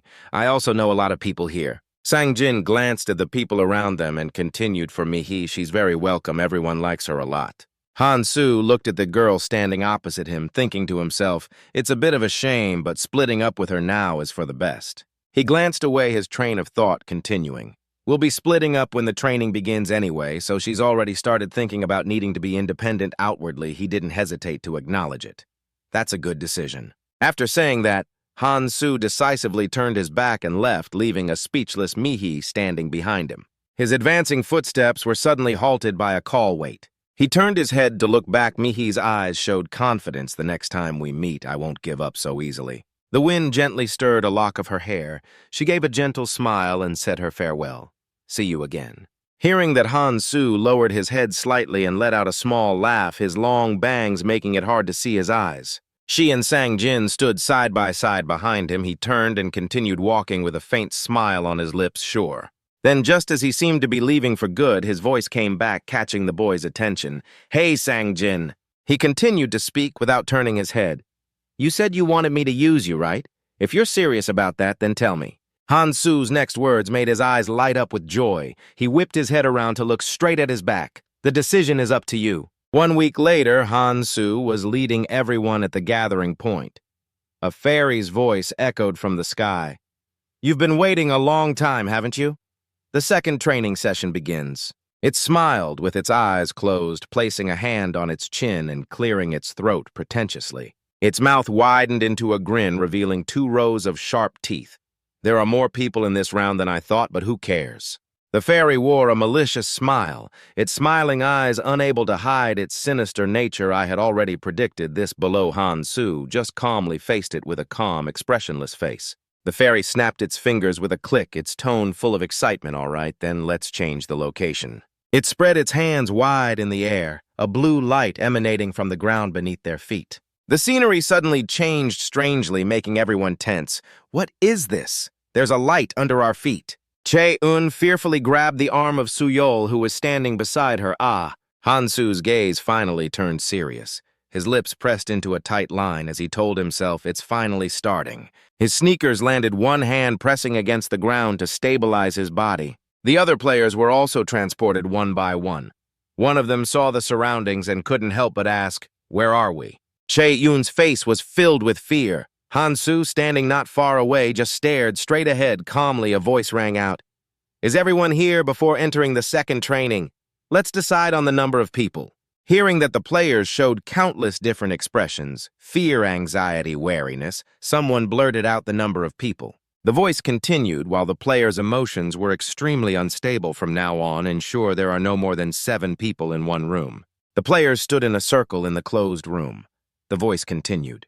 We will proceed after that condition is met. Kangmin glanced around, gritting his teeth and growling a curse. Damn it! There are 8 of us, as if it heard him. The voice continued to ring out. I don't mind if you reduce the number even further. You know, each room may face different situations, but the stats will be similar, isn't that right? Go ahead and discuss it among yourselves. Han Chol stood with his arms crossed, thinking to himself when something suddenly caught his attention. No wonder, I was just thinking that the progress was going unreasonably well. What do we do now? Looking at the item worn on the other person's hip, Han Chol frowned slightly, that strange syringe-shaped weapon. He looked at the person with a cold expression standing silently to one side and wondered, is that person's name Han Su? Han Chol looked at the other person carefully, unable to help but think with admiration. I haven't seen how good he is with my own eyes, but just by looking, he seems to live up to the rumors. The back of a tall, slender girl with long black hair. She was the first to speak up for discussion anyway. The rest of us will end up cooperating, so someone will have to leave. Right? That's the biggest problem, so it's best to solve it first.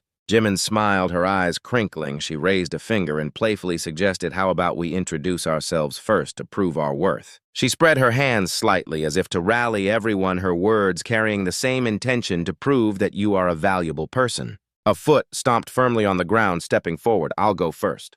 With a large build and a fierce smile on his face, the blade in his hand glowed red. This is the first time you've all seen something like this, isn't it? I'm Daechol, and I don't think anyone here can possibly take me down. Daechol continued his introduction as some people grew anxious. I'm certainly no dead weight. Han Su's eyes narrowed slightly. He confirmed it to himself. That's an aura technique. Han Su observed the man's method. His knowledge of aura techniques replaying in his mind. It's a runic skill that uses magic to enhance all stats. It can also be used to empower a weapon by coating it in magic like that. He himself had to honestly admit that the aura technique was a truly unique and excellent skill to possess, but looking at the man's display, he continued to add, whatever he managed to get here can't be that effective.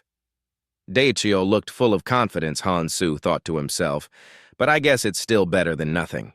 Kangmin raised one hand, a green light swirling around it. If we're talking about the importance of skills, then I must have the greatest advantage. I'm Kangmin, and I possess a healing skill. Hanchul, who had been standing aside with his arms crossed the whole time, introduced himself dryly. I'm Hanchul. I possess a combat skill. Suyol's family of 3 were filled with anxiety, his face overflowing with fear. Did you say that someone has to die? We are a family, so please, I beg you to spare us. However, the others simply listened and coldly ignored Suyol's plea. Dachiol shot a sleazy grin at Jimin, who was standing quietly to one side, and reminded her, hey lady, if I remember correctly, you haven't introduced yourself yet. You were the one who suggested this, so why don't you set an example? Jimin's expression immediately changed into a friendly smile. My name is Jimin. A shadow covered half of her face, obscuring her expression, and as for my skill, I'll show you all right now. Dachiol, who was just posturing a moment ago, now stood trembling with his blade in hand. Why are you coming near me? The smile on Jimin's face turned eerie. Dachiol continued his threats. You'll regret it if you charge at me so recklessly. The gleaming tip of a blade was stained with fresh red blood. Jimin had pierced him from behind. The other players couldn't help but be horrified as they witnessed the sudden bloody spectacle. Suyol's family of 3 turned pale in terror, and he hurriedly shielded the other 2. Dachiol's large frame collapsed to the floor, splattering fresh blood everywhere. The perpetrator, Jimin, simply exhaled nonchalantly. What a stroke of luck. She held a single brilliant red stone in her hand, her face flushed with excitement. I didn't think this runic skill would actually drop. I'll be taking this skill. White bloodstones were scattered around Dachiol's corpse. Jimin gestured to the others. Please share the rest among yourselves, all right? Kangmin pushed up his sweaty glasses while Hanchul beside him frowned tensely, thinking just like that. She killed 1 person in an instant. That woman is insane. I need to be careful around her. At that moment, Han Su, who had been standing quietly in a corner all this time watching the scene, simply let out a sigh. He glanced at the corpse on the ground with an expressionless face, sighing to himself. A powerful rune is useless in the hands of someone incompetent. Things have gotten much easier now. Watching Suyol's family huddle together in fear on one side, he continued his thought with people who were dead in the past. Now alive, it seems the flow of time has begun to change. The corners of Han Su's lips curled into a slight smile, his face full of interest. Things are progressing in a very interesting manner. A fairy appeared from a rift in the white wall. It spoke with a mischievous laugh.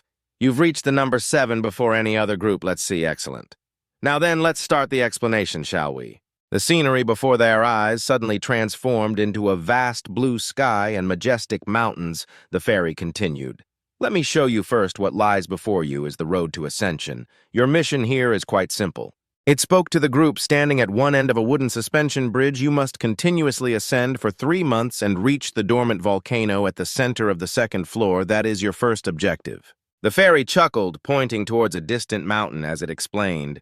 Once you pass this tutorial, a world of adventure will open up completely for you. It cheerfully said to the players below, who all had different expressions on their faces. I wish you all the very best. Han Su led the group across the suspension bridge that connected 2 floating mountains. Hanchul, walking right behind him, smiled and suggested to the group, we'll be together for a pretty long time, so let's get acquainted with. Seeing that Han Su didn't react and kept walking, he gritted his teeth in frustration. What's wrong with that guy? Why is he in such a rush? As if he had seen something terrifying, Suyol's eyes widened and he yelled, wait a minute. The wooden planks of the bridge behind them began to fall. He screamed, the bridge is collapsing. Seeing the situation was bad, the others immediately hurried forward. Suyol also yelled, run. After reaching the other side of the bridge, Han Su stood there calmly glancing back at the gasping crowd. The fairy reappeared, offering a somewhat late reminder to everyone. Oh, that's right. Did I mention that the lower parts of the island will start to collapse over time? The bridges fall even faster, so be careful. The players panting on the ground glared up at it and thought you were supposed to tell us that first. Seeing Han Su calmly walking ahead without a backward glance, Hanchul called out, hey, where are you going? Being completely ignored, he gritted his teeth in anger while Jimin's face also grew sharp, that damn antisocial jerk. She smiled beautifully at Hanchul again for now. Why don't we just follow him and see what happens, what? Han Su strode forward, leaving them with just his silent back. His voice echoed as he replied to Jimin, who knows he looks so confident maybe he knows where to go. In the end, the group still followed closely behind Han Su. The bright sun blazed overhead as they stepped over large tree roots one after another. Han Chol looked around nervously and said to the others, "We've been walking for several hours and there hasn't been another bridge. Does he even know where he's going?" Hearing this, Jimin could only reply, "I don't know either. Stop talking to me, these insects." Hearing her complain, he just frowned deeply. How troublesome. Han Chol looked at the person in front and thought to himself, "We've seen scenery like this before and there's nothing here. How much further must we go?" As he was thinking, something caught his eye. He asked his question just as Han Su turned back, his cheeks full. "What have you been chomping on all this time?" He spoke while still chewing, holding a piece of bark. Eating this gives you a slight poison resistance effect. The interface displayed oak bark. While the two were talking, a massive slithering body crept onto a branch over their heads. Han Chol's voice asked, "Why are you eating an antidote?" That enormous figure silently began to lower itself. A hand grabbed the collar of the oblivious Han Chol and yanked him away. He shouted as he was pulled, "What the hell are you doing?" A python of gigantic proportions opened its massive jaws and lunged towards the two of them. Startled by the sight, Han Chol fell to the ground. Han Su immediately moved to shield him, thinking to himself, "There you are." Confused, Han Chol quickly asked him, "Hey, how did you know a monster was going to attack us?" Han Su nonchalantly replied while slowly chewing on the bark, "It's a superpower." Hearing that reply, he was stunned, muttering in disbelief, "A superpower, huh?" Soon after, in a moment of carelessness, a snake suddenly sank its fangs into Han Chiol's arm, making him cry out in panic, "Damn it!" However, without hesitation, he swung his arm hard and threw the snake away. Right after the snake, still twitching on the ground, was finished by a descending blade, its body convulsed a few times before going still. Watching this, Han Chol smirked, exclaiming to himself, "These stubborn little punks." Just then, an adult snake with an even stranger appearance showed up. Adult runic serpent, its temperament changes according to the pattern of runes on its head. The runes shift randomly, making its mood erratic. He frowned, looking down in annoyance at the bleeding wound on his arm. "Damn it, they keep attacking relentlessly, not giving us any chance to heal. That Han Su guy showed us how to trap them, but now that I'm hurt, I don't have the energy to catch them." Then Han Chol angrily shouted at the group cowering in the back, "What's more, why aren't you fighting? Stop hiding back there. Get up to the front and fight them." Suyol frantically tried to explain, "I'm sorry, please understand. I need to protect my family. I can't take the risk to help you." Hearing that, he became even angrier. "Damn it. So what if you have a family? We are up front fighting, trying to keep us from dying here." Then Han Chol turned his attention to Kang Min, who was not far away. "What about you? Then you do not have any family to protect." He arrogantly pushed up his glasses with a cunning smirk. "You cannot guarantee I will not get hurt during the fight, can you? How are you going to heal your wounds without me?" He cursed silently in anger. "Is your sword just for show?" Han Chol could only spit out in frustration, "I guess so. Since you are the healer," Kang Min then casually made a proposition. "Let me tell you, if you want me to heal you, you will have to pay me about 3 powerful runes. Otherwise, 1.5 agility points or 1 mana will also do." As soon as those words were spoken, he wanted nothing more than to punch him. His expression stiffened. This damn bastard. Han Chol spoke up to question Jimin, "Are you just going to let them be like this?" Jimin looked at him and replied nonchalantly, "What else is there to do?" The man took out a rune and offered it to Kang Min here. "Please take this rune and heal my wife." He happily agreed, "All right."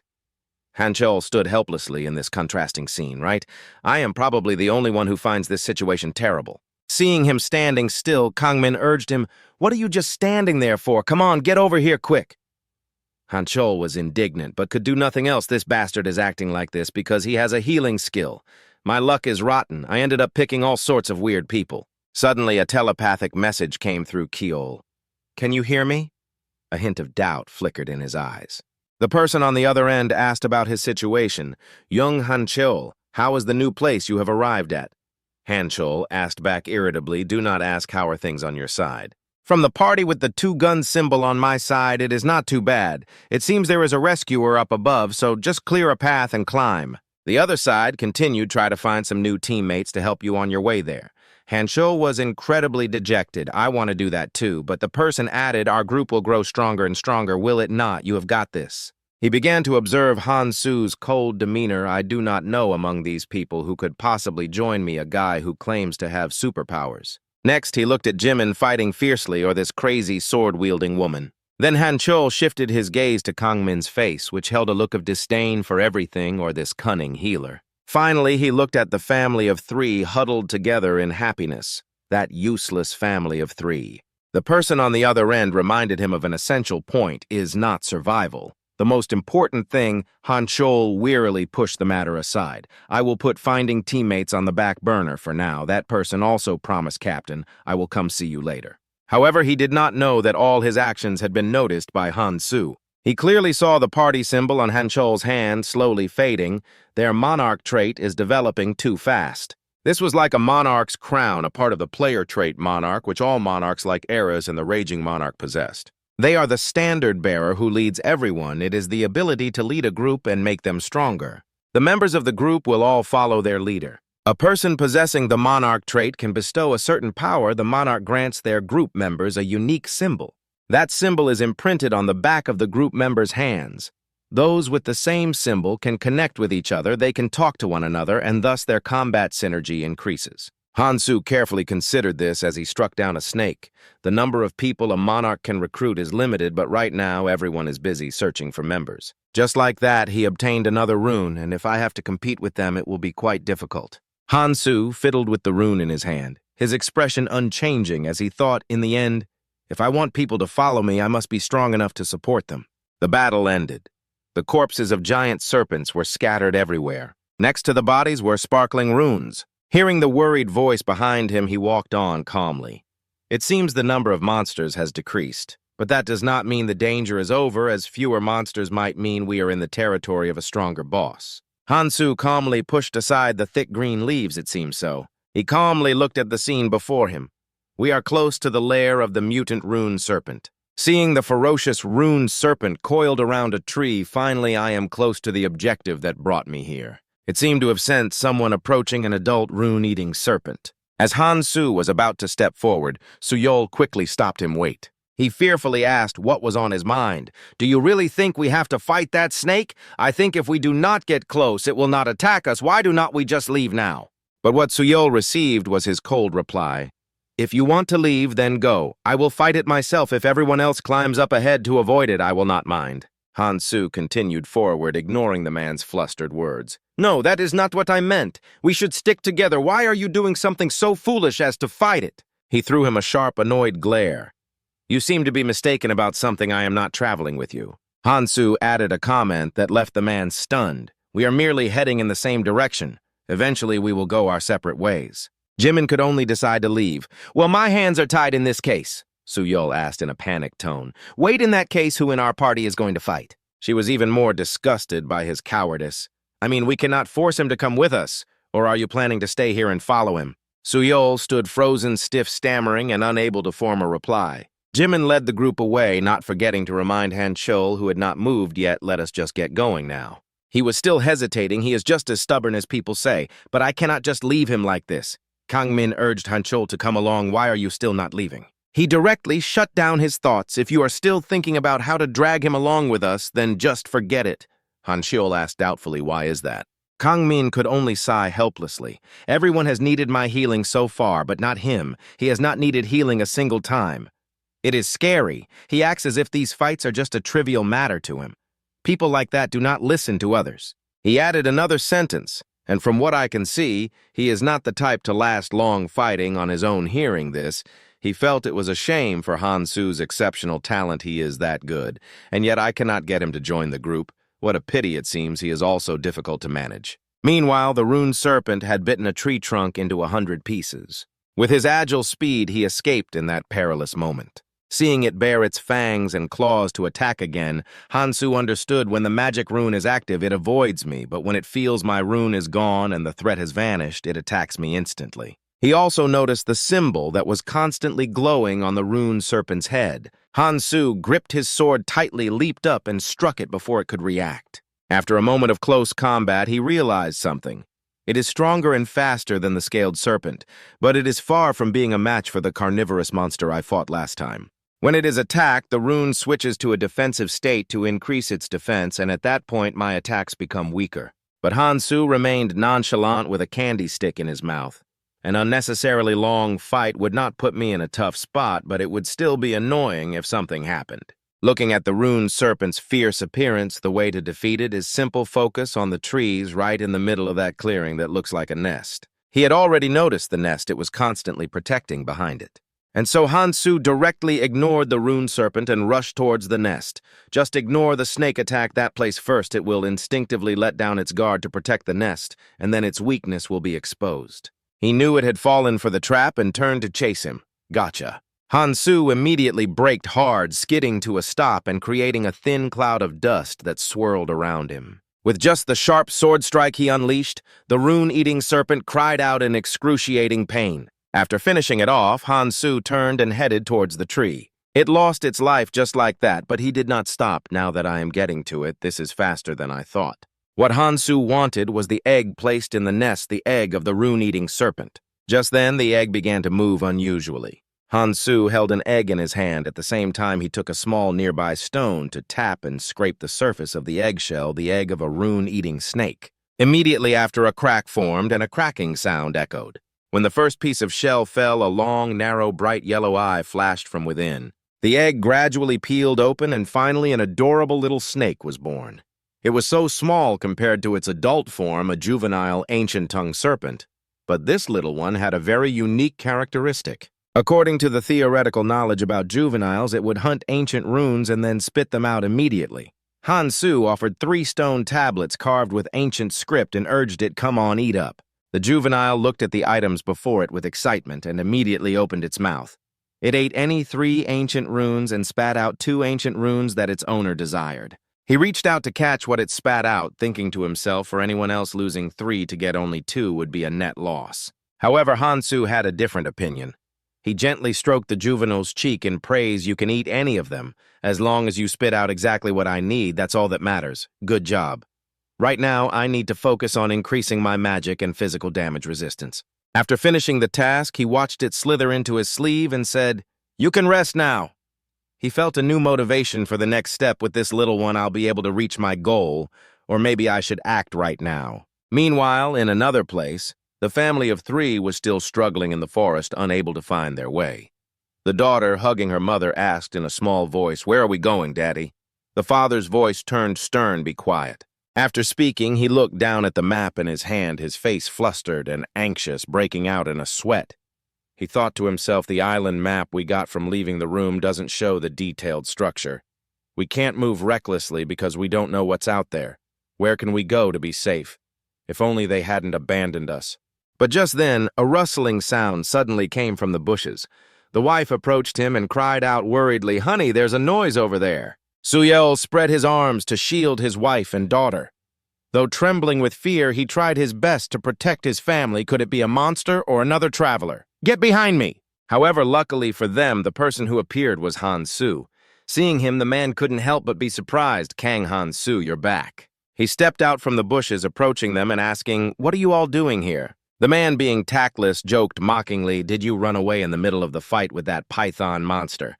But Hansu calmly replied with the opposite, "I took it down." As soon as the words were out, Suyol was utterly astonished. He secretly sized up the other man. He caught it, and he only has that small wound. It hasn't even been that long. At this moment, Hansu noticed that only 3 people were present.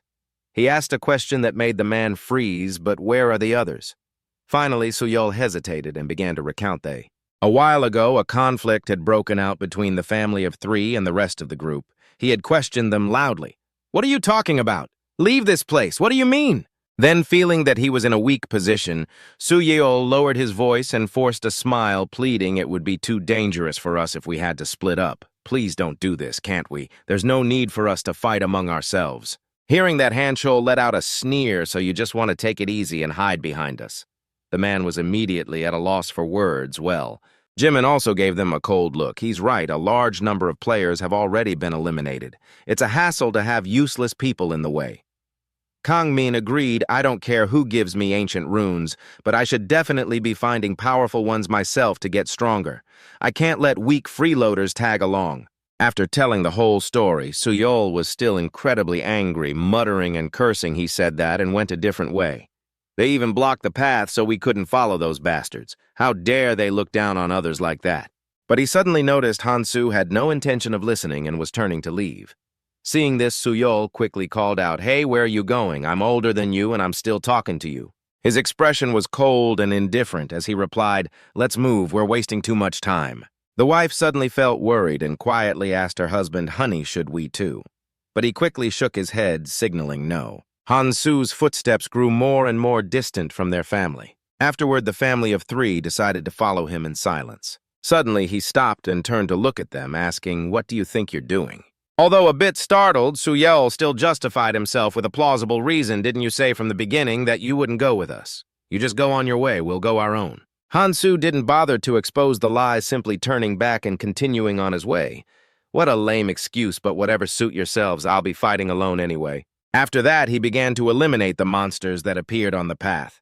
As he used his power, Han-Su himself could feel the changes in his body. "It's a bit difficult, but thanks to this, my stats are in the best condition." Once the job was done, he lowered his hand and let the juvenile crawl to the ground. Watching it happily and eagerly swallow each ancient runestone, Han-Su thought to himself, "It was a wise choice to increase my resistance to adverse effects and boost my physical defense first." Next, he opened the system to review his information.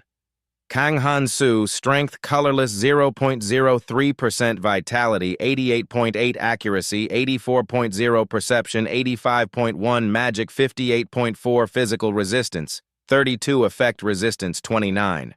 Han-Su held the stone in his hand and murmured, "Thanks to this, fighting on my own has become much easier." From the corner of the bushes, the family of three watched him attentively, taking out a sharp knife to prepare for their next action. "I have to scavenge for food from the remains." Chae-Eun's eyes sparkled with admiration. "He's getting stronger and stronger. It's amazing." The wife beside her, hugging her knees, said softly, "It's so lucky he isn't interested in our ancient runes." She wondered, should we be fighting to the death like him? Hearing that Suyol turned to her, his tone slightly reproachful, calmed down Chae-Eun. "It's not wise to needlessly interfere in his battles. Just being together as a family like this is a blessing from the gods. As long as we stay safe, we'll get stronger later." Chae-Eun reined in her emotions and replied obediently, "Yes." He then continued, "Let's just follow him." And so the three of them stealthily and hastily tailed Han-Su. Suddenly they stopped in their tracks, their faces showing clear confusion. Where is he going? Ahead, his solitary figure was heading alone into a deep place hidden within the mountain, a tunnel. The further they walked inside, the clearer the light within became. The family of three also entered, sticking close together. Suyol dazedly raised a hand to shield his face from the light. Immediately after, he couldn't help but stare in amazement at the crowd of people gathered before him and ask, "Is this the destination?" The whole family was instantly overjoyed, looking at each other with tears in their eyes. "We're safe. We're still alive after all this time, honey Chae-Eun. This is wonderful." The small commotion made Han-Shol jump in surprise when he saw them, those people. But he was even more surprised to see Han-Su safe and sound. He survived and came back in pretty good shape after going alone. The rumor that he fought the monsters by himself must be true. A fairy suddenly appeared, flying in front of the three of them and chiding, "Look at you all, you're late and you're still being noisy." Then it gave the command to seal the entrance again. A large boulder immediately fell, startling everyone. "Anyway, you're the last ones, time to close the door." The fairy gave an interested smile, snapping its claws and announcing, "All of you prepare to fully begin a large-scale event." In front of everyone present was an open space with steep cliffs and a deep lake. The fairy spoke welcome to the first floor's dock. There are still about 75 people alive, which is good. Luckily, there weren't many casualties. Next, each of them was suddenly given a ticket. It explained the rules. This special event is a battle for tickets. You will use these tickets to move from this collapsing first-floor island to another island. Of course, some islands will be teeming with monsters and surrounded by lava. The fairy looked extremely excited, but if you're lucky, you might land on a central island or a southern island filled with treasure. But just traveling like that would be boring, right? So here are a few rules that I've prepared. On the lake, several basic wooden boats appeared. Each boat is only allowed to carry 3 people, and it will require at least 3 tickets to board for the boat to depart. However, if 3 people use 3 tickets, each person will be randomly transported to different islands. However, the fairy added a small note: it could be the outer islands or the central islands. It specifically emphasized if 2 people use 3 tickets, they can travel together to one island, but they won't be able to choose the destination. Everyone listened intently, however, if one person uses all 3 tickets. Obviously, this is what makes the game dramatic, then you can go anywhere you want. Han-Su's expression was cold and grim. Next, the fairy took out a pair of binoculars and a map, pretending to observe the distance. The islands will collapse from the outer edges, and the difficulty of each island varies greatly, so the more advantageous your position, the better, right? Please refer to the island map for details. And that's not all. Another piece of information was revealed. There are about 30 minutes until the entire first-level island collapses. A total of 25 boats are placed around the volcano's crater. So the rules for the next round were finally announced. Its expression gradually grew with anticipation. Shall we begin? You all know the drill, right? Survive at all costs? Inwardly, the fairy chuckled softly because this would make the scramble more fun. Sure enough, the scene immediately descended into chaos with everyone fighting to snatch a ticket. Give me the ticket. How dare you betray me? Please don't leave me. Only he remained still, silently observing the whole situation. This chaos was inevitable, if that's the case. Suddenly, an unexpected voice called out his name, Kang Han-soo. Soo-yeol suddenly dropped to his knees in front of him, pleading, "I'm begging you." He cast aside all his shame, earnestly begging for help. "Just this one time, save me, no, please save my family." The shameless Soo-yeol even stated a condition. "We need more tickets to be safe to get to the central island." The more he spoke, the more twisted his tone seemed to become. "You're strong, so you can easily get tickets or something like that, right?" Soo-yeol lifted his face slightly, smirking despicably. "You just need to snatch a few tickets from others and give them to us. By bowing like this, he'll surely take me to the central island easily." Suddenly, he prostrated himself, his head touching the ground, and shouted loudly, "You'll save innocent lives, won't you?" Han-soo's expression remained unchanged, his eyes vacant. "You should take responsibility for yourself. Worry about yourself and your family." Still not giving up, he insisted on pleading. "What's so hard about that? Come on, don't you feel any pity for us?" Suddenly, someone stepped forward to stop him. "Shut your mouth." The fearless Hanchol kicked Soo-yeol aside. "Dad." He pulled Soo-yeol up roughly by his shirt. "He talks too much, so annoying. Are you just going to stand there and listen to all of it? All you need to do is snatch all the tickets and end this." Then he walked towards him with a smile. "Kang Han-soo, let me make you an offer. Come with me. No, come with us. I'll even give you a ticket if you need one." As he spoke, Hanchol glanced over his shoulder. "Honestly, even though they're my teammates, I don't like any of them." He clenched his fist, his eyes narrowing with determination. "You see it too, don't you?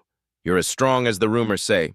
So why don't you join those who are on your level?" Strange patterns appeared on the back of his hand. "This is my awakened team power. It's a bit different from a regular skill. It makes teammates stronger, and if the team leader agrees, you can get it too." Hanchol held out his open palm to Han-soo as an offer. "I've already told him about you. He'll agree. Going it alone is a hassle, isn't it?" He rattled on for a while. "This isn't just about the next destination, but also..."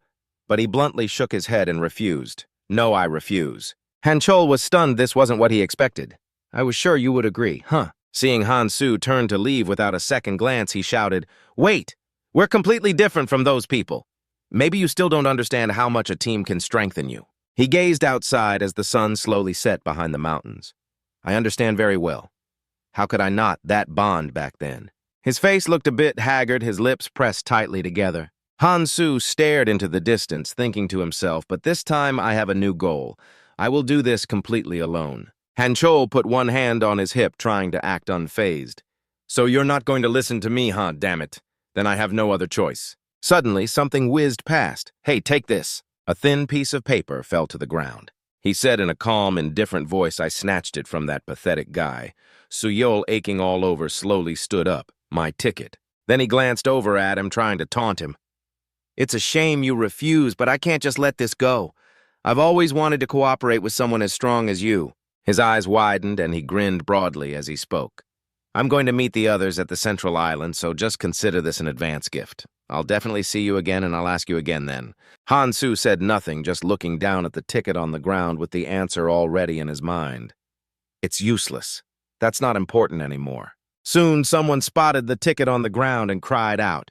"There's a ticket at his feet. Isn't he going to take it in that case?" As if they had seen juicy prey without a word to each other, the whole crowd rushed forward to fight for it. "Snatch it!" One hand was faster than the rest, gripping the ticket tightly.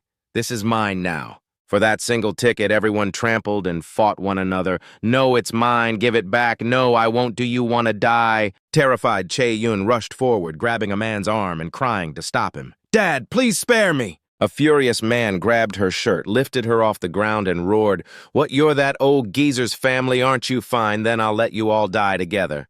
"No, Chae-yun, brother." The scene was tragic. Chae-yun fell unconscious into Soo-yeol's arms.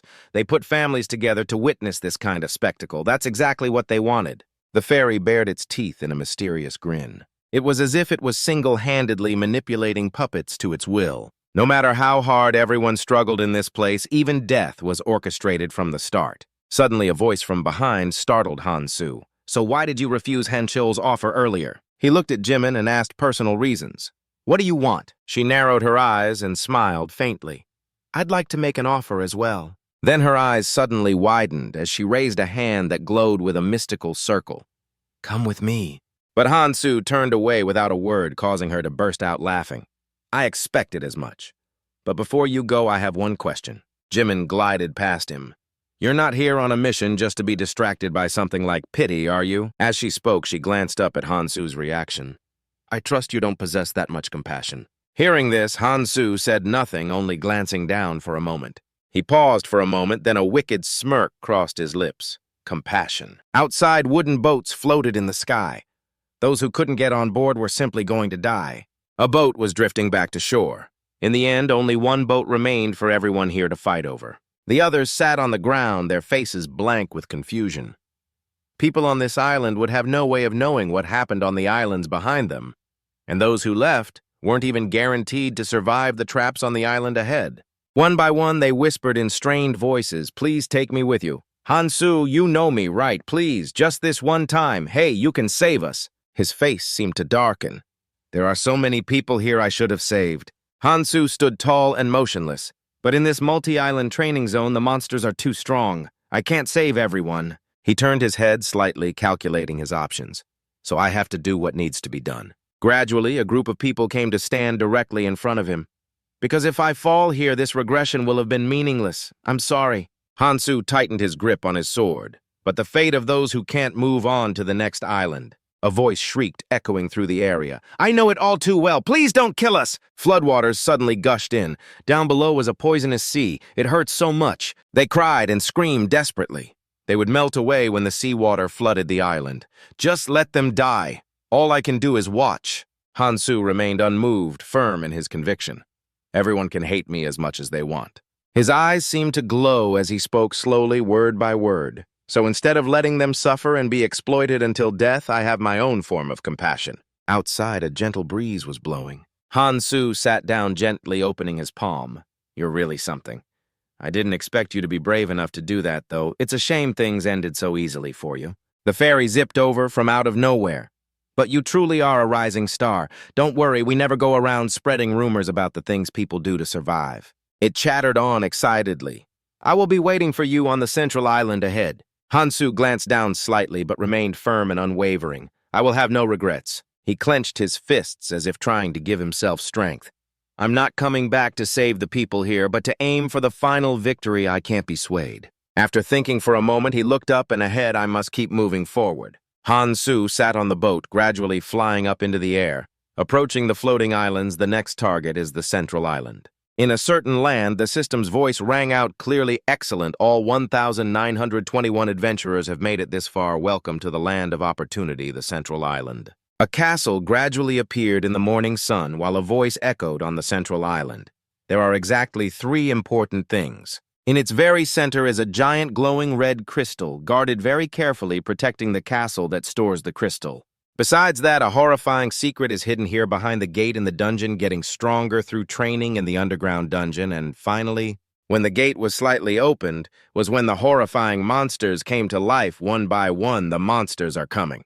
They were aggressive and brutal, ready to rush in and slaughter everyone. Stop them. I told you to stop them. We're short on people here." Heroes who were not able to resist were quickly taken down by the monsters. "If we can hold on, we can make it through the day. Hang in there." In this miserable situation, no matter how they cried out, no one could save them. "I can't. How can you? People expect me to do this in 1 month. Save me." Echoing from all directions were only helpless screams. In return, maintain the protective barrier. And the response was the tragic screams of people being torn apart by the monsters. Suddenly, the sound of a fist slamming on the table cut through all recollections.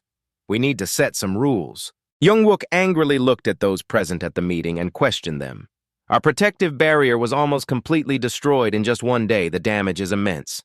How much longer are you all going to just stand by and watch?" Park Young-wook, head of the MK clan, he frowned grimly and warned, "If we let this continue, not only will we fail to protect the phase, but we'll also be completely massacred by the monsters." In response to that tension, An Ju-hyun, head of the Hwajeong clan, asked softly, "Should we wait until the other clan heads arrive?" Hong Chi, a head of the Noah clan, immediately cut in, "The powerful ones are all here already, so it's fine." Only Lee Guk-tae, head of the Smog clan, was bewildered, "So what should we do?" Next, Young-wook carefully explained the biggest problem is the shortage in the protective barrier, so even if we have to force them, we must bring the non-clan members here. Immediately, Hong Xia asked doubtfully, "But we don't have anything to bind these free adventurers, right?" He replied angrily, "Then we'll settle it with force. I don't think words will work either." Guk-tae then spoke up, "In 3 hours there will be another attack. We have no guarantee that we can withstand it. This time, are we just going to let it happen? What if our clan alliance recruits them and joins forces with them? Can you guarantee we can do that?" The remaining 3 people could only sit in silence and listen to him, but the number of casualties from the underground dungeon is a very difficult problem because the number has increased too much. The number now is comparable to the number of members in the clan alliance. It turns out the thing giving them a headache was Han Su's alliance. Those people created a group called the Underground Alliance. How ridiculous. Since they started to act, everything has gone beyond our control. Can the clan alliance, which only focuses on defense, handle them? Hearing Guk-tae's counter-argument, Young-wook had to soften his tone. Then what about letting the other clans go to the front lines to fight the monsters first if everyone goes? Then how do we protect the castle? In that tense atmosphere, only Hong Xia sat silently to one side, annoyed if that's the plan. Then the smaller clans should be the ones to take the damage first. They only discuss what they want to achieve. What a mess. Out of anxiety, she unconsciously brought her hand up to bite it. Damn it, if only those 1,900 people focused on defense. Hong Xia's anxiety began when she realized everyone had gotten stronger and was ready to leave. Initially, everyone participated in the defense because survival depended on it. However, when someone returned from the dungeon with a legendary item and became stronger, they started to leave. Just as she was wondering how to solve it, Jimin suddenly arrived next month. How are we going to protect the crystal, Hong Xia? Before she could speak, Hong Xia quickly waved her hand. Not now, Jimin. I have a huge headache right now. I'm not teasing you this time. This is important news. However, the next reply was like a hammer blow straight to Hong Xia's head. I received a report that someone just went mad after fighting the Underground Alliance. What help? Suddenly then, a tragic scream echoed from outside, making everyone even more tense. Calm down. Have I ever said I wasn't going? The person outside was kneeling and constantly begging. I just plan to go hunting for a little over 2 more days. I'll join when I get stronger. Let's talk about this. In response to him, a sword shot straight towards him. The young man fell backwards in pain, screaming incessantly. Han Su, with a cigarette dangling from his mouth, warned, "It's too late starting tomorrow. Everyone must fight both above and in the dungeon. You were lazy today, so tomorrow you'll have to work twice as hard." Seeing him getting closer and closer, he trembled and backed away in despair. "Don't come near me. I can feel his runic stat is lower than mine, so that's the reason." He painfully realized that in the end he was just a loser against Han Su. Why can't I beat him? Give me a weapon. Another guy cursed while gritting his teeth. "That guy, that bastard, who are you to dare give us orders?" He didn't realize the seriousness of the situation and just rushed in like a moth to a flame die, so the knife has a sharpness enhancement effect, huh? Facing him, Han Su just smiled with amusement because the thing he was aiming for was that knife. That item is pretty good, yet it fell into the hands of someone useless. Those present also started to cheer, "Get him, yeah, kill him." However, the other guy quickly realized something was wrong as the knife's effect disappeared. The knife can't pierce him anymore. This bastard, just how strong is his resistance? Just as he was confused, he was gifted a punch to the face by Han Su that knocked his teeth out. Is it my turn yet? Right after that, he fell backwards towards the crowd that had just been cheering as a warning. Trying not to kill you is really hard, but there's no other way. Although you're useless, you're still a very valuable resource here. And of course, they were all pale with fear and didn't dare say anything more. If I just talk without acting, you guys probably won't listen to me, right? Finally, Han Su repeated once more, "I only have a few more things to do, so you all better be careful." Han Su's arrogant attitude and terrifying strength quickly astonished the clan heads. Just who is that guy?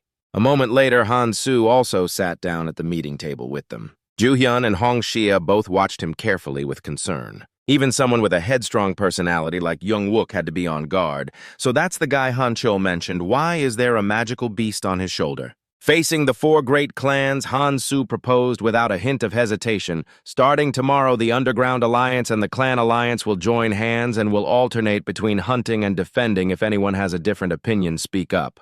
He added coldly, anyway, without me you can't command them, so now whether it's fighting in the dungeon or defending the castle, you can take as many of those people as you like when they return, just reward them with something. I will ensure those people out there obey your orders so there won't be any problem. However, Hong Xia was still somewhat skeptical. Doing this will benefit the clans, not him. What does he really want? As if understanding everyone's concern, Guktai suddenly spoke up. What do you want? He sneered and asked bluntly, there are some people who won't join your plan if they don't understand your purpose for doing this. Someone as strong as you will only cause trouble here.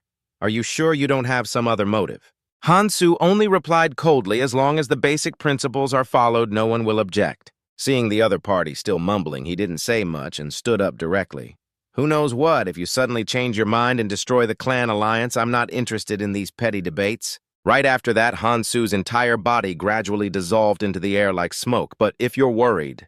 The others worried, all got into a fighting stance. He's disappeared, he's about to attack, prepare for battle. Guktai shouted to reassure them, it's just a simple stealth skill. There's no way he can disappear from that spot. You think I can't attack? As if realizing something, he quickly drew his sword. However, in the blink of an eye, Han Su had a knife right at Guktai's throat. Then you're mistaken. Only then did Guktai realize in horror that his opponent was no pushover. It was not a stealth skill. It could even deceive his senses. He could not believe he had been tricked and slipped behind him so easily.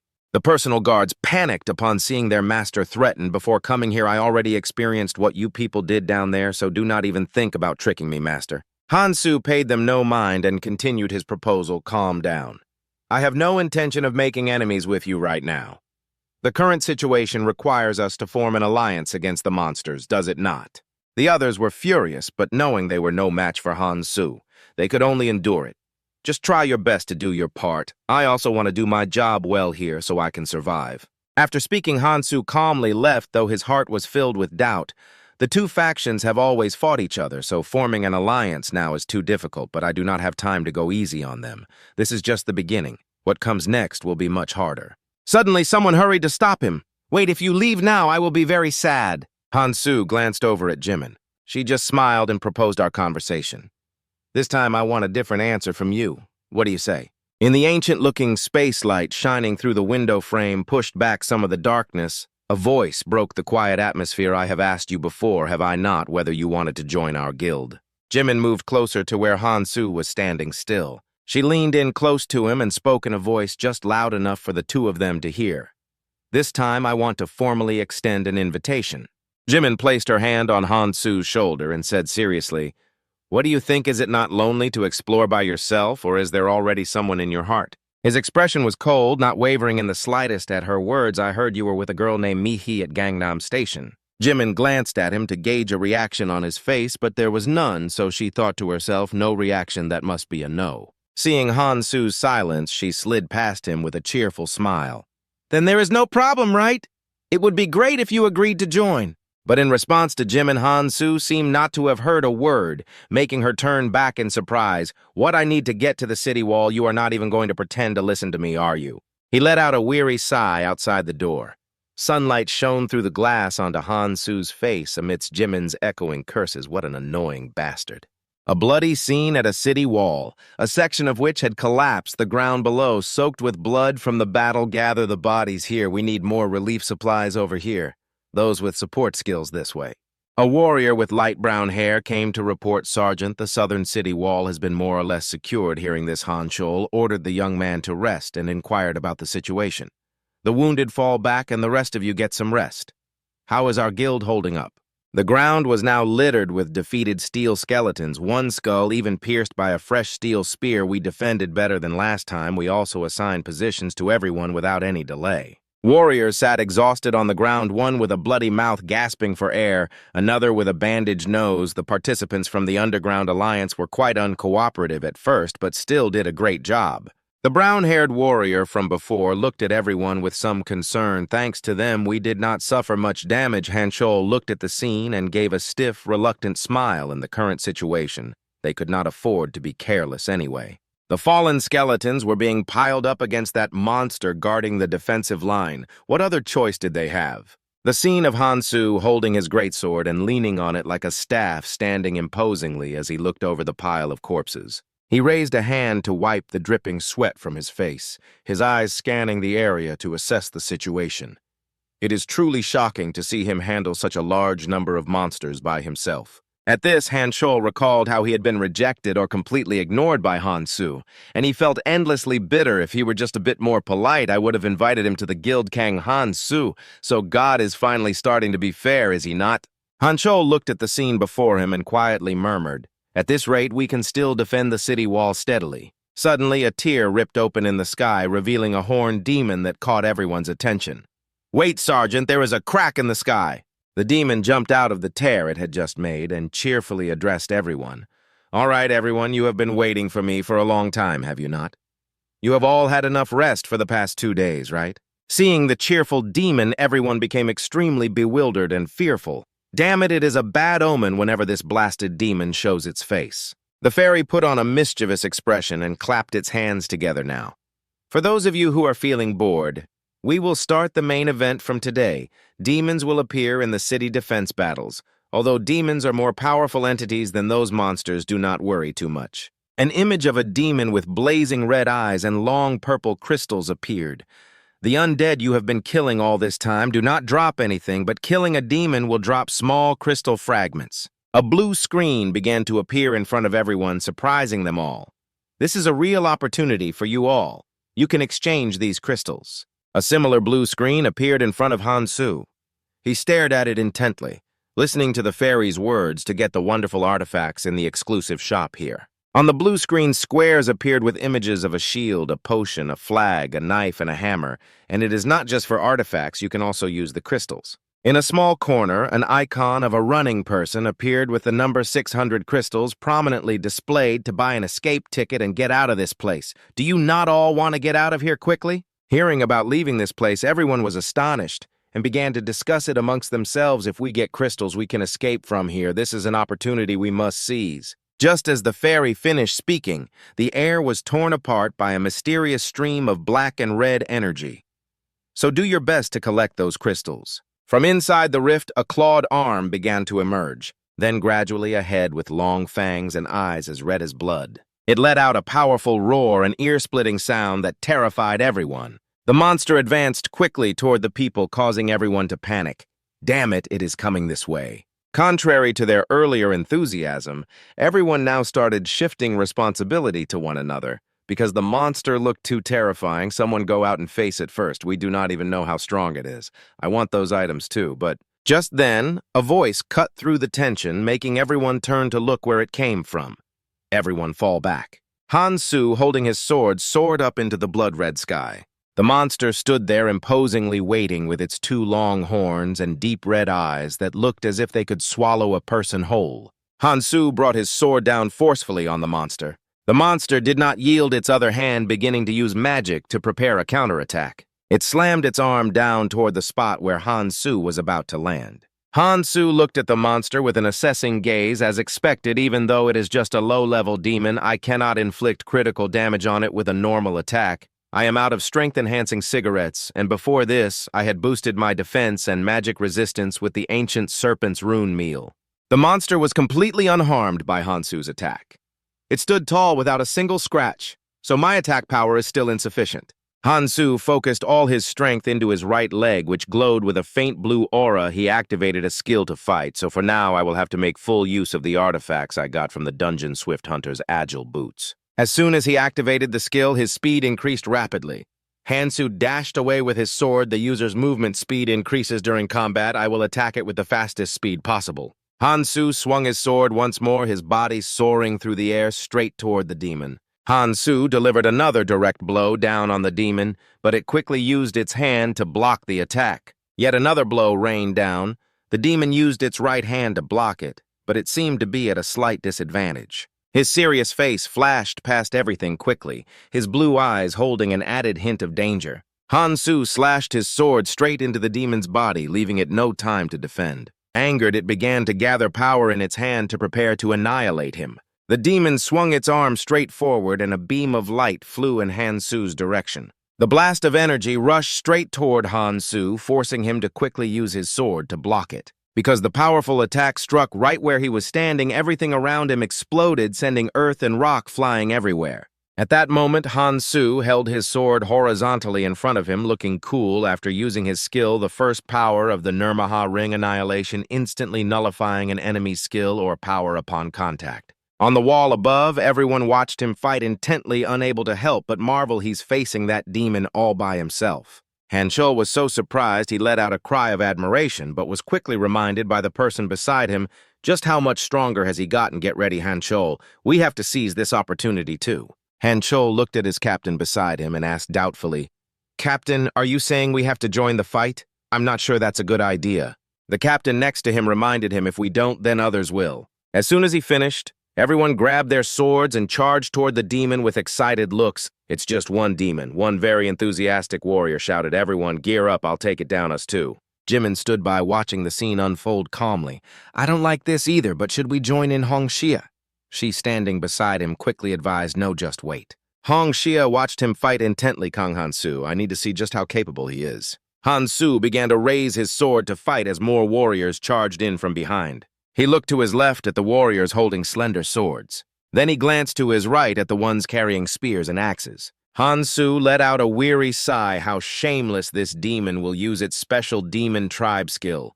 Soon I can't get distracted by these other hunters. The demon, 1,000 times larger than Han Su and the others, was surrounded, but it showed no fear. Its face twisted into a grotesque smile, but what's strange is that it hasn't used that skill yet. Could it be? A red energy orb appeared in the demon's hand, and Han Su realized in an instant, is that an area of effect damage skill? He quickly shouted to the crowd behind him, "Get back, you all can't handle it if you want to live. Get behind me." Kang Min held his sword, looking frightened. "I have a bad feeling about this. Should we fall back and observe his words, we're immediately shot down by another."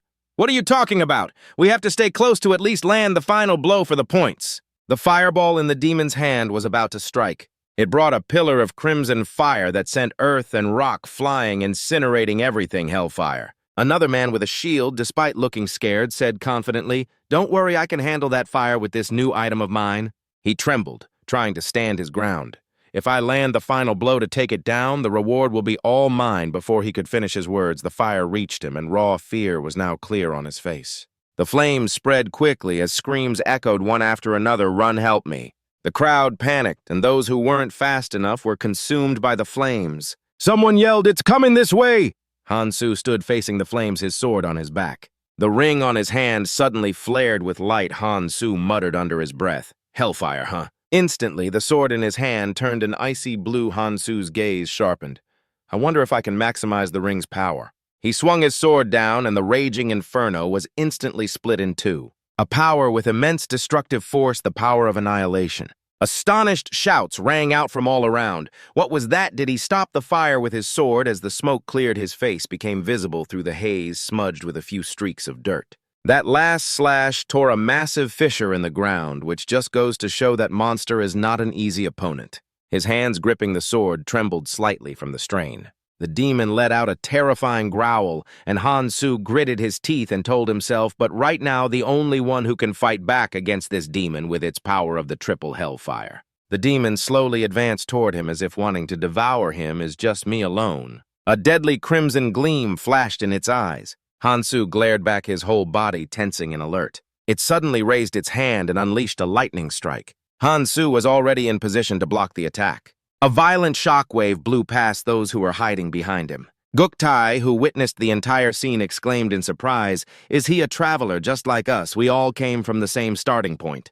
But why is there such a massive gap in strength between him and the rest of us?" Guktai's gaze followed Han Su as he continuously parried the demon's attacks. His mind filled with questions.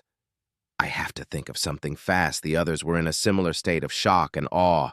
Hong Xia's group now looked at him with a hint of fear, and the surrounding atmosphere became tense. Before Han Su stood the giant demon waves of oppressive power rolling off it in torrents. He tightened his grip on his sword, focusing intently and thinking, if this situation continues, I'm going to lose every advantage I have.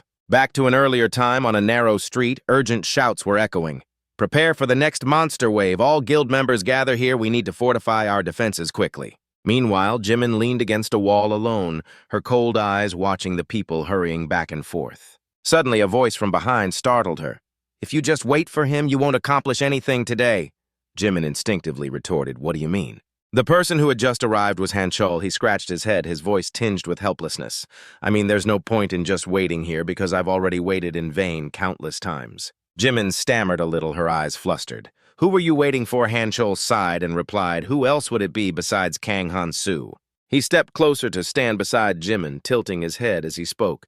"You're following the Sovereign's orders, aren't you, G's? My captain always gives me these kinds of missions." She turned her head, slightly avoiding his gaze. Hanchol glanced down, his voice suddenly growing serious. "It's just the two of us here, so we can speak freely. Did you know the Guild Alliance has been getting shaky lately? I'm sure you already know why." Jimin immediately grew wary, asking cautiously, "Why are you telling me this?" And Hanchol replied instantly, "Do you even have to ask?" The offers from the opposing factions here before he could finish, Hanchol suddenly sensed something and spun around, making Jimin look over in confusion. "What is it?" he answered. "For a moment, I felt like someone was watching us." Hanchol muttered dismissively, "Was it just my imagination?" At that very moment, he was right. Guktai was watching from a second-floor window, quietly remarking, "Kang Han-soo has started to manipulate more players. It's been going on for some time now." He turned and said to his subordinate, "But he hasn't done anything out of the ordinary, right? We haven't received any reports. We've always had him under surveillance, but..." The person next to Guktai quickly replied, "Other than fighting demon hunting and entering underground dungeons, he just rests, thanks to him. Recent battles have become easier, but another problem has come up. People who haven't joined a guild are constantly picking fights with our members over the benefits from dungeon raids," making Guktai stroke his chin and mutter, "Just as I thought." A person like him isn't affiliated with any guild, so it's normal for other non-affiliated troublemakers to show up. Even the Guild Alliance follows Kang Han-soo's lead. Therefore, the approach of these chaotic elements was to be expected, which is why I've already prepared for it. Guktai smirked, his voice dropping low. "If our authority is shaken, we won't be able to control them anymore. Right, for the sake of our future plans, something like that cannot be allowed to happen." Looking around, it seemed that everyone below had gathered. Guktai stood before the table with his arms outstretched. "Just in time, everyone is here." He announced seriously, "Let us begin the discussion about the future of the Guild Alliance." Returning to the battle, Han-soo's sword was now plunged deep into the demon's chest, rendering it motionless.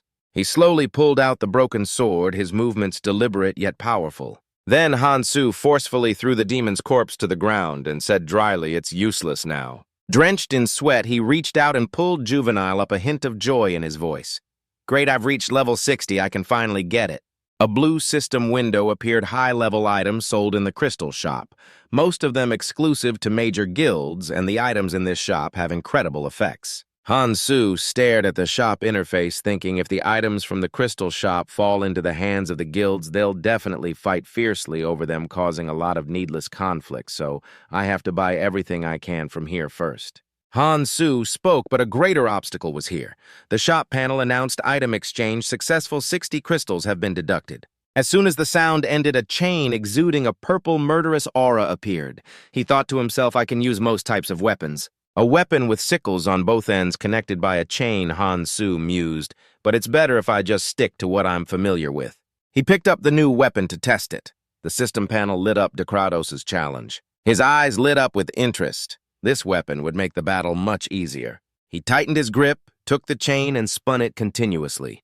"Well then, shall we give it a try right now?" Just then, the ground began to rumble as if something was about to claw its way out from beneath. Skeletons rose from the ground, their heads adorned with ancient Viking helmets. Han-soo smiled faintly, thinking there are still 10 days until the defense battle ends. I wonder who will make the first move to shatter this peace and stir up a storm. At that moment, Guktai's hand suddenly glowed with a red sigil. The others are probably strong candidates as well in the time we have left. 10 days later, the fairy laughed triumphantly. "These travelers are certainly making things interesting this time." It announced, "For those who have survived the longest, we have prepared an event." The words had barely been spoken when the ground began to shake violently. The survivors cried out in panic, "What's going on? It's not time for the monster wave yet." The once motionless skeletons suddenly began to stir. Their eyes shot open, glowing with an eerie purple light. Amidst the panicked crowd, the bones and corpses of demons were inexplicably drawn into the fortress. Someone in the crowd screamed in terror. "What is that? The demon corpses are gathering inside the fortress." Fragments of the corpses levitated and then shot straight into the darkness. The air grew heavy, a sign that it was beginning. Between two dense rows of eerie purple candles, enormous masses of flesh began to converge. Something was about to be born. From within that slimy mass of flesh, a body gradually emerged. The hidden quest of the central island. A female demon with platinum blonde hair was born. Her beautiful, sharp features belied her true nature. With her birth, a new battle began, the battle to defeat the Demon King. 4 crimson eyes snapped open at once, a wicked smile spreading across her lips. She burst into a mad laugh that made the very air tremble. With her newfound power and form, she announced the start of an earth-shattering battle. Outside, a dense magical dome had been erected, completely cutting them off from the outside world. The fairy's voice echoed, "If I were you, I wouldn't get close to those fortress walls. It's not like you can escape anyway." It crossed its arms with an indifferent smirk, its voice filled with ridicule. "You all have 2 choices." The zombies outside snarled and shrieked relentlessly while the fairy slowly laid out the first option. "Stay here and withstand the upcoming zombie assault." Its voice turned teasing as it mentioned the second option. "Or escape using the crystal. But be warned, these zombies will be different from the last batch, so look forward to that. Or if you'd rather not, you could choose to face the Demon King summoned inside the fortress. The fortress was now shrouded in a sinister purple aura heralding the Demon King's arrival. The people below began to panic, demanding answers. "A Demon King? You never said anything about a Demon King." Fairy casually admired her nails, her voice as light as a breeze. "I don't want to bring out the Demon King because it's highly likely you will all be wiped out. But what can be done? Many travelers have survived this long, as you can see." Suddenly, its tone shifted. "The crystal will be activated 30 minutes before the zombie assault begins, and it can only transport 500 people. Therefore, half of you will be left behind." As the words sank in, the entire crowd exchanged glances, their eyes filled with a mixture of caution and despair. The fairy scoffed and continued, "But if you defeat the Demon King, all of you can leave." A countdown timer appeared showing only 10 minutes. "Since this is a special event, I will patiently await your decision." They started to feel hopeless and began to curse. "Damn it, I thought we only had to survive for 1 month." The heavy atmosphere was shattered by a single resounding clap. Gukte stepped forward, his eyes gleaming, his voice authoritative. "We will hold out for 30 minutes and escape using the crystal. We just need to endure. Everyone get ready. Guild Alliance members near the crystal, everyone else to the front." He was immediately cut off by a resentful Kangmin. "Do you think we don't realize you only plan on helping your own guild escape?" Veins pulsed on Kangmin's face, his teeth were clenched and his eyes blazed with fury. Guktai glared back, his expression cold, not uttering a single word in response. After a few seconds of silence, he finally spoke. "Isn't it better to defend than to make a reckless move? We need to figure out a way to save the largest number of people." Though fear lingered in his heart, Kangmin continued to defy him, his voice trembling but sharp. "Spoken like a true king. It doesn't matter what happens to anyone else, you only care about saving those you can control." Guktai's eyes darkened, his voice losing its patience. "Do you have a better plan then?" He reminded them even the demons from the first attack wiped out dozens of people in a single strike. "How do you propose we defeat the Demon King?" Guktai's gaze grew wild as he roared. "What about the others? Do you want to survive and get to the next island together, or are you just eager to die like a moth drawn to a flame?" Kangmin was stunned by the sudden outburst, his body freezing up, unable to say another word. Watching the confrontation from behind, Juhyun sighed quietly to himself. "It's over. The tide has turned." He had his own plan. "We're allied with the Fog Guild, so we should be able to escape safely." But just as the tense atmosphere seemed to settle, a sudden footstep broke the silence. "The only way for everyone to escape together is to hunt the Demon King." The statement left both Juhyun and Guktai stunned, their eyes simultaneously snapping toward the speaker. The person who had arrived was Han Su. He said calmly, "If we defeat the Demon King, everyone can survive and escape." Guktai was not pleased, his eyes narrowing. "That guy is meddling again." Guktai retorted sarcastically, his voice strained. "And you're confident you'll survive?" Han Su sighed and gave a short reply. "Who knows?" He sided with the others, "But if we go for the crystal, more than 500 people will surely die, perhaps even more." Yiyon rolled her eyes and said decisively, "In that case, we'll follow you." She crossed her arms with a sneer, adding contemptuously, "We can't trust those guild folks anyway." Meanwhile, Kang Min grumbled in frustration. I'm stuck with this guy again. There's no reason to be on the same side as them, right? Everyone raised their hands in unison and shouted, their voices echoing all around. Let's defeat the Demon King and survive together. Then we'll join you too. We'll fight alongside Kang Han-soo. The unexpected voice came from Hong Xia's group, adding 4 more members to their side. Ju Hyun looked at the newcomers with alarm as the sigil on his hand began to glow. He thought to himself, it's come to this. We have to stop him even by force. The key is to break their morale. Once the battle begins, everyone will fight for their own survival, so if we can just ambush him, Ju Hyun thought, adjusting his glasses. As if he had predicted it, Han-soo spun around to glare at him and said coldly, don't even think about starting a fight. Before Ju Hyun could react, a sickle blade flew down and landed at his feet, causing him to flinch and tense up completely. Han-soo recalled his weapon, his voice lazy yet menacing. You'll find the consequences are quite severe. Standing behind them, Guktai's eyes flared with killing intent as he watched Ju Hyun with a wary and furious gaze. He stepped forward, his voice deep and firm. For now, let's cooperate and wait for the right moment. We have time after all. And in the end, we were rather looking forward to this. Guktai's eyes widened in resignation. We have to follow his plan for now, but we still have a chance. Everyone gathered into a single team. It seems the decision was made. But just before that, for a brief moment, the purple crystal in the distance began to glow fiercely. Han-soo turned a slight smile on his face and said nonchalantly, let's put an end to this. Then he suddenly leaned back and hurled his weapon forward in a powerful arc. The chain flew toward the distant crystal, coiled around it, and tightened its grip. Cracks began to spread across the crystal's body, purple light shattering from within them. And finally, with a tug from Han-soo, the crystal shattered into pieces with the clattering sound of broken glass. Ju Hyun and Guktai's eyes widened in shock, their hearts pounding at the unexpected action. It took them a moment before they suddenly yelled, "What the hell are you doing?" Han-soo gave a faint smirk, his eyes remaining cold. He said casually, because we're going into the fortress anyway, we don't need it. Leaving an escape route will only weaken everyone's resolve. Hearing this, the people behind him suddenly seemed to get a boost of morale. They cheered excitedly. He's right, we only look forward. They raised their hands high, shouting in unison, everyone, let's follow Kang Han-soo and defeat the Demon King. Let's follow Han-soo. Then Han-soo brandished his weapon, letting out a cold command. Don't follow me. His gaze grew more serious, his next words like a command, look forward for your own sake and fight to survive. Just then, the countdown timer in the air suddenly hit 0, signaling that the decision was made and the life or death moment was beginning. The massive, heavy door slowly opened, and the light from outside gradually pierced through the darkness. Han Chol looked around and spoke.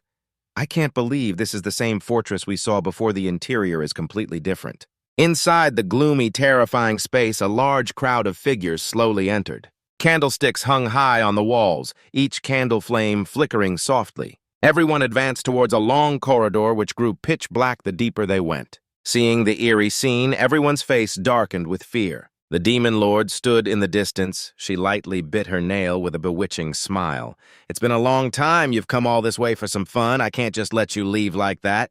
Immediately after, the large door behind them was slammed shut by a magical force. Everyone turned to look. The door is locked. The floor where everyone was standing began to shift, and an electronic voice announced the fortress has been sealed. On the floor, cracks began to form on the ground. A few seconds later, the ground began to sink and then collapse. The entire group screamed in fear. The ground is collapsing. Pits appeared beneath the cracks, and strange creatures started to climb up. Something is climbing up. Demons with empty eye sockets bared their teeth and charged towards everyone. The man standing closest witnessed the scene and let out a silent, horrified scream. That demon quickly leaped to attack. The frightened man raised his hands to block it and yelled, "Help!" Just then, a firm voice rang out, "Stop panicking." Han-soo grabbed his whip and growled, "Those bastards are no different from the enemies we've fought before." His eyes glanced at the man trembling on the ground as he ordered, "Calm down and pick up your weapon." Han-soo snapped his head to look his expression thoughtful as he thought to himself, "That's right. The real problem is that thing over there." Suddenly, the ground shook more violently and crumbled to fight the Demon Lord. We need to get past that gate. Something large and blazing was falling towards everyone. They all saw it and backed away in fear, a pillar of fire. Everyone fall back.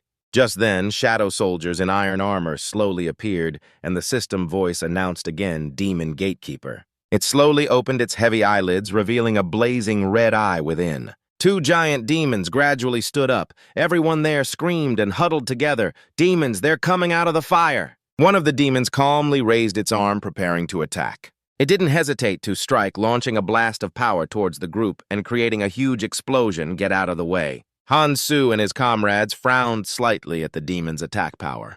Immediately after, he glanced at Young Wook and said, "We have two enemies at once. Let's split up and handle them. Those in charge of buffs move to the rear, those skilled in long-range attacks to the front." Han-Su's face darkened, his voice full of hidden meaning. "Those without enough skills handle the surroundings." He flinched and cried out, "Wait, if we rush in carelessly now, it could put all of us in danger." Ignoring Young Wook's words, he shot forward, shouting, "The left side, I'll attack first." His face turned pale as he called out, "Hey!" On this side, Han-Su flew quickly towards the demon wielding two weapons. It's modeled after the gatekeeper of hell. It's much weaker, but its movements are similar. He forcefully threw the chain forward, calculating so I can predict it. The blue chain, crackling with electricity, shot out like a snake towards the giant demon. The demon couldn't defend in time and was struck by Han-Su's weapon. Seeing this, he smirked smugly. More importantly, I can fully utilize the power of Dekratos. The chain can extend for many meters, and there are its skills, too.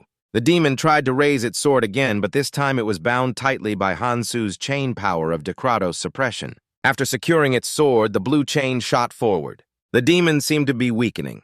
Its feet struggled to find purchase on the ground. Now its entire massive body was enveloped and bound, unable to move. Han-Su held the chain tightly with both hands, tiredly wiping away his sweat. By binding the enemy using suppression, it will continuously absorb the target's mana and cast a curse that weakens their stats. It consumes my own mana to use, but I can handle this much. His eyes grew stern, his gaze sharp as steel.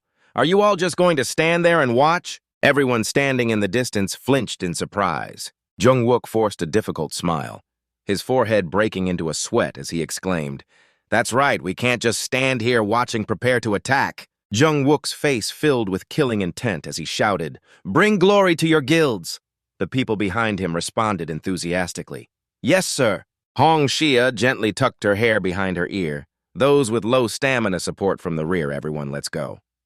Jimin stared ahead and said confidently, "All right, then I'll go first." Receiving the order, everyone raised their weapons and charged into battle attack. They competed to strike the demons, repeatedly hitting them one by one. However, the demon still seemed fine, supporting itself with one hand on its sword. Suddenly, a purple flame gradually appeared on its sword. That flame, are they trying to summon hellfire? No longer able to be controlled, the demon violently slammed its sword onto the floor, sending everyone flying. The chain binding the demon began to destabilize, shaking violently. It then broke free, spreading its arms and shattering the chains. Han-Su flew in to engage, shouting the command, "Don't stop attacking." He observed the demon's body being empowered. After taking a hit from it, it'll be hard to endure, but if I can just pinpoint its location. Han-Su flew quickly towards it as small explosions erupted continuously on the demon's body. "I can take it." He swung along the chain and flew to strike the demon once more. Without hesitation, Han-Su flew close and struck it with all his might. Jimin saw this and hurriedly warned him in a worried tone, "That's dangerous. Those flames will nullify your attack." He stood firm on the demon's body. The flames erupting from it were not small, her voice called out loudly. "Kang Han-Su." The demon's power gradually affected Han-Su. He clutched his wound in pain, trying to endure. "I just need to get rid of this thing." Han-Su's hand reached near its heart. This is where the hellfire is generated, slowly pushing through the severely burning skin, the location of the ignition stone. With great force, he gripped the demon's heart and forcefully ripped it out. The heart quickly turned into small fragments and vanished from Han-Su's hand. Everyone stood frozen in astonishment. "What just happened?" Jung Wook stammered in disbelief. "The flames surrounding the demon are gone." Han-Su, holding a dagger, leaped to the ground and said seriously, "Didn't I tell you don't stop attacking?" His face lit up with a thrilled expression as he said firmly, "Don't worry about it, just keep attacking for me. It can't use fire anymore." Suddenly, a voice from the distance caught Han-Su's attention. "Kang Han-Su, be careful." A long line of fire shot towards him. He reacted quickly and jumped to evade it. Everyone became alert. Young Wook exclaimed in shock, the demon that the non-guild members had to fight. Look. On the ground, many people were lying scattered about, groaning in pain. The towering demon had wiped out a group of people. The ones still standing cried out in terror. "Save us! Why aren't you attacking?" Frightened, they turned and whispered amongst themselves. It's too dangerous to help now. Shouldn't Kang Han-su handle that one too? What are we supposed to do on our own? Guktai's face was filled with malice. His gloomy voice rang out because now their resolve is starting to waver. The warriors all turned their backs and left with Guktai. He glanced back and muttered, "It'll be much easier now." From behind a condescending and sarcastic voice suddenly rang out, "Kang Han-su, are you going to play innocent after pushing people to the brink of death? This is all your fault. Everything has come to this because of you." Guktai held his head high, his voice arrogant as he criticized who dragged everyone into this mess. "So you should take responsibility." Han Chol, who was struggling with a monster, said in frustration, "Then why don't you stop talking and start fighting?" He furiously landed a powerful kick straight to the monster's face. Looking up at Guktai, Han Chol snapped angrily, "You're the one who isn't doing anything." Faced with that provocation, he smirked, his eyes flashing with defiance as he declared bluntly, "Do you think I won't stand up just because I'm weak? I'll show you I'm different from those other big mouths." With that said, Guktai boldly waved his hand as if to signal the start of the battle. Extremely excited, he shouted loudly, "Behold the power of the special forces." Immediately, the troops under his command charged forward in unison, furiously attacking the giant gatekeeper demon. Under the overwhelming power of so many people at once, the giant monster could not defend itself. Guktai's special forces fiercely unleashed a barrage of merciless attacks. In addition to the melee, swordsmen charging straight in a line of archers continuously rained down arrows for support from the rear. Under their intense pressure, the gatekeeper demon quickly grew exhausted and finally collapsed heavily to the ground. That was amazing. Seeing the situation had changed, Han-su immediately seized the opportunity, instructing Han Chol's group in a low voice, "Everyone else head over there too." He shouldered his scythe and stated firmly, "I'll handle the trouble over here." Han-su's target was to finish off the other gatekeeper demon blocking the way. As the heavy axe came crashing down, he leaned aside and dodged it with ease. In a flash, Han-su's body shot upwards as he unleashed his chain, launching it precisely into the existing wound on his opponent's chest. Han-su decisively raised the scythe over his head, preparing to deliver the finishing blow. Utilizing the explosive power of his twin scythes, he unleashed a series of devastating strikes, raining attacks all over the opponent's body.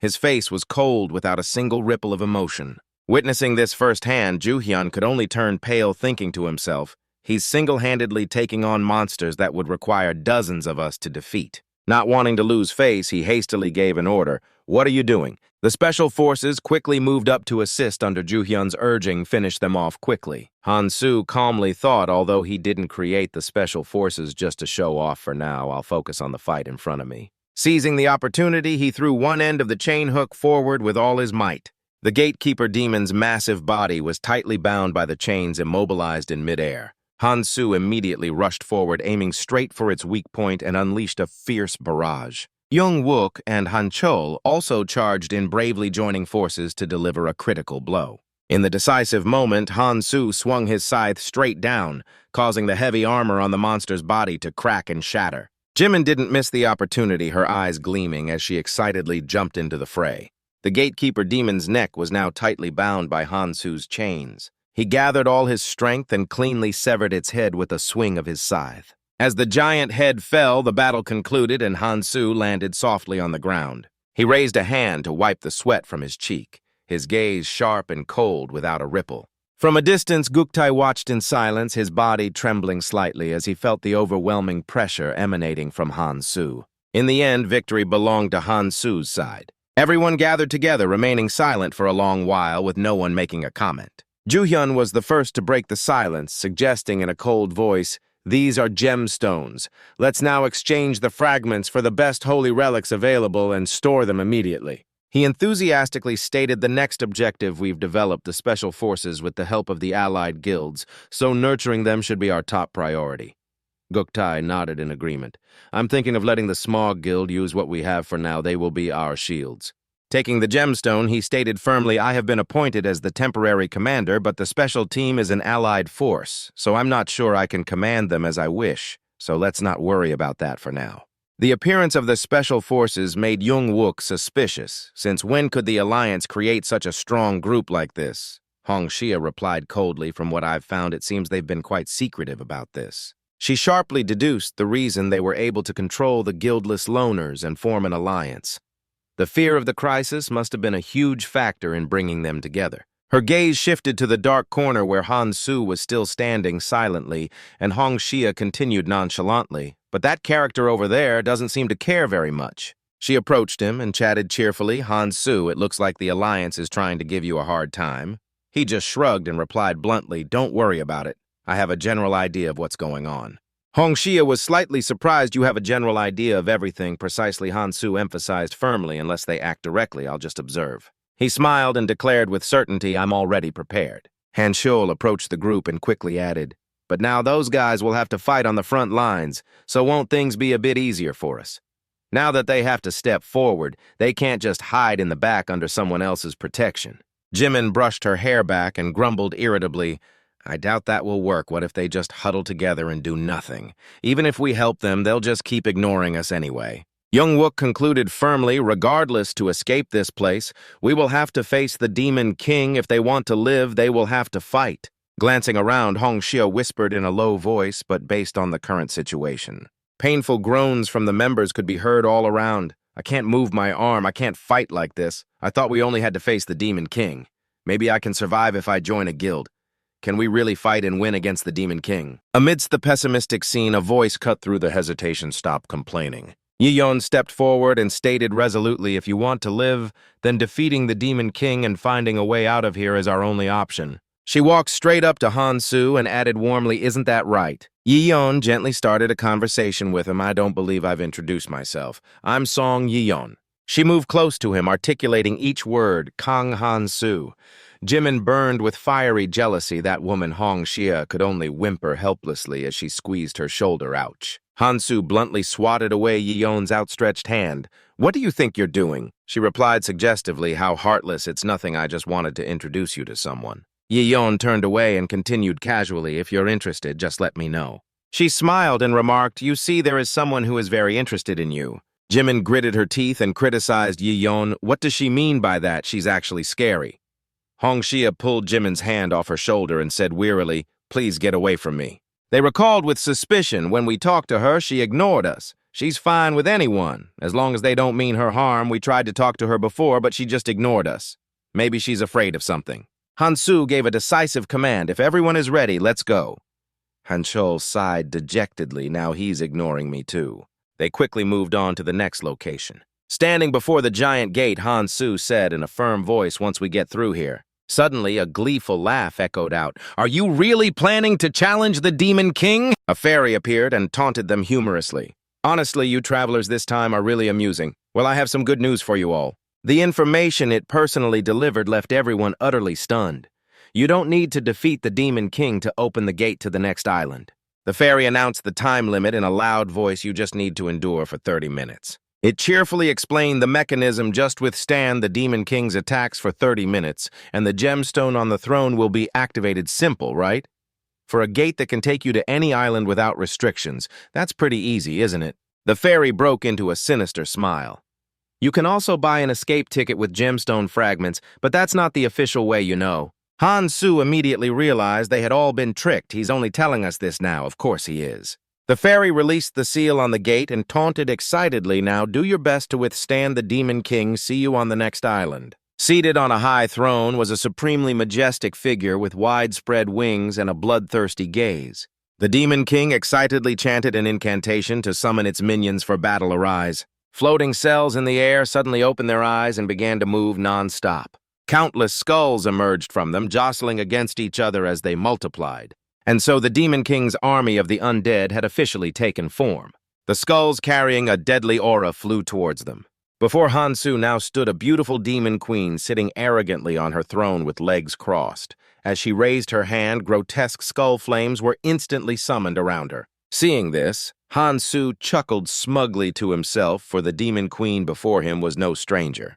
She was a version half as strong as the original from Hell, and he knew how to attack her. The moment he broke from his thoughts, a three-headed monster immediately lunged at him, swinging its arms ferociously in an attempt to grab him. Han Su reacted by leaning away to dodge the attack. Using his combat experience, he decided to use his jewels to purchase an artifact to deal with the monster.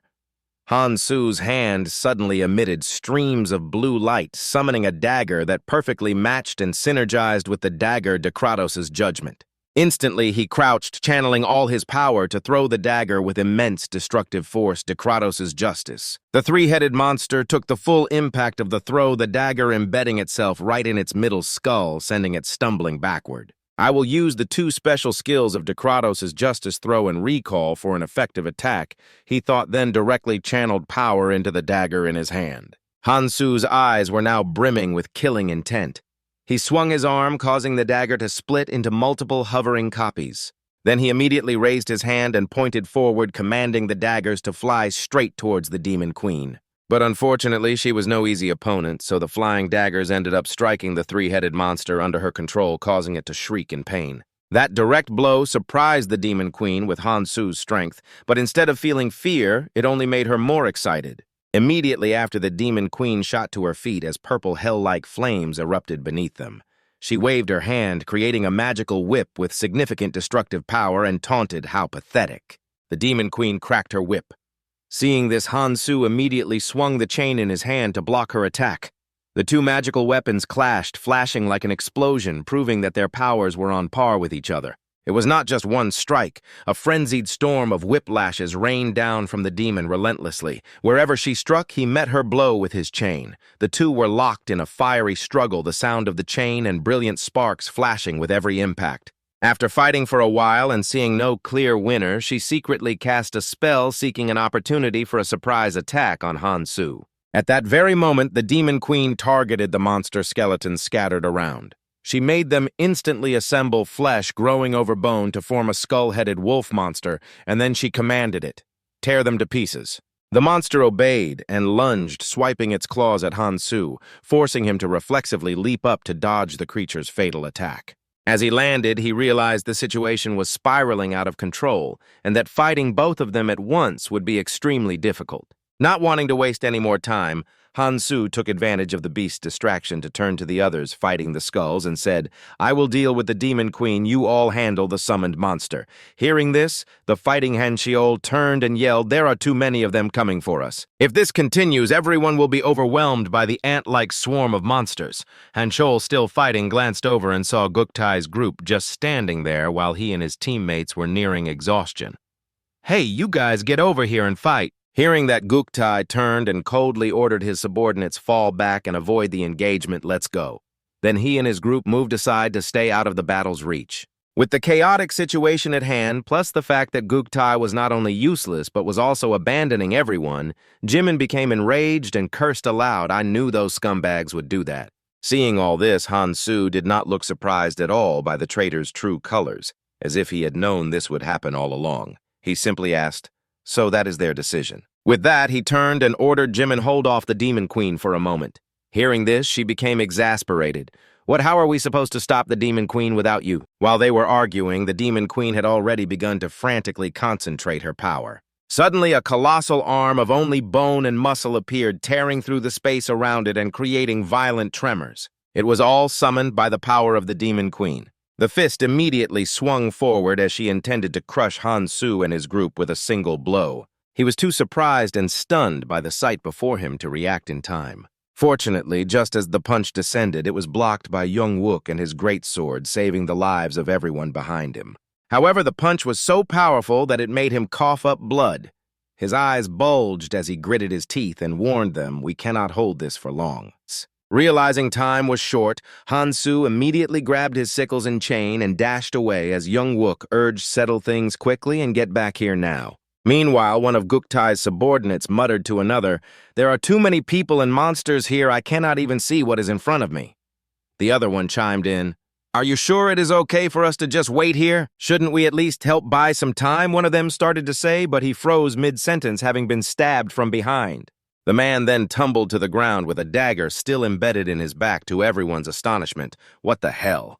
Seeing the man die right in front of him, Ju-hyun yelled, "What the hell are you doing?" Guktai stepped forward and pulled the dagger from the man's body. His face was now filled with murderous intent as he replied to Ju-hyun's cry with a cruel and sinister tone, "We must attack while they are distracted, just like now." Then he yelled the command, "It is time to wipe them out," letting his subordinates behind him charge forward and attack the people in front. Joo-hyun was horrified as the red-haired man threw the situation into chaos. "Do you think we are just going to take this? What are you all doing? Fight back!" However, after his words, no one charged forward to fight back. He turned around and was surprised to see his teammates frozen in place. "I was ready to fight, but I cannot move." Without a moment's delay, Guk-tae's men rushed forward and began relentlessly slashing at Joo-hyun's immobilized group. Agonized screams echoed amidst the helplessness and despair of being unable to fight back. "Monarch, what is happening, you traitors?" Unable to fight back, Joo-hyun turned to threaten Guk-tae. "The battle is not over yet. At this rate, we will all die, and you and your guild will not survive either." But that seemed to have no effect on him or his interests. He appeared unconcerned and nonchalantly said, "I do not care." Guk-tae then added a brazen insult. "They are just trash anyway. They all chose to sacrifice themselves for their monarch," revealing a strange insignia on the back of his hand. Joo-hyun was stunned by his words, realizing this man was not just a traitor, but also someone's underling. "Monarch, who is he talking about?" Before he could say another word, Guk-tae lunged at him, aiming the point of his dagger for the finishing blow. "It is time for you to die." Just as the dagger lunged forward, it was suddenly struck by a force and sent flying, embedding itself in the ground. Having just escaped death by a hair's breadth, Joo-hyun collapsed to the ground, still reeling from the shock. The one who had just pulled Joo-hyun from the jaws of death was none other than Han-soo. "So you have finally shown your true colors, have you? Your filthy tactics have not changed at all." Han-soo had witnessed everything and felt nothing but contempt for Guk-tae's cowardly betrayal. Guk-tae saw him standing there after fighting the Demon Queen and sneered, but then seemed to dismiss it. Why would someone fighting the Demon Queen come back here? In any case, you are too late to interfere. Without waiting for an order, the men behind Guk-tae immediately rushed toward Han-soo. Though surrounded by dozens of Guk-tae's hounds, he looked completely unfazed, realizing with a start he has finally revealed himself the true disguise of the Dark Monarch.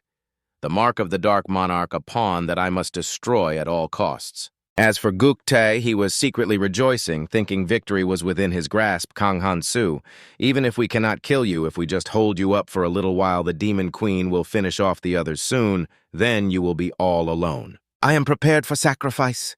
If I die, I am taking you with me," Guk-tae declared smugly, as if ready to take Han-soo down with him. However, contrary to his expectations, Han-soo simply made an offer. "You seem to have misunderstood something. I did not come here to stand in your way. I came to make a deal." Han-soo looked at Guk-tae with a provocative expression, as if challenging the treacherous man's curiosity and patience. "What do you say? Are you going to hear me out? It is not a bad deal for you this time either." His words made Guk-tae feel both wary and intrigued by a potential scheme. Back with the group fighting the monster, the battle had now become more chaotic and dangerous than ever before. Han-chol's sword hand was trembling. "Kang Han-soo, when are you coming back?" In a moment of carelessness, the skull-headed wolf beast lunged forward and almost pounced on him. "Damn it, I dropped it!" When he fell, he inadvertently gave the monster a chance to attack the people behind, and immediately a figure rushed in. That person was Han-soo. He leaped into the air, positioning himself above the monster's head. He swung his chains around and locked the beast's jaws shut, successfully rescuing the group in danger. Following that, the giant beast roared in desperation as it was yanked into the air, directly torn to shreds by the chains. Han-soo landed on the ground, his movements light, his hand still tightly gripping the cold chain. Seeing Han-soo return, Hong Xia asked worriedly, "Where have you been?" However, he just replied, "I was busy preparing for what's next." His answer left the entire group stunned. Before they could understand, they all cried out, "What?" Suddenly, a loud explosion ripped through the air, followed by the figure of a woman sent flying, her body slamming hard onto the ground. It was Seo Jimin. After sending Jimin crashing to the ground, the Demon Queen turned and declared indifferently, "Let's begin. I'm bored." That same giant fist immediately swung out again, hurtling toward Han-soo with a punch that weighed a ton. However, he managed to lean away, moving as swift as the wind, narrowly dodging the fatal blow. While dodging the attack, Han-soo managed to conjure a dagger blade aimed directly at the Demon Queen. The blade flew into the air, accompanied by chains. Obeying his command, they shot forward and wrapped around the Demon Queen, binding her tightly. In a moment, she was imprisoned by the cold chains, the dagger digging deep into her flesh. The daggers piercing her body made the Demon Queen writhe in pain, struggling and screaming. The Demon Queen was now enraged. She gritted her teeth, snarling every word, "How dare you!" A frantic roar echoed as a terrifying power began to erupt. Demonic energy radiated outwards, causing her body to swell, becoming monstrous and exponentially more frightening. Hanchol and Hong Xia saw this and were about to rush in to help, but Hansu raised his hand to stop them. Surprised by his strange reaction, he asked, "Why are you stopping us?" Before he could answer, a giant purple fireball hurtled toward them from afar like a meteor. It slammed into Hansu, the fierce explosion throwing him backward and sending his body crashing to the ground. The people watching were horrified, their eyes wide in disbelief at the scene before them. Then suddenly an earth-shattering explosion erupted, billowing smoke and dust, engulfing the entire battlefield. A desperate cry rang out amidst the chaos. Kang Han-su. Thick, black smoke billowed up as everyone panicked. "What the hell is happening? I can't see him. Is he dead?" Hong Xia's eyes widened in disbelief at what she had just witnessed. There's no way he could fall that easily. At that moment, Jimin suddenly shouted, her voice trembling with joy, "He's up there!" Everyone looked up at once. Through the thick smoke, Hansu's figure appeared, one hand tightly gripping an iron chain, his sturdy frame seemingly suspended in midair. When did he even jump up there? But the show wasn't over. Hansu's left hand suddenly flashed with light as small blades materialized, gleaming coldly like lightning. Hansu decisively swung his arm, launching them straight down to the ground. In an instant, the blades shot down to the ground, piercing through each link of the chain and securing it firmly to the floor as if perfectly calculated beforehand. Up above, Hansu twisted his body forcefully, using the chain to wrap tightly around the Demon Queen's torso. Then he forced her to kneel on the ground, her knees making a heavy thud. A crescent-shaped flash of light suddenly appeared on the Demon Queen's body. It turned out to be the slash from Hansu's blade as he swung it down from above. A cold, sharp slash tore through the air, severing the Demon Queen's arm. Seeing her motionless, someone cheered joyfully. The attack was successful, but a savage laugh suddenly rang out, leaving everyone frozen in silence. The Demon Queen, despite having lost an arm, raised her head. Her crimson eyes shone with an evil light, her smile stretching wide, wild, and full of excitement. "I'm enjoying this so much." Then the Demon Queen arched her body as a violent aura erupted fiercely. In the blink of an eye, the hand that Hansu had just severed grew back. The chains wrapped around her body glowed and trembled, as if being devoured by a demonic power. Hansu frowned. "This boss is a real pain. It can absorb surrounding life force to grow stronger." Hansu quickly backed away. "My attack hit, but it couldn't inflict significant damage. It seems I don't have enough power to end this fight, so I need..." As that thought flashed through his mind, he summoned ancient runes onto his palm. Then Hansu clenched his fist, his fingers tightening to crush the object he had just summoned. On the other side, the Demon Queen was raising her hand high where purple beams of light were condensing in her palm. At the same time, Hansu gathered strength in his legs, pushed hard off the ground, and shot forward. The beams of light from the Demon Queen's hand shot out screaming as they tore through the air, heading straight for Hansu like a pack of venomous snakes. In the blink of an eye, they were nearly upon him. He gritted his teeth, held the chain tight, and charged forward, swinging it to shatter each wave of attacks. The Demon Queen's arm began to twist grotesquely, its veins bulging. It abruptly expanded, the flesh swelling and rising menacingly into the air. Her hands clasped together to form a fist and came smashing down towards Hansu. He yelled out, "Hanqiu, the great sword, quick, give it to me." He immediately threw his sword up. "All right, catch this!" The distance between the Demon Queen's fist and Hansu rapidly closed. As soon as it hit the ground, there was a violent impact that seemed to destroy everything around it, sending up a cloud of dust that obscured all sight.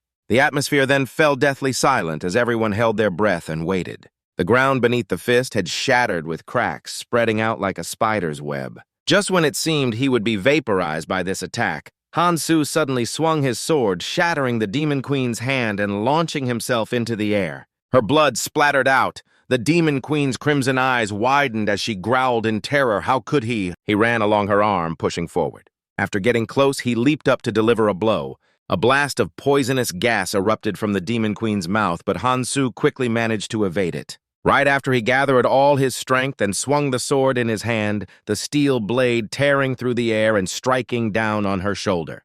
A cold, slicing sound echoed as fresh red blood poured from the deep gash. The hot blood streamed down, spreading across the ground and staining the entire area at her feet red. She gritted her teeth, filled with hatred. "How dare you do this?" Seeing the Demon Queen's wounds, murmurs arose from the group. "Is it over now? Is the boss defeated?" They kept wondering, but why hasn't the crystal moved at all? Han-Su clutched his wounded side and said in a low voice, "This fight isn't over yet." No sooner had he spoken than the Demon Queen's savage laugh echoed once more.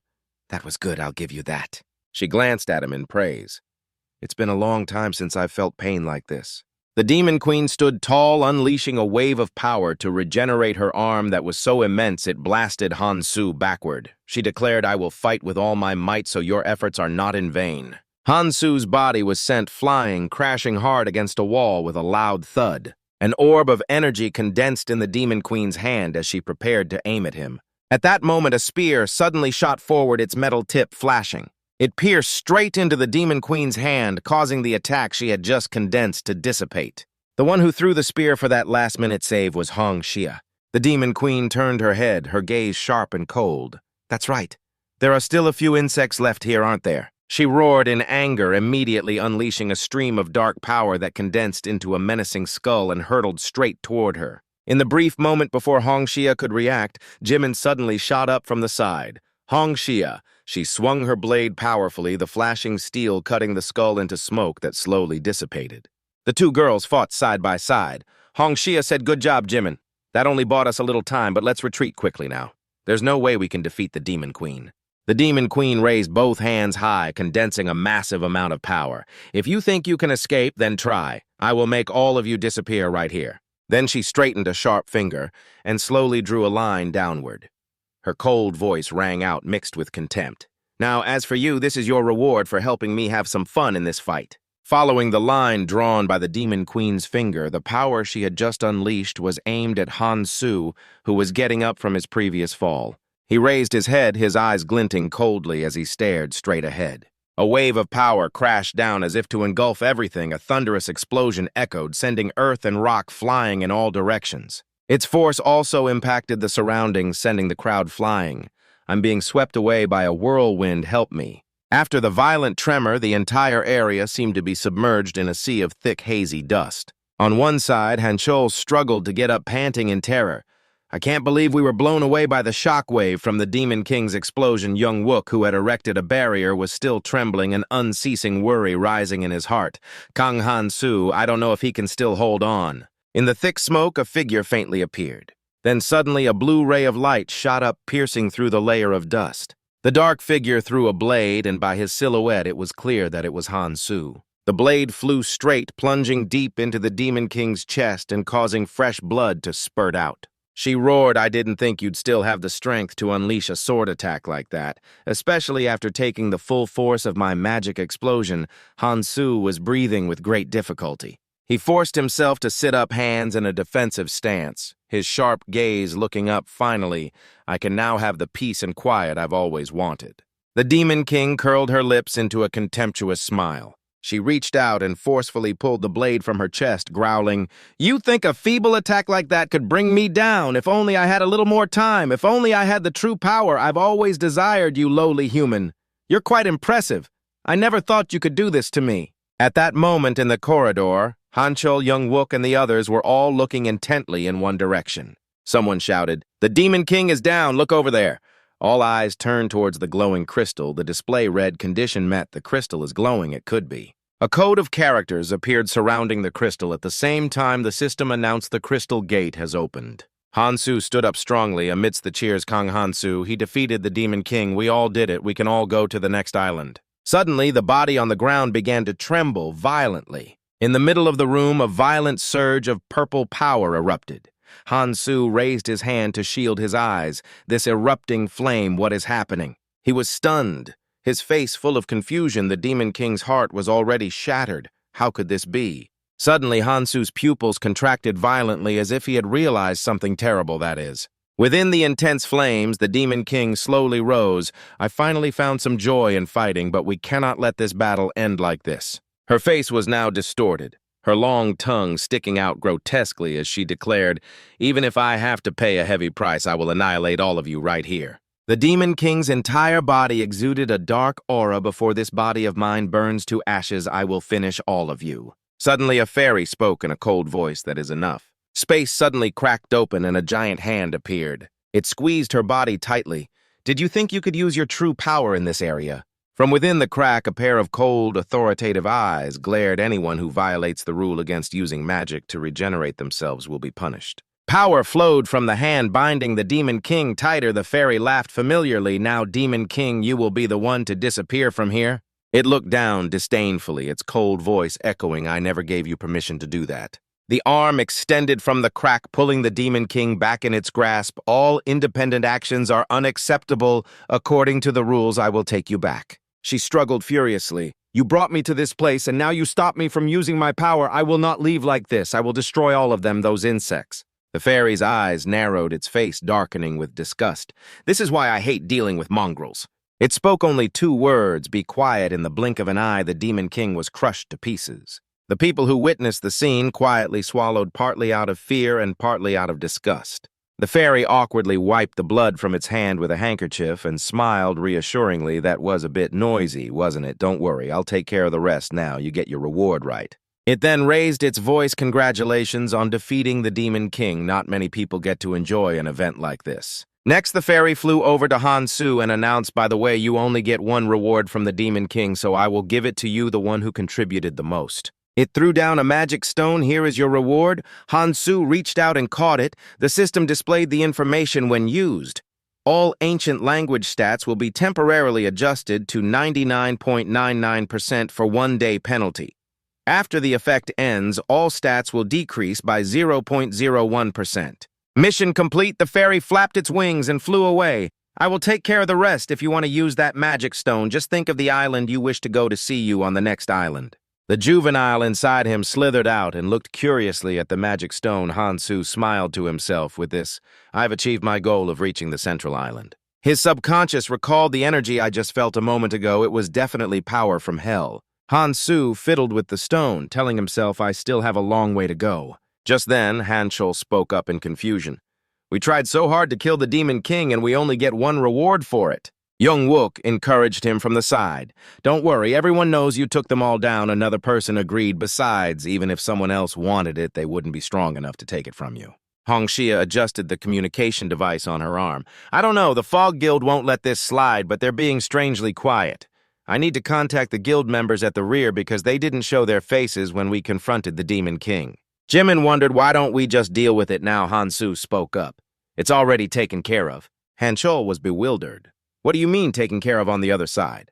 Hongxia suddenly shouted, What are you saying? The monarch has disappeared. The others turned pale with panic upon hearing that. Where could the monarch have gone? A disappearing tattoo means that person is dead. They finally got them. It was unclear what she heard, but Hongxia suddenly tensed up. What, the Fog Guild betrayed them? I can't believe they used their special forces to kidnap the monarch. Noticing this, the corners of Hansu's mouth suddenly curled up. The scene shifts to a forest amidst the bodies scattered on the ground. A person stood silently dressed in black from head to toe. It seems the cleanup is complete. Immediately after, the person turned and left without hesitation. A few minutes earlier, a group of people came through a teleportation gate into the forest. Guktai looked up at the tall tower before him. I don't know where this is, but if there's a tower here, we've come to the right place. He suddenly broke into a cunning smile, his mind full of calculations. Very good. Although my initial mission as a disguised monarch was to sabotage the Central Island's monarchs and kill them all my own life, and the heads of the monarchs are enough to cover for my insubordination. It's easy to set a trap when the monarchs are on guard against Kang Han-su. Guktai turned and ordered his subordinates, tie them up here, he thought with smug satisfaction. Now I can bring great power to my guild. A few days ago, Han-su held out a pile of crystals. Use these to move up. You can control the subordinates of other guilds by turning the monarchs into a special force. Since you've already created a special force, you must know how. He emphasized, as long as you don't cause any trouble, I will turn a blind eye to what you do with them.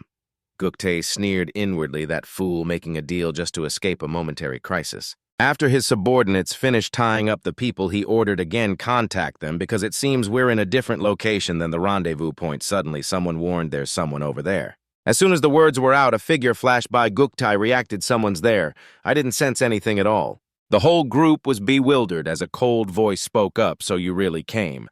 I had my doubts, but making these preparations was worth the effort. Though panicked, Guktai tried to stay calm and shouted, "They're not showing themselves, their numbers must be small. We have the advantage." However, the very next second, the ground where he stood began to sink. "Why can't I move my feet? What is under my feet? I'm sinking into the ground." That voice echoed again, "You're only temporarily stuck, but as you can see, I've already set a trap." Then, a dark figure flashed behind Guktai. It's a consumable item that activates after a certain period. Knowing where others have set up is quite useful, isn't it? His face turned pale and his pupils contracted as he stammered, "No way, how did you know I was here?" Before he could finish speaking, a knife was suddenly plunged into his back. Witnessing the scene, Ju-hyun's face turned ashen and sweat poured down as he hastily begged, "Spare me, if you spare me, I will do anything." The person in black suddenly rushed forward, clamped his mouth shut, and uttered two words, "No need." He slammed Chun-gun's head hard onto the ground. "You don't have what I want." After he stopped moving, the person let go. An entire group of people were now just bodies scattered on the ground. The masked figure muttered coldly, "Wait for the ones from the central island and eliminate them all." Just then, the person took off their mask and recalled, "The first time I heard about the central island and the tower, I didn't understand what he meant, but as always, he was truly brilliant." Back then, he had exclaimed in amazement, "You want me to use you? If you really want to do it, then I will tell you." Han-soo averted his gaze and said, "If you can do what I am about to tell you, you can become stronger than those with the same starting point as you go to the place I tell you. Whether you go or not is up to you." Having said that, he turned and walked away. Beneath the mask, Sang Jin smiled faintly. "Kang Han-soo, trusting and following you was the best decision I've ever made. Now I just have to wait." That night, a full moon hung high in the sky, its cool, gentle light casting down upon the forest leaves. Hidden beneath a thicket, an amber-colored crystal faintly emanated a pale, mystical glow. The grim man gritted his teeth. "Damn it, he's dead?" The woman behind him then asked, "Who are you talking about, Lee Guktai?" She was momentarily startled, exclaiming in disbelief the central island had failed. He nodded, his eyes cold. His last contact was with the Demon King's fortress, and now there's nothing, so he must have lost his life there. Wang Young's hands slowly lifted. His voice was low, but full of implication. "It's just a thought, never mind, but it seems we have an annoying party crasher." As he spoke, he clenched his fist, and a glowing red emblem appeared on the back of his hand. "They're going to the Tower Island because it has more rewards than other places, and there is only one way to get there after using the magic stone." Around the dimly glowing crystal figures began to gather in silence. On their wrists, they all bore the same blood-red mark as Wang Young's. He, the Dark Monarch, smirked, a cold smile spreading across his face. "No one can get past us safely." A map appeared, the island map distributed in Ascension Paradise. It showed hundreds of different islands marking the path to the top of the tower. An island with its own tiers and regions, they are divided into 3 main tiers starting from Ascension Paradise at Tier 1. You pass through the Tier 2 islands, including the Central Island, to finally reach the Tier 3 island and complete the tutorial. Among the Tier 3 islands, one is said to offer the most valuable reward. A towering yet gloomy and dilapidated structure, the Tower Island. Everyone wants the valuable reward, so it's understandable to head for the Tower Island, but inside the tower's main hall, torchlight flickered as Han-soo's voice called out, "What is this?" He sat on a small, rocky outcrop, chewing on a meat skewer as he spoke. "If you plan on going to the Tower Island just for the valuable reward, you all should think again." As he finished speaking, Hong Xia's group looked bewildered and asked, "Are there a lot of items in there?" Han-soo continued.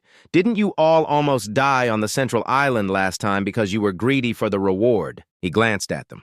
"Think carefully. I'm giving you my sincere advice." Then he turned to the other group, all of them looking ragged and dirty. "The same goes for you lot. The Tower Island is even more dangerous than the Central Island. What's the point of getting stronger if you die so soon?" Someone cautiously asked, "Then what should we do?" Before he could finish, Hong Xia cut in, "So you're not planning on going to the Tower Island either." Ignoring the ongoing discussion, Yi Yan stood alone, leaning against a pillar. "Every island has a way to get its reward. I'm just giving you a warning, the rest is up to each of you." After a while of talking with no reaction from Han, Hong Xia started to doubt her impression of him. "I thought you were the type to be reckless and ignore danger. Was I mistaken?" Young Wook, who was sitting in a corner, spoke up. "Then he has a point. If it's that dangerous, what's the use of items if we don't survive?" He said that after the battle, everyone was injured and could only rest. By persuading the surviving travelers not to risk their lives after the monarchs vanished, our guild has grown larger, but everyone is exhausted and needs to rest. Finding a safe place is for the best. Young Wook approached Hansu and extended his hand. We're about to set off too. He looked straight at Hansu. I wanted to thank you, by the way. It's because of you that we're still alive. Hansu didn't take his hand, but smiled with his eyes closed. If we survive, we will meet again. He stood up and adjusted something on his belt. Seeing this, Young Wook called to his teammate, All right, Hanshul, let's go. The other man replied yes. Seeing the two men in a hurry, Jimin turned and said, Shouldn't we prepare too? But Hongxia hesitated. Should we not go to the Tower Island? It probably wouldn't hurt to follow his advice. A yellow portal appeared in the middle of the hall. The others began to whisper, seeming to give up. Maybe we should go somewhere else. I'm sick of this place. If even a strong guy like him won't go near it, it must be extremely dangerous. Hansu's voice cut through the noisy chatter. Let's go. I have things to do. Youngwook replied, then we'll be on our way first. He and Hanchul stepped into the golden portal, both turning back with a smile. We hope we'll see everyone again.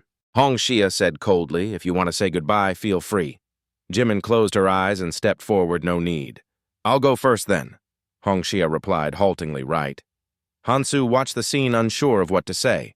From a corner where no one could see, Yi-yeon spoke softly, not goodbye, but see you later. After everyone had stepped through, the flames of the portal gradually faded, leaving only Hansu standing before it. Only after confirming everyone had left did he slowly turn his head, his sharp, cold gaze landing on Yi-yeon. Why are you staying here instead of leaving? She tilted her head, her eyes seeming to hold a secret, and said nonchalantly, You go ahead, I need to confirm something. Hansu didn't bother asking further, just gave an indifferent smirk, turned his back and left. As you wish. As he stepped before the yellow crystal, an inscrutable smile appeared on his face. His lips moved as if muttering to himself, that witch. We'll meet again on the next island. Yi-yeon's brow furrowed slightly, as if she had caught a few words, but not the whole thing. What did he say? As Hansu's figure vanished into the portal's light, she bit her lip gently, a flicker of suspicion in her eyes, as if she had just realized something was amiss. I don't know what they whispered about, but I'm sure some of them will follow him. Elsewhere, in a quiet part of the forest, Wonk-young stood silently before a yellow crystal, giving off a cold light. He muttered in a low voice, Has it been a while since that old geezer sent his message? Suddenly, in the eerie silence, a faint rustle echoed from deep in the bushes. Wonk-young instantly tightened his grip on his sword hilt, a confident smile playing on his lips. Arriving just now, he turned his head towards the black-cloaked figures already in ambush, his voice low and firm. Get ready! In an instant, Wonk-young's figure burst forward like a whirlwind, leaping as he charged ahead. An arrogant smile spread across his angular face. I'll be the one to take his head. Wonk-young's speed kept increasing, his presence overwhelming as he charged straight for the waiting yellow crystal portal. The portal suddenly began to fluctuate violently, as if something was about to emerge from it. He frowned instantly, his voice thundering like a roar. Kneel! At that exact moment, Yi-yeon's figure emerged from the crystal's light, her eyes still adjusting, her voice bewildered. Hamon! A cold blade sliced through the air, causing her to stagger and fall to her knees as her legs gave way. Yi-yeon's eyes widened in a flash of utter astonishment. Master. She shakily pushed herself up from the ground, looking up at him and forcing a strained smile. Welcome! That was quite the greeting. He nonchalantly put away his weapon, slinging it over his shoulder as a cold aura radiated from him.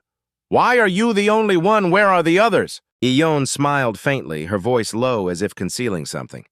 I purposely waited for the others to sort things out before showing myself. But is there no one else here? Wonk-young sighed, his disappointment evident. Not a single person has come through. You were on the central island until the very end.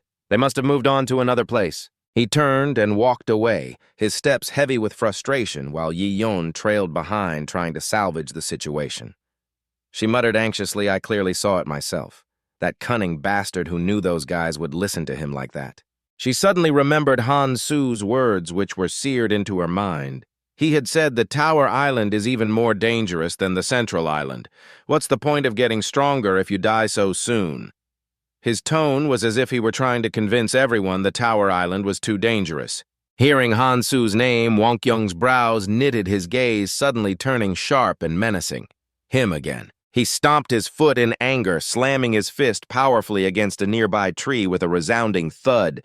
His voice choked with rage. Those leaders and adventurers foolishly listened to some kid and ran off. The powerful impact caused the tree to crack under the pressure bark, flying everywhere as the air itself seemed to vibrate with Wonkyung's fury. His face darkened and his voice grew harsher and more bitter, and that kid too, I despise him with a passion. All that effort my subordinates put into finding the portal's location, and now there's no one to serve as good cannon fodder for me. Even this tree can't withstand my anger. A woman stepped out, and seeing her, Wonkyung turned away. I don't know what his purpose is anymore, Yeon replied. Who knows, the way he fights so aggressively is just so bland, as if he wants to protect someone. Things have gotten quite troublesome now. Wonkyung's entire body radiated killing intent. In that case, he will be an obstacle to my plans. He turned to the woman and said, Issue an order to all guild members on the other islands. If they see Kang Han-soo, kill him on sight. She immediately received the order and retorted, But Kang Han-soo is as strong as a monarch. A direct attack is too dangerous. He sneered contemptuously. Isn't it true that he doesn't want to kill people if he charges in recklessly? Just kill him like that. Tell them to show no mercy. Wonkyung walked over and grabbed her scarf. Don't forget our purpose. Don't forget the crimes those bastards committed, understand? She pulled back her scarf, evasively eliminate all obstacles at all costs for those we have lost. The two of them turned to leave and gave Yeon an order. Yeon described Kang Han-soo's appearance and weapon to them. Now it's time to climb the tower. Yeon raised an eyebrow slightly, her eyes flashing with curiosity. Aren't we going to wait? A cold chuckle was the reply. Waiting is not my style. Let's head there now. Under the silver moonlight, the three figures gradually faded into the distance, silently melting into the night. Just then, the crystal gate behind them vibrated slightly. From within the ethereal light, Han-soo stepped out. His eyes flashed with composure, the corner of his lip curled into a half-smirk. They're all gone. I thought he would have given up sooner. Finally, I can go. Hiding behind an ancient tree, a dark figure had been waiting for a long time, his breath trembling slightly, as if suppressing hours of patience. Han-soo continued to walk casually, completely unaware of the eyes following him from behind. The rustling sound he made startled the other person. The other person gently pushed his hood aside. A low, familiar voice rang out, Long time no see, Han-soo. He said it right. It seemed to be an acquaintance, so Han-soo wasn't surprised and turned to look. Did you bring that thing? Sang-jin immediately raised his hand, in his palm shimmered the faint light of an earring. I always keep my promises, the earring of the seven brothers. I don't know what you plan to do with it, but here you go. Han-soo took it and put it on his ear. Very good. Hearing those words, Sang-jin felt as if a weight had been lifted, letting out a long, quiet sigh of relief. But in the next second, his face suddenly flushed as red as a chili pepper, his heart pounding when Han-soo suddenly spoke in a calm voice. Now it's time to go to the next island. Sang-jin suddenly flinched, his eyes widening in astonishment as before him, Han-soo's form began to change. The sharp features of a man softened, replaced by the graceful and slender figure of a woman. He stammered, his throat tight. What is that form? An artifact, that thing, Han-soo replied calmly, his tone unwavering with a disguise. This good, no one will recognize me, right? A mysterious smile flickered across her lips. Now, in a female form, her eyes sparkled with determination. Now, onto the island of the tower. Under the dim moonlight, the tower stood tall in the middle of the night, becoming even more gloomy, like a giant phantom guarding the entire island. Island of the tower, main hall, first floor. A few groups of people were gathered in the hall. Murmurs and whispers echoed through the space. This place is really crowded. It's better to go somewhere with fewer people. In a corner of the hall, a guy in a red hat glanced around, his voice carrying a hint of relief. I was lucky to get to the place that seems to have the most rewards, but there are fewer people than I thought. What's going on? He slowly scanned the area and then frowned. That little imp should have appeared by now to explain things sarcastically, but it's not here, huh? His gaze suddenly stopped. There was a young woman with a familiar appearance, Han-soo in his female form. Who is she? She looks so familiar. As if sensing his gaze, Han-soo turned her head. Her bright eyes in the darkness made him jump. And then Han-soo walked straight towards him. Each light step made his heart pound erratically. Is she coming towards me? The earrings on Han-soo's ears glowed faintly, the reflected light seeming to emphasize her whisper, You keep staring at me. Arriving in front of him, Han-soo spoke calmly, Is something wrong? The guy in the red hat was flustered. His voice cracked. Have we met before? Even the way you talk is quite familiar. Before he could finish, someone from behind waved and called out, startling him, Are you two together? The blonde-haired guy, sensing the awkward atmosphere, asked cautiously, "If your team isn't full yet, can I join you?" The red-hatted guy immediately shook his head. "We're not," but Han-Su was a step ahead, smiling slightly sure. "Ahead, where the portal gate emitted a cold light, we have enough people now, shall we go?" The blonde-haired guy gave an awkward laugh. His eyes held a hint of relief. "Everyone already has a team, so it's very difficult to find more people. Luckily, I found them." A countdown timer appeared, and everyone began to whisper about the upcoming difficulty. They all looked at each other worriedly. It seems each room has a limit on the number of participants. The higher you go, the better the rewards. The purple-haired boy lost his patience and shouted out, "What are you rambling on about? We just need to go in." He glanced over, sneering, as if scorning their shared fear. "We just need to go and defeat those who come out and claim the reward. Isn't it obvious we're not here to make friends and chit-chat? How many of you here do you think will survive?" His words clearly sent everyone into a panic. The two in Han-Su's group were clearly no exception. Their eyes wavered at the thought. He continued in a cold voice, "It's obvious who will die first, so stop wasting time and let's go." Han-Su remained silent, just glancing at him with a look of suspicion and assessment. Scene change, everyone, was now in a cave filled with golden nests on the walls. They were the homes of giant ants. The atmosphere in the cave was heavy, and everyone immediately fell into a state of panicked combat. A commanding shout rang out, "Attack them at the same time, separate them from the swarm." Suddenly, a giant ant charged forward, letting out a terrifying roar. It brought its sharp mandibles down, aiming for a player. The blow made the person lose their balance and fall over. He instinctively raised his hands to resist a choked cry of pain escaping his lips. Han-Su stood behind, wielding his weapon nimbly. He thought to himself, "Wearing the earring of the 7 brothers cuts my stats in half. I don't intend to fight head-on in this state, but..." A blue light suddenly emanated from his hand. A small dagger gradually materialized in his palm. A thought flashed through his mind, "I need to test my level in combat power." Han-Su rushed forward, forcefully pushing the red-hatted guy aside, and roared, "Get out of the way." He calmly turned, throwing the dagger with incredible accuracy. The dagger flew through the air straight into the head of an ant that was threatening the girl nearby, leaving her momentarily stunned. Han-Su leaped up, his face darkened, his eyes locking onto the target. Below, the pinned ant trembled in fear, its breathing ragged. He landed powerfully, plunging the dagger into its abdomen up to the hilt. As he pulled the dagger out, Han-Su muttered to himself, "Normally, I could take it down with my bare hands, but now it takes at least 2 hits." The girl was still on the ground. Her breath was short, but her trembling voice came out, "Thank you for saving me. You took it down with just that dagger." Her sparkling eyes shone with admiration. "You must have fought a lot on the other islands, right?" Han-Su said nothing, just turned and walked away. Her cold demeanor made the atmosphere even more awkward, but the girl didn't give up trying to make conversation. "And you must have met people stronger than you. Right, there's someone I'm looking for who's also very strong. I heard he helps people and uses a really cool chain-type weapon." Her voice grew more enthusiastic as she spoke, her eyes shining with hope. "Do you know him? I need to meet him." Han-Su bent down slightly, her calm voice cutting her off. "Stop asking nonsense and focus on the fight." The red-hatted guy standing nearby frowned slightly. Suspicion arising, and questioned her, "What's wrong with a little talk? Why do you have to be so harsh?" She immediately chimed in, her voice full of excitement. "Do you know him, mister? I heard he did a lot of things on the central island. His name is Kang Han-Su, right?" Just as that name was mentioned, her tone suddenly changed, completely lively and full of emotion. The red-hatted guy repeated doubtfully, "Kang Han-Su." In that moment, his footsteps also faltered. The muscles in his face tensed up for a moment. He scratched his head and answered hesitantly, "I guess so. We fought together." She immediately cheered excitedly. "Really? So you're his comrade? That's great." Han-Su could only sigh, helplessly speechless, thinking his identity had been exposed. The man in the red hat sat down, squinting at her. "But how do you know about Kang Han-Su, kid?" She became even more excited, her voice lively. "There are rumors among the travelers that he's very strong. You're Kang Han-Su's comrade, right? Do you know where he is now?" The man in the red hat was momentarily startled, a cold sweat trickling down. "I'm not sure either. He's always busy going here and there, so I don't even know where he is now."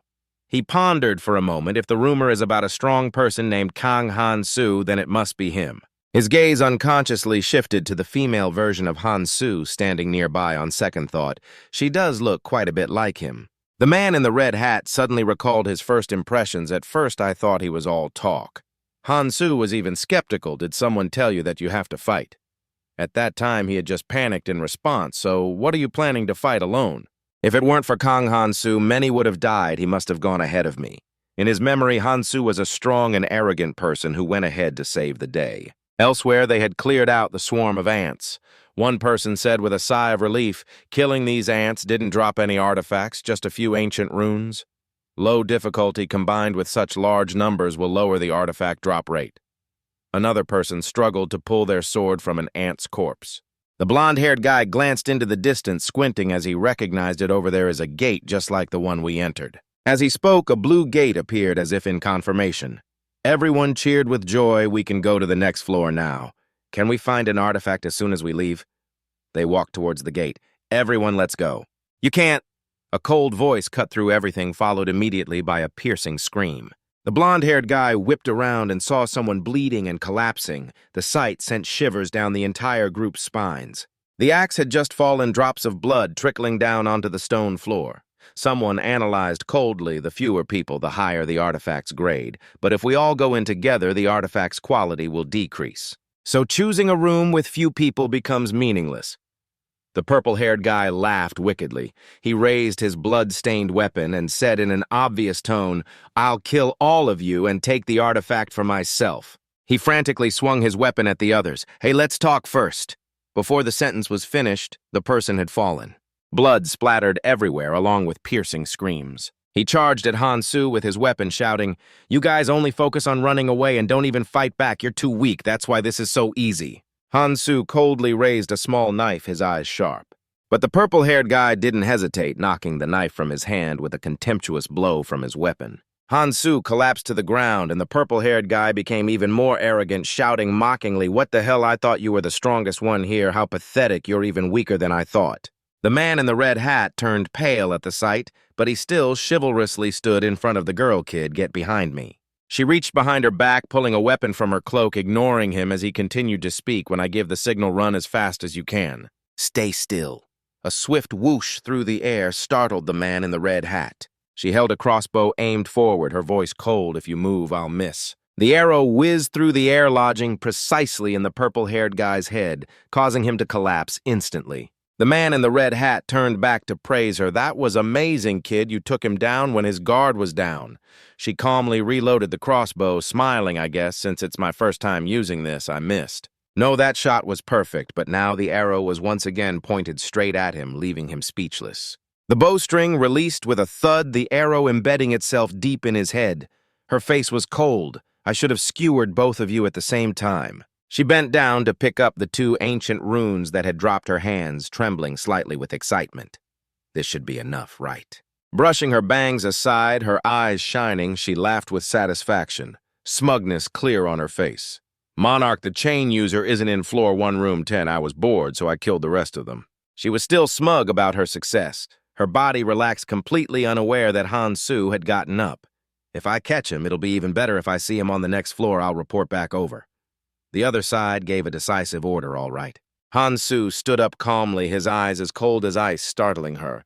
What if that guy is here? She panicked, her eyes widening as she screamed, "You're clearly—" Before she could finish, the head of a sickle flew towards her. She was immediately bound tightly by the chain, her body unable to move, fear evident on her face. Hansu gave a murderous smile, his gaze as sharp as a blade fixed directly on her. He placed the knife against her chin, a gentle but incredibly powerful gesture, and said casually, "Weren't you looking for me?" Hansu looked coldly at the person bound tightly in his chains. The sharp knife at her neck made her face turn pale as she stammered, "But I saw you pass out." He smirked, his voice cold. "Seems my acting wasn't bad. Don't even think about contacting your monarch." She tried to react, but Hansu decisively silenced her with a finger to her lips, giving her no chance. He removed his current disguise, returning to his imposing and sturdy original form, his gaze as sharp and cold as ice. "You should stay quiet from now on. I'll send my regards to your monarch." As soon as he finished speaking with a single slash, she managed one cry before collapsing. Blood from the cut flowed out, staining the ground red. After observing, Hansu concluded, "It seems they only left one person here." He glanced at the juvenile, chewing on the ancient rune in its mouth. "I didn't expect them to give up so easily." Hansu was indifferent, "But we'll meet again eventually. No need to rush. Something I heard in the training area in my previous life." He recalled from his memories that someone had said the hidden dungeons aren't completely separate from each other. The areas in the tower have the same structure. If you have to clear a dungeon to climb one floor, it means there must be a dungeon on the third floor. Han-Soo surmised that is the final destination of the training area. Now in the main hall of the second floor, he stood alone, thinking there's something I need to do first. Looking at the flashing ring on his hand, he gradually formed a plan in his head. First, the artifacts I currently have aren't up to par, except for the growth-type artifact Nirmaha. They are all inefficient. Next, Han-Soo glanced around. I need to get a new artifact to replace the colorless one. Looking at the door ahead, he silently resolved in his heart, Kang-Tai, I will make use of the direction you pointed out. The screen only displayed the number 50. The crowd shouted, only 50 people left from the first floor, hurry up. Stepping into the gate, a new scene appeared. A smiling fairy spread its arms. Welcome, this is the second floor. I will explain to you now. You've been waiting a long time, haven't you? So let's begin. The crowd below waited nervously to hear the rules. An image of a treasure chest appeared, the fairy announced in a loud voice. Welcome to Treasure Island. I am very happy to say that you were wise to choose this room among the rooms in the tower. This room will give you the greatest growth. It began to explain the rules you need to defeat the treasure guardians and bring the treasure to the center of the island to exchange for artifacts. The fairy snapped its fingers, a symbolic sphere appearing in its hand, and continued the time limit is 2 weeks. And of course that wouldn't be any fun, would it? Amidst the crowd, its voice echoed with authority.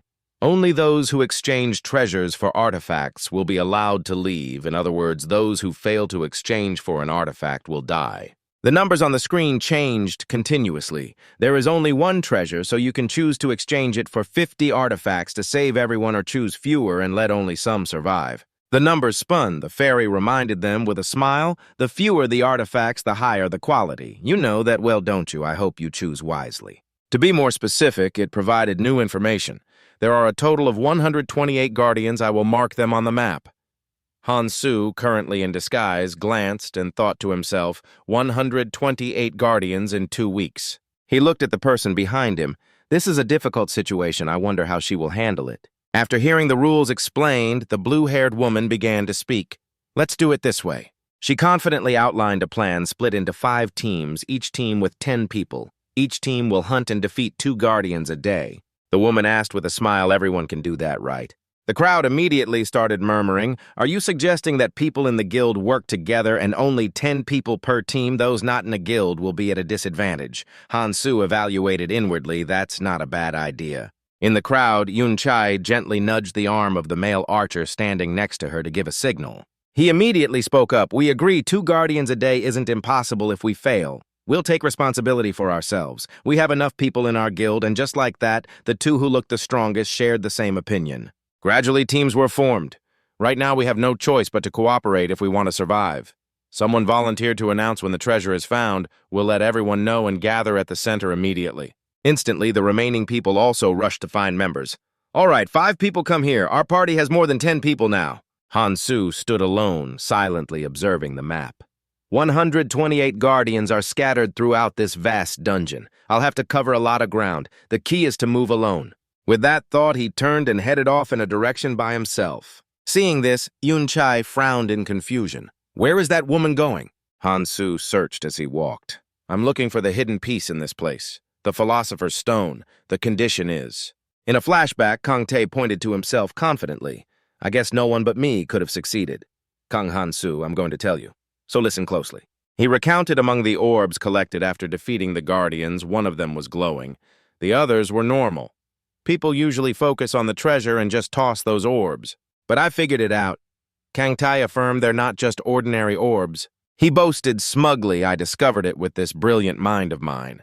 If you collect 32 orbs, you can exchange them for an artifact that mimics the Philosopher's Stone. You didn't know that, did you? Bet you didn't see that coming. Kang-tae kept bragging discovering a hidden event is nothing for someone like me. Han-Soo watched speechless. Keldian gently pushed up his glasses and said he must have talked to someone greedy enough not to throw those orbs away. Back in the present, he carefully held the chain whip and muttered, although it's different from the Philosopher's Stone Anvi Aaron consumed, the effect is likely similar. I must obtain it. This dungeon is not simple, and the time I have to face them is limited. A faint blue light emanated from him. He now reverted to his original form, his eyes filled with resolve. To destroy them quickly, I'll go alone. I just have to avoid being spotted. In the middle of the silent, deep forest, dim light filtered through the dense canopy, shining down on a strange, motionless boulder. Suddenly, that boulder shook violently, pieces of green moss and dirt falling to the ground. Then it slowly rose as if it were alive. As it turned out, it was no ordinary boulder, but an ancient guardian with a towering figure exuding a heavy and oppressive aura. In the center of its giant head, a sparkling lens stood out like an eye, coldly observing all surrounding movements. A growling sound echoed through the area, attracting a group of people nearby. That sound is close. However, a moment later, an announcement was heard. The second guardian has been killed. Congratulations, everyone. That's the second one today. At this rate, it won't be long now. A loud shout rang out, "Focus up." Yun-Che turned and replied, "I know." From behind, a beast lunged to attack. She instantly leaned back to dodge it. Following that, Yun-Che leaped into the air and launched a kick. The beast was sent flying backwards, slamming hard onto the ground. Immediately after, an arrow flew in, directly finishing it off. The young man who shot the arrow exclaimed, "You can dodge without even looking. I did that for nothing." Yun-Che said with some annoyance, "You could have handled it alone from the beginning." He said, "We still haven't seen a single guardian yet. Others are already finishing them off. We're just catching small fry." She shook her head slightly no. Yun-Che's expression grew serious. Neither the first nor the second guardian was defeated by a team. Someone took them down alone. I have a feeling that's what happened. Hearing this, the young man stroked his chin in thought. "If you say so, Monarch Yun-Che, you're probably right. What does everyone else think?" The twins behind them turned to each other. Who could it be? Who knows? Yun-Che pouted, her face red as she turned away. "I told you not to call me that. This possibility is so annoying." Then she opened her map and reminded them, "Stop talking nonsense and let's move faster. It looks like the one ahead has been taken care of, so we'll go to the right." Suddenly sensing something, Yun-Che gave a signal. "Wait, something's heading this way." It's that same strong, unsettling presence I felt from the beginning. On the other side, a large group of people was approaching, all of them with grim expressions. Their leader commanded, "I already told you all, we don't need to aim for the Guardians. Even if we find the treasure, we won't be able to bring it to the altar." He instructed, "Just let the other teams handle it. They have plenty of strong members." The men behind him agreed, "That's true, but we can't just do nothing." The leader stressed, "Exactly. While the others are busy hunting Guardians, we should take this chance to become stronger." He gave a calculating smirk. "Just hunting the surrounding monsters will be enough to make us strong enough to fight. We just need to focus on the one who brings back the treasure. Honestly, no one will even notice if a few people disappear." Hiding behind a tree, Yun-Che and her group heard their entire plan. The leader, unaware, continued to ramble, "If we can't find it within 2 weeks, we're all going to die." Yun-Che said, "It's going to be a headache if everyone acts like them. But the strange presence I'm sensing isn't coming from them." At that moment, Han-Su suddenly appeared, saying, "I agree." She stressed, in a situation like this, what you need more than anything is command. Seeing her appear so suddenly, the twins jumped and cried out, "Who are you?" Yun-Che glanced at Han-Su, silently sizing her up. "She's covered in bruises. Why is she alone?" For some reason, she felt a bit uneasy. More importantly, I get a strange feeling from her. Across from them, Han-Su smirked knowingly. He quietly muttered, "In situations like these, command is essential." The young man vigilantly aimed his bow at Han-Su and demanded, "You creep sneaking up from behind. What do you want? You appear to be alone, so you'd better answer honestly." She casually leaned against a tree and replied, "Nothing much. I'm just here to make a proposal." He narrowed his eyes. "What, are you crazy? Why should we listen to a thing you say?" She coldly remarked, "Being cautious isn't bad, but you're wary of the wrong person. I'm not here to talk to you." Han-Su turned towards Yun-Che. "I'm here to speak with the leader, that woman." She hinted, "With an intuition stat like yours, you should be able to tell." Hearing that, Yun-Che frowned slightly. "This person. She's the reason I've been feeling uneasy. It's difficult to recognize me as the monarch right away, but she's so sure. She has intuition like me, or rather..." She scanned Han-Su's current disguise and surmised it's not just her appearance. It's merely a shell to conceal what lies within. A mysterious aura seemed to emanate from her. Because of this, Yun-Che told herself to be on guard. Whatever it is, something far more sinister is hidden within her. I need to be cautious of her no matter what. Seeing her worried and contemplative look, Han-Su said reassuringly, "There's no need to be so tense. Haven't I already told you?" Her earring glinted. Her eyes met the group's as she stated firmly, "I'm only here to make an offer." However, the archer remained distrustful and threatened, "What are you trying to pull? if you keep spouting this nonsense about leaders. At that moment, Yun Che commanded stand down. I will speak with her. He narrowed his eyes, looking at his leader. Our leader has never been this flustered before, but since it was an order, he didn't argue.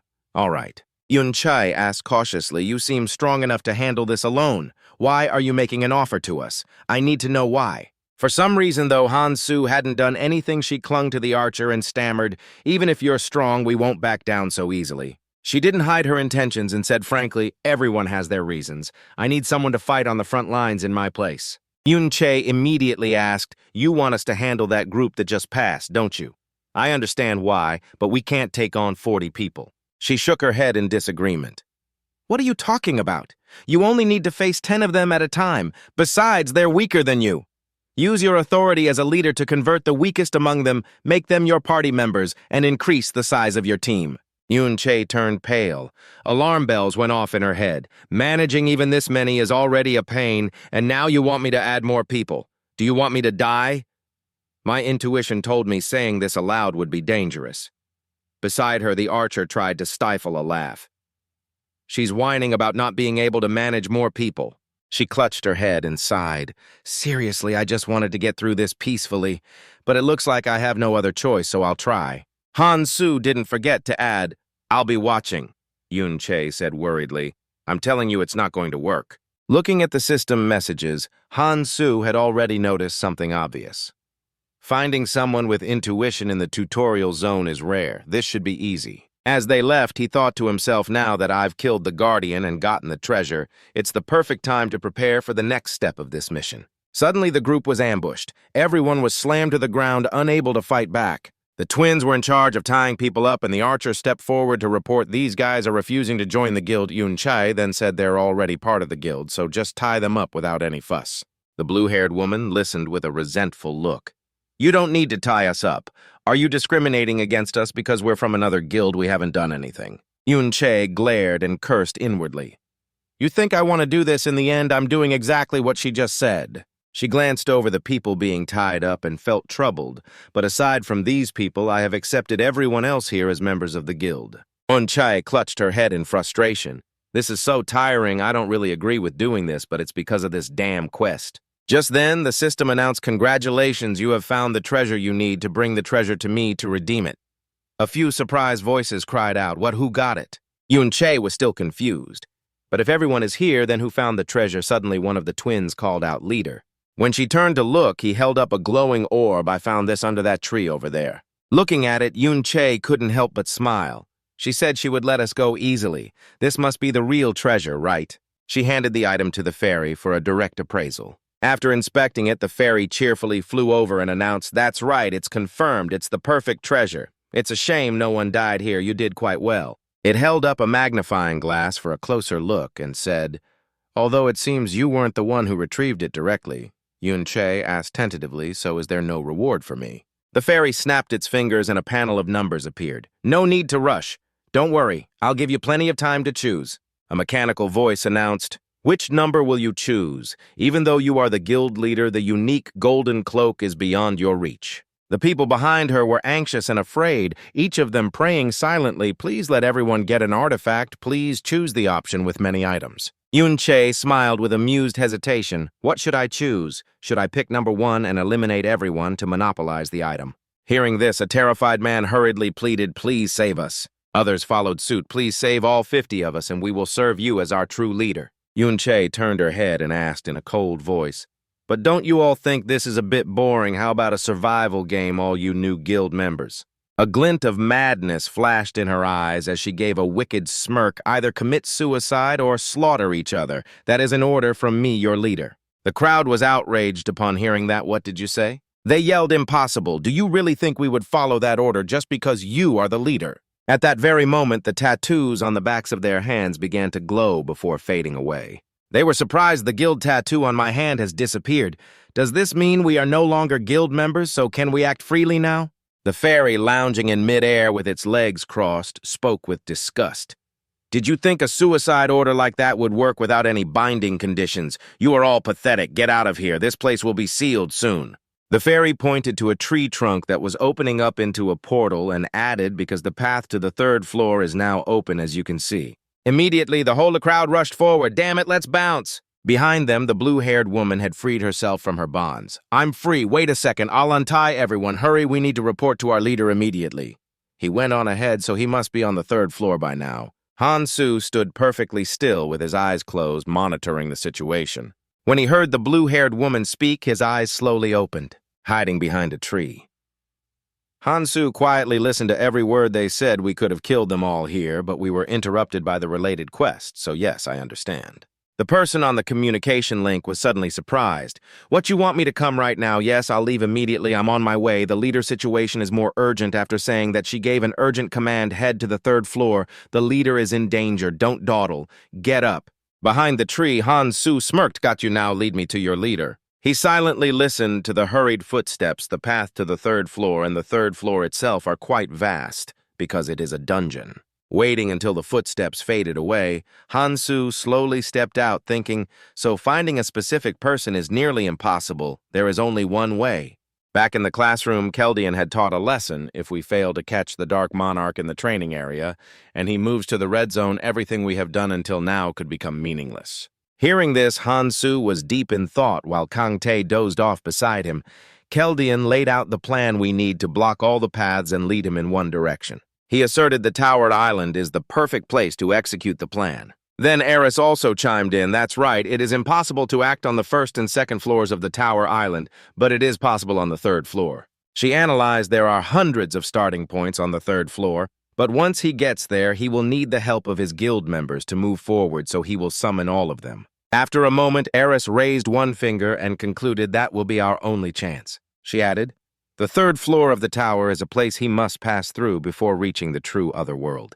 It is a space that simulates the environment of the next dangerous red zone. It's slightly different from the real thing, but the environment is nearly identical, and the monsters there are on a completely different level. This time, Kang-tae raised a finger, so we'll lure him out. That's the plan. He analyzed confidently. If he senses we're targeting him, he'll hide immediately. We have to strike when he feels safe and lets his guard down. He's very cautious, so I bet he'll try to bring his guild members with him for support when he enters that dangerous red zone. At this point, Kang-tae pointed at Han-Soo and reminded him he's strong, though not as strong as me, but he's still pretty tough, so you know what to do to get rid of him, right? Now Han-Soo held the fake philosopher's stone in his hand, which he had obtained from the treasure hunt. The preparations for the final performance were now complete. Han-Soo thought to himself, but before that, I need to take care of this Dark Monarch on the third floor. With that thought, he excitedly rushed through the gate leading to the third floor. I'll finally get to see his face. After arriving on the third floor, Han-Soo took a great leap high into the air. Hiding behind a boulder, Yun-Che's group snickered. Shall we follow him?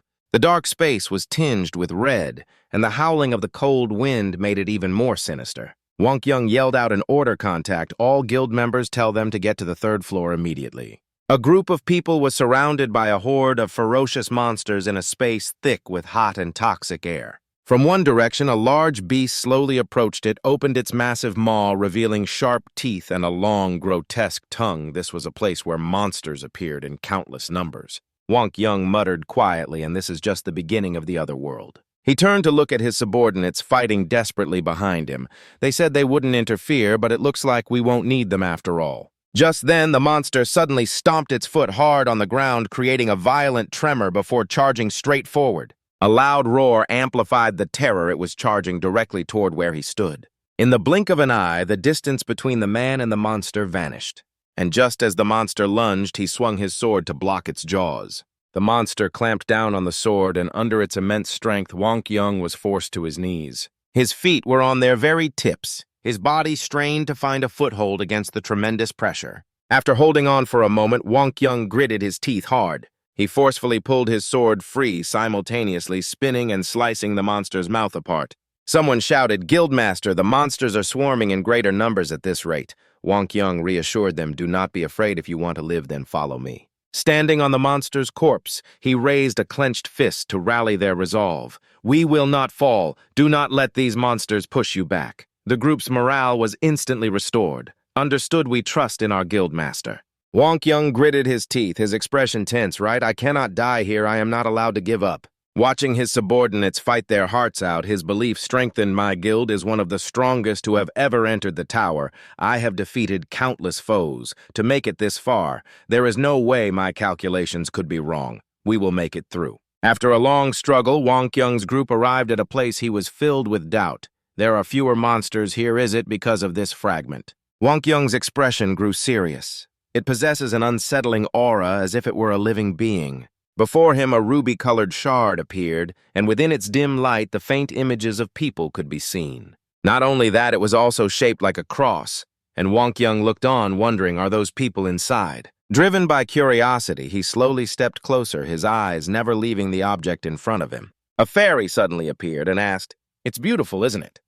This place has the potential to become a tourist attraction, but of course its beauty is more than just that. It smiled enticingly and said, "Take a closer look, you'll recognize a familiar face." The fairy emphasized, "If you're someone who has cleared the training area, then you must have met them all before." Hearing this, Wang Kyung stepped forward to peer more closely inside the cross-shaped shard.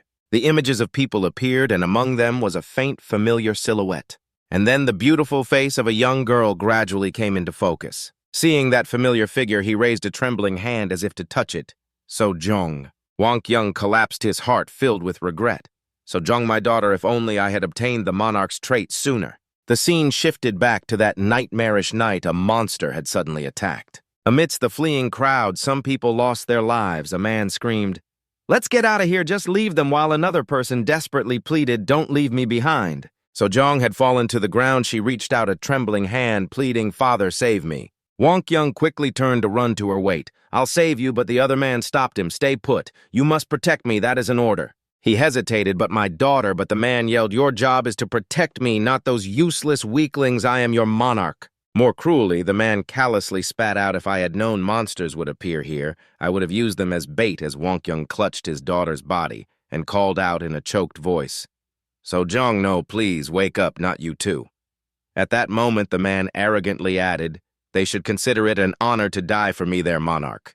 Wang Kyung gently laid his daughter down and slowly rose, saying in a voice filled with rage, "If I had known my daughter would be used as bait for a monarch, I never would have joined this guild."